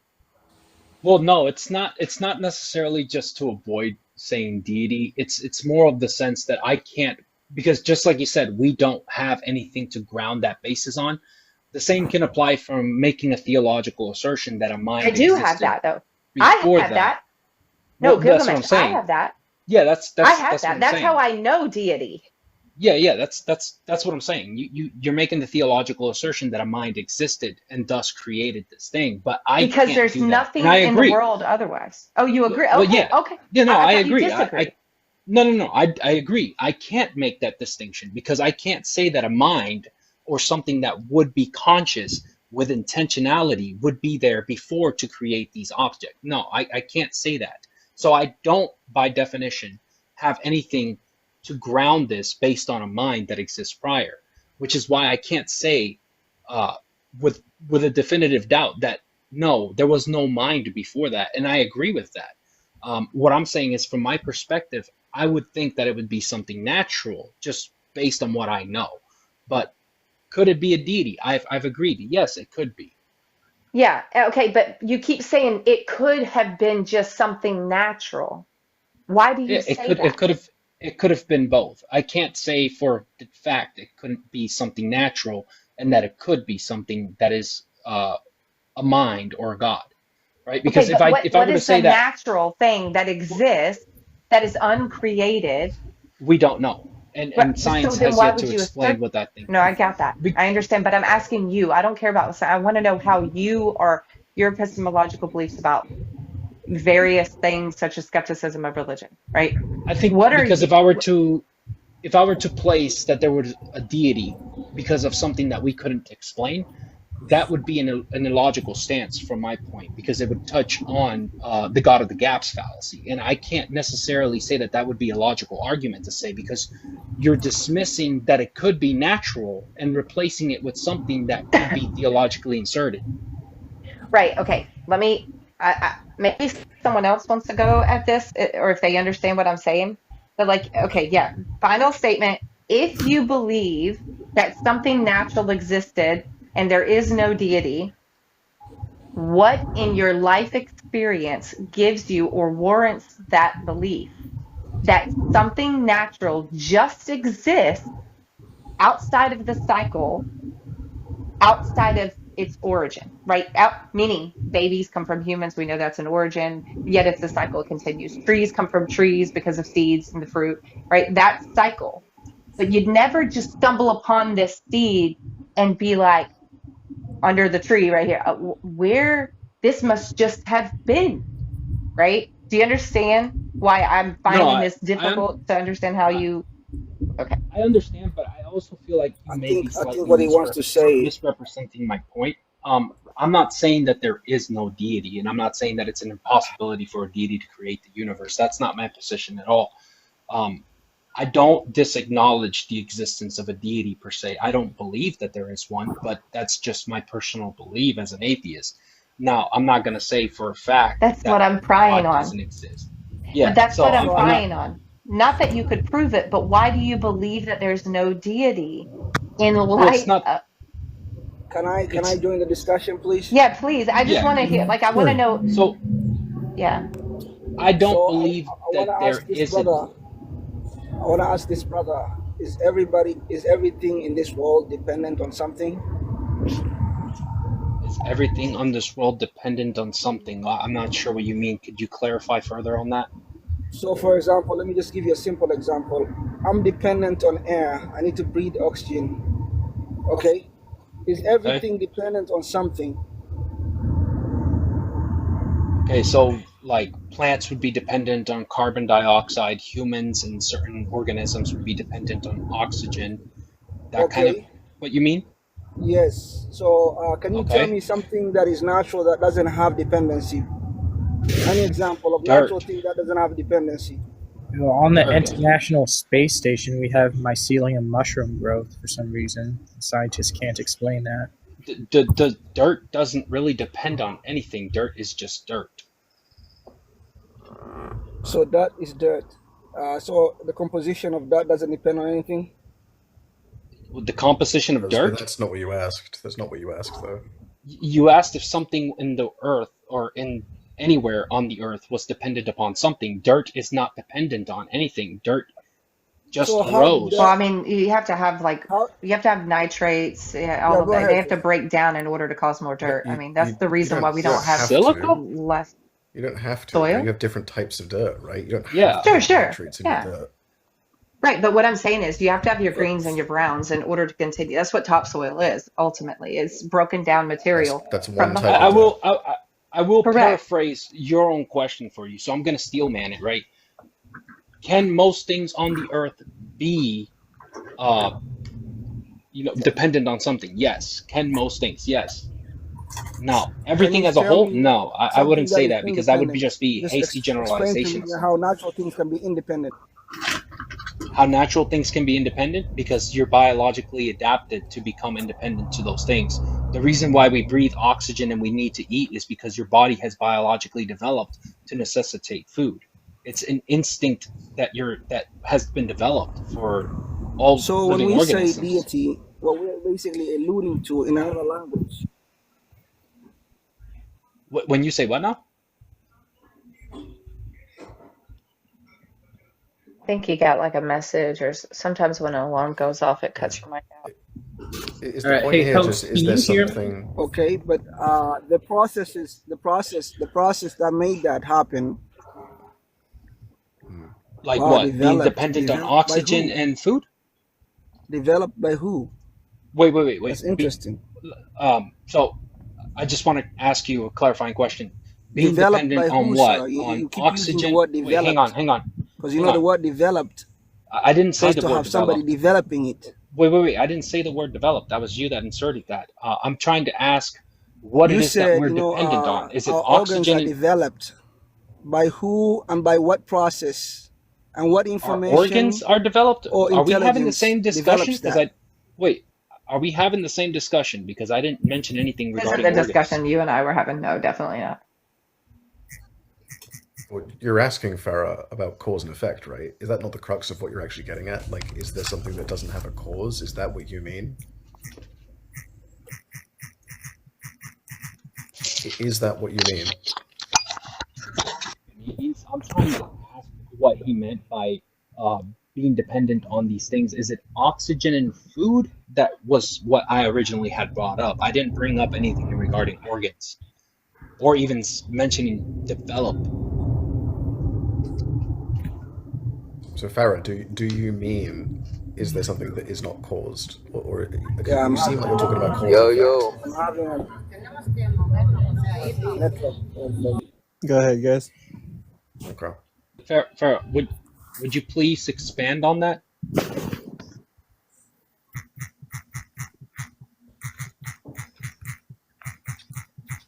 Max, really quick while we're waiting for that, I will howl. You said you wanted to say something? Go ahead. Yes. If you can pull up my picture, I'd like to show you some stuff about the Jesus guy and how he even renounced his faith in Christianity. So if you look at here, this guy evaded his execution on the cross. They just chose someone that looked like him because they needed a freaking martyr. This guy fled to Japan, started studying Hinduism, Buddhism, and Taoism, and started preaching some rhetoric about oneness and matrix type stuff. So if even the Jesus guy renounced his faith, I think that's a very clear reason to not follow Christianity. And when you just look at religion as a whole, because I'm not necessarily an atheist, because I do believe in a God and a goddess, just not one to any known religion here on earth. But yeah, I do believe there is a creator. We see tons of things in our reality that can't be explained in scientific Hello, can you guys terms, hear me? like paranormal wise and extraterrestrial wise, that I think is just irrefutable evidence of there being life out there and there being some type of existence after life itself. Is that an AI conversation? Sorry, is that a chat? Yes, this is an AI conversation, but I did research everything afterwards to make sure it was correct. I would be more interested in the research than that, to be honest. Okay. Well, if you want to do your research, just Google Shingo Village in Japan, and you can start reading Right, the no. history. What sources are you using to verify that beyond the chatbot? What am I looking at exactly? So I'm having a problem. You're with, just going to go to Google and you're just going to look up all the articles place, interviews where with it is the a little bit lineage better. over there that Signal is is better alive, because, taking care of the burial can't seem mound to and its hear you guys property well. religious artifacts and literature. Wait, hold on. Sorry, I can't hear what Howl is saying because Farah's talking. Can you guys hear me now? Yeah, but hold on I really hear you quick. right now. Go ahead, Howl. Yeah, so when you Google it, just look up all the interviews with the Hello? lineage over there that's alive taking care of the burial mound, because he had a wife and 3 daughters, apparently. So, yeah. Isn't this just... I've heard of this before. This is the whole notion that Jesus actually ran away and lived in Japan and died in Japan and avoided crucifixion and whatnot. Yes, his lineage is literally alive over there taking care of their property today.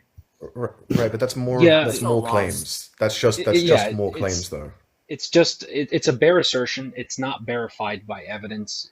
Anyone can claim to be the lineage of Jesus, but we can't verify this. Sure, they're not doing any DNA tests, but you can clearly see, just by looking at them, that they have DNA spliced with someone from Judea. Well, what do you mean by DNA splice? That's a pretty... Their facial features, their skin pigmentation isn't like regular people from Japan. Sure, but the same can be said for a minority of Africans who are actually white in complexion in comparison to being dark. Okay, bro, I'm just telling you to look up the historical facts for yourself. You can debate it all you want, but just at least look it up and then read through it and then decide. Okay, so here's the thing. When you say something like, okay, Jesus actually was this guy who fled to Japan, and this is why there's this family that believes this and states this, and then you show up a chatbot with an AI, and Yeah. even then it says in the first sentence, according to the legend in Shingo Village, which is like, okay, Yes. that's just more. It's more claims. Because no I'm not interested religious in more claims, leaders am I? I want more acknowledge this as evidence. truth. That's why they want to keep some I don't type care. I of don't false. care who acknowledges it as true. I want the evidence for why it is true. You're not Yeah, going to I have mean, evidence when what's concluded but as then evidence is peer-reviewed okay, so studies if from people with no, bias. no, Then no, I'm no, no, no, then I'm no, gonna no, because dismiss if it. you I'm gonna dismiss it easily, aren't I? Because there's nothing that I need to believe in that. You can say the yeah, same if thing about Christianity itself too. Then wait, hold on. If you Exactly, claim that's the there's point. wait, if you claim there's peer-reviewed studies, then there is evidence, which is a contradicting statement that you just made. You said there is no evidence, but you then can you said have there's peer-reviewed peer-reviewed studies. studies and it still not be claimed to evidence if they don't have any actual evidence. Peer-reviewed studies would be based on evidence. Yeah, but what if those Peer-reviewed studies evidences without that. aren't proved Coco, we're as really doing evidence? this? Because you're resorting to some institution like a college or religious institution to verify things. Well, the So Nuclears it didn't do sounds their fucking job, did they? Yeah, but they're um, biased and they get paid off. These aren't unbiased Hang parties on. doing Which peer-reviewed studies? studies. Wait, hold on, Which guys. Hold on, studies guys. and which parties are paying them? Wait, hold on, There's guys. more claims. Go ahead, the fools or Jester. No, I'm just saying, like, are we really doing this? What? Are we really going to entertain this? I mean, So here's a UFO for you, the Tic-Tac UFO on Mars. This was captured Oh by the my NASA fucking Mars rover. god! How dumb are you? Look, I will say this, right? This is straight from the NASA website, man. Wait, hang on. I don't care about any of that. You've made a very self-defeating claim here, right? You stated that there is no evidence, but then you stated that they have peer-reviewed studies, which peer-reviewed studies imply that there is evidence. Now you're saying there is no evidence. That's pretty The self-defeating. peer-reviewed studies don't come to any conclusive result. What do you call that? It's not a freaking result. Whoa. Peer-reviewed studies come to conclusive results. That's why they're peer-reviewed. I'm telling you, they didn't. They didn't So come this- to any conclusive result. Studies. You're What studies conceding then? the original point. The results Cite something. stopped when the family decided they weren't going to do any Cite DNA it. testing. Cite the study. Cite the study, please.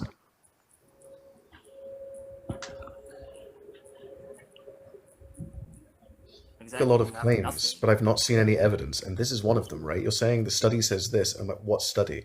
You haven't listed a name, you haven't given us a DOI, you've not told us an organization. Like, what And are you then- talking about? Currently, and I then have no reason to believe anything you say. Yeah, and then he stated that there is no evidence, and then he stated that it's peer-reviewed, which implies that there is evidence, which is contradictory. But that's also a self-defeating claim. If you say there is no evidence, then why should we acknowledge it? I understand the impetus to perhaps undermine Christianity, right? But like, I'm not interested in playing an unfair game. I'm not just going to agree with shit that disagrees with Christianity, but uses the same methodology to go about their business. If you're making more claims and you don't give evidence for those claims, for at least something for me to look at, or something for me to spool through, something for me to judge for myself, I'm not really interested, am I? It's like, I could just say, I'm a descendant of Christ, actually, and this is how it really went down. Let me tell you a story about that. It's a long one. And then like, I just don't give you any evidence. And I justify it with things like, well, I look vaguely Jewish, don't I? I look like I'm from Judea. I've got the facial features. I've got the nose or some shit like that. I start dabbling in phrenology. It just doesn't make any sense. And so I'm inclined to dismiss this because there's no evidence that's persuasive.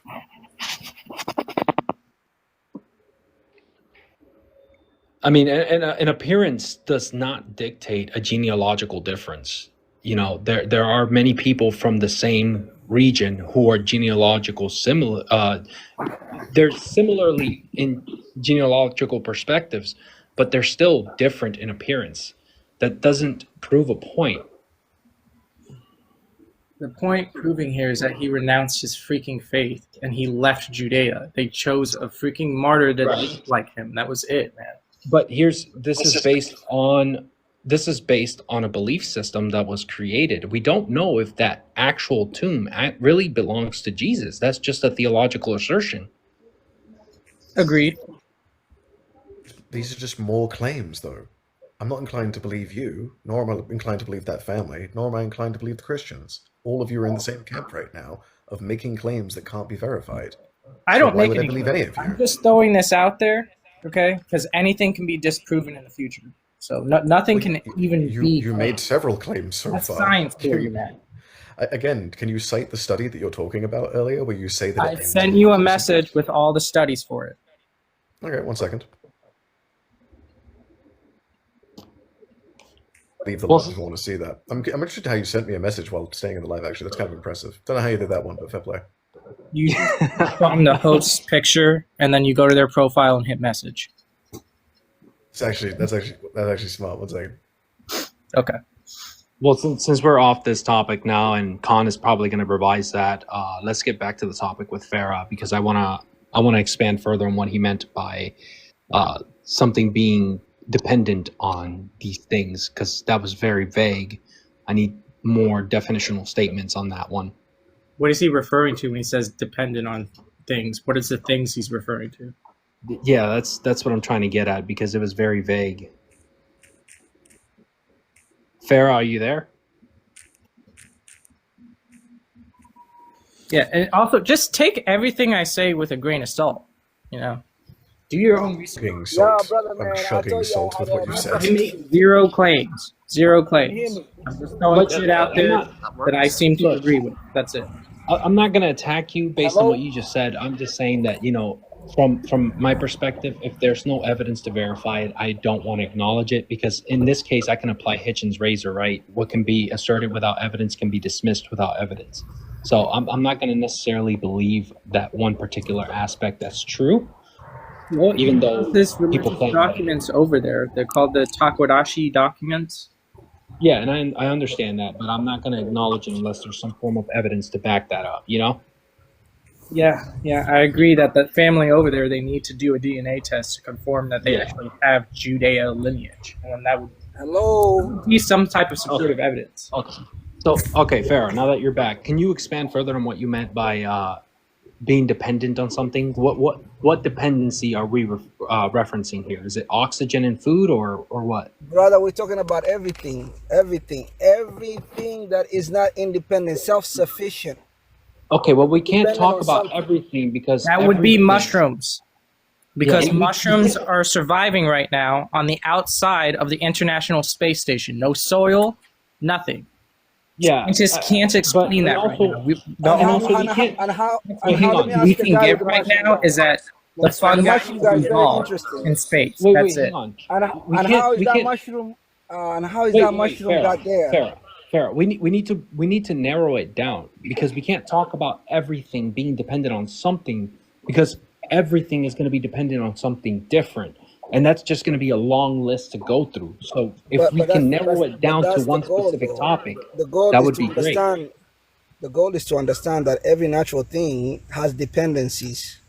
Right, but we can do that by narrowing it down, because if we can explain the dependency of that one specific thing to something natural, then we've already talked about everything else that is dependent on that one specific thing. I ask you actually a very simple question. Can you tell me any natural thing that isn't dependent on anything?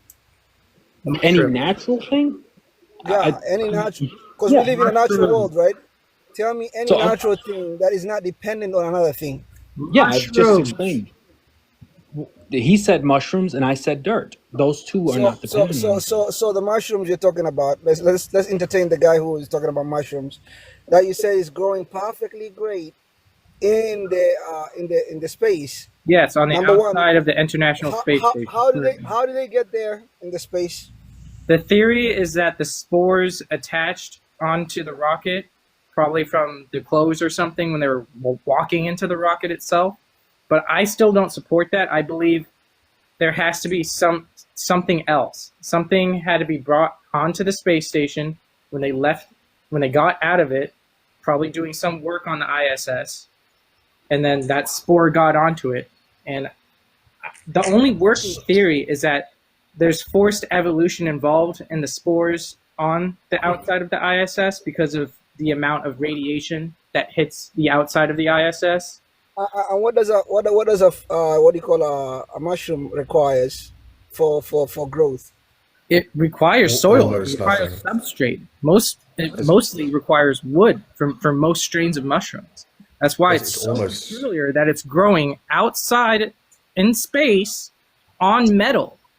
Again, So again, I I'm just asking, checked into I'm this. asking It doesn't actually seem as incredible as it's being made out to be. They're extremophile forms of fungi that attached in the 1980s to Russian scientists who went into space. And it makes sense that they would survive in the vacuum of space, it seems. They know full well why they're doing it. The conclusion of how fungi even came to Earth was it surviving on asteroids that hit Earth. So I didn't talk about That's an survival. interesting one I talked because it about seems that dependency. the basis of all animal life is fungal life, so it doesn't seem to make sense unless you want to believe panspermia outright, which is fine, but like that's a big claim that hasn't been proven yet. I mean, my personal belief that I have no scientific evidence to claim to is that, you know, the god or goddess creator, if there is one, used evolution as their means of creation. Yeah, that's not a claim, but that actually is a claim. That is a claim, just to be clear. Also, by the way, guys, you could argue that as well. It's not a claim, that's just my belief. Also, by the way, guys, I do love this conversation, but I do have to go do errands in real life. So I'll probably just take a couple like closing comments, and then I probably do have to go and do some real life My stuff. closing comment would be that humans are a product of advanced evolution from a superior extraterrestrial race for means of slavery on planets and resource extraction.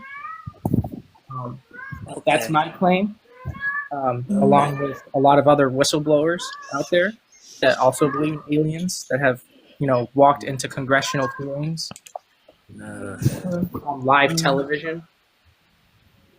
That's a terrible closing statement. Whatever. I think my closing remark is just going to be, you shouldn't believe extraordinary claims without extraordinary evidence.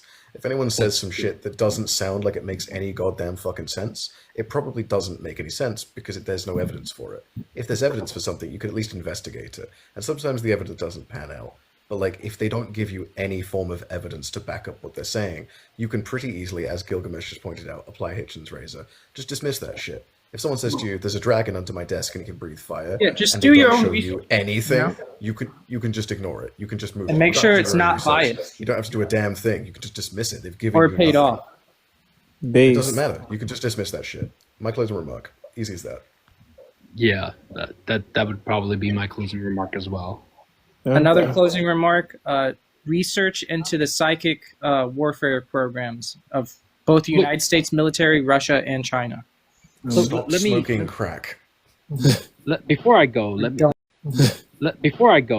me give you some advice, right? If you're making the positive claim and you're telling other people to research it, keep in mind what you're doing is a burden of proof shift. You're the I one don't who make bears any the claims. burden of I say take everything with a grain of salt. If something seems you're really still salty, eating- then maybe there's something fishy about it. Then maybe there's something fishy about it. But even if you still say take everything with a grain of salt, if you were to say that humans are genetically altered by an alien race that exists outside of space, you're making a claim, regardless of however you want to spin That's it. my belief. Closing We call it remarks. belief a claim, but it's not. Okay. It's a claim that has scientific supporting evidence. Thank you for having me up, Coco. Enjoy your rest of your evening. With you all, live long and prosper. How you originated? Okay. Dan, you got anything? Good luck, man. I want you to go to jw.org before you listen to any of these people on this TikTok, because they are false religion. You should go to jw.org and I used to be a Jehovah's Witness, and I can tell you without claim that it is 100% a freaking cult. Okay, You guys literally pay off money to the Catholic Church of the Vatican every year. Look at their taxes. Oh, you just lying your butt off.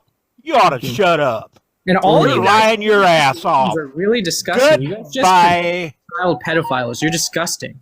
You're just pro-slavery garbage. Dang, that's crazy. I've heard some things about Jehovah's Witnesses. It's me and you, brother. But anyway, yeah, I'll see you guys. All right. Peace. No. Have a good one.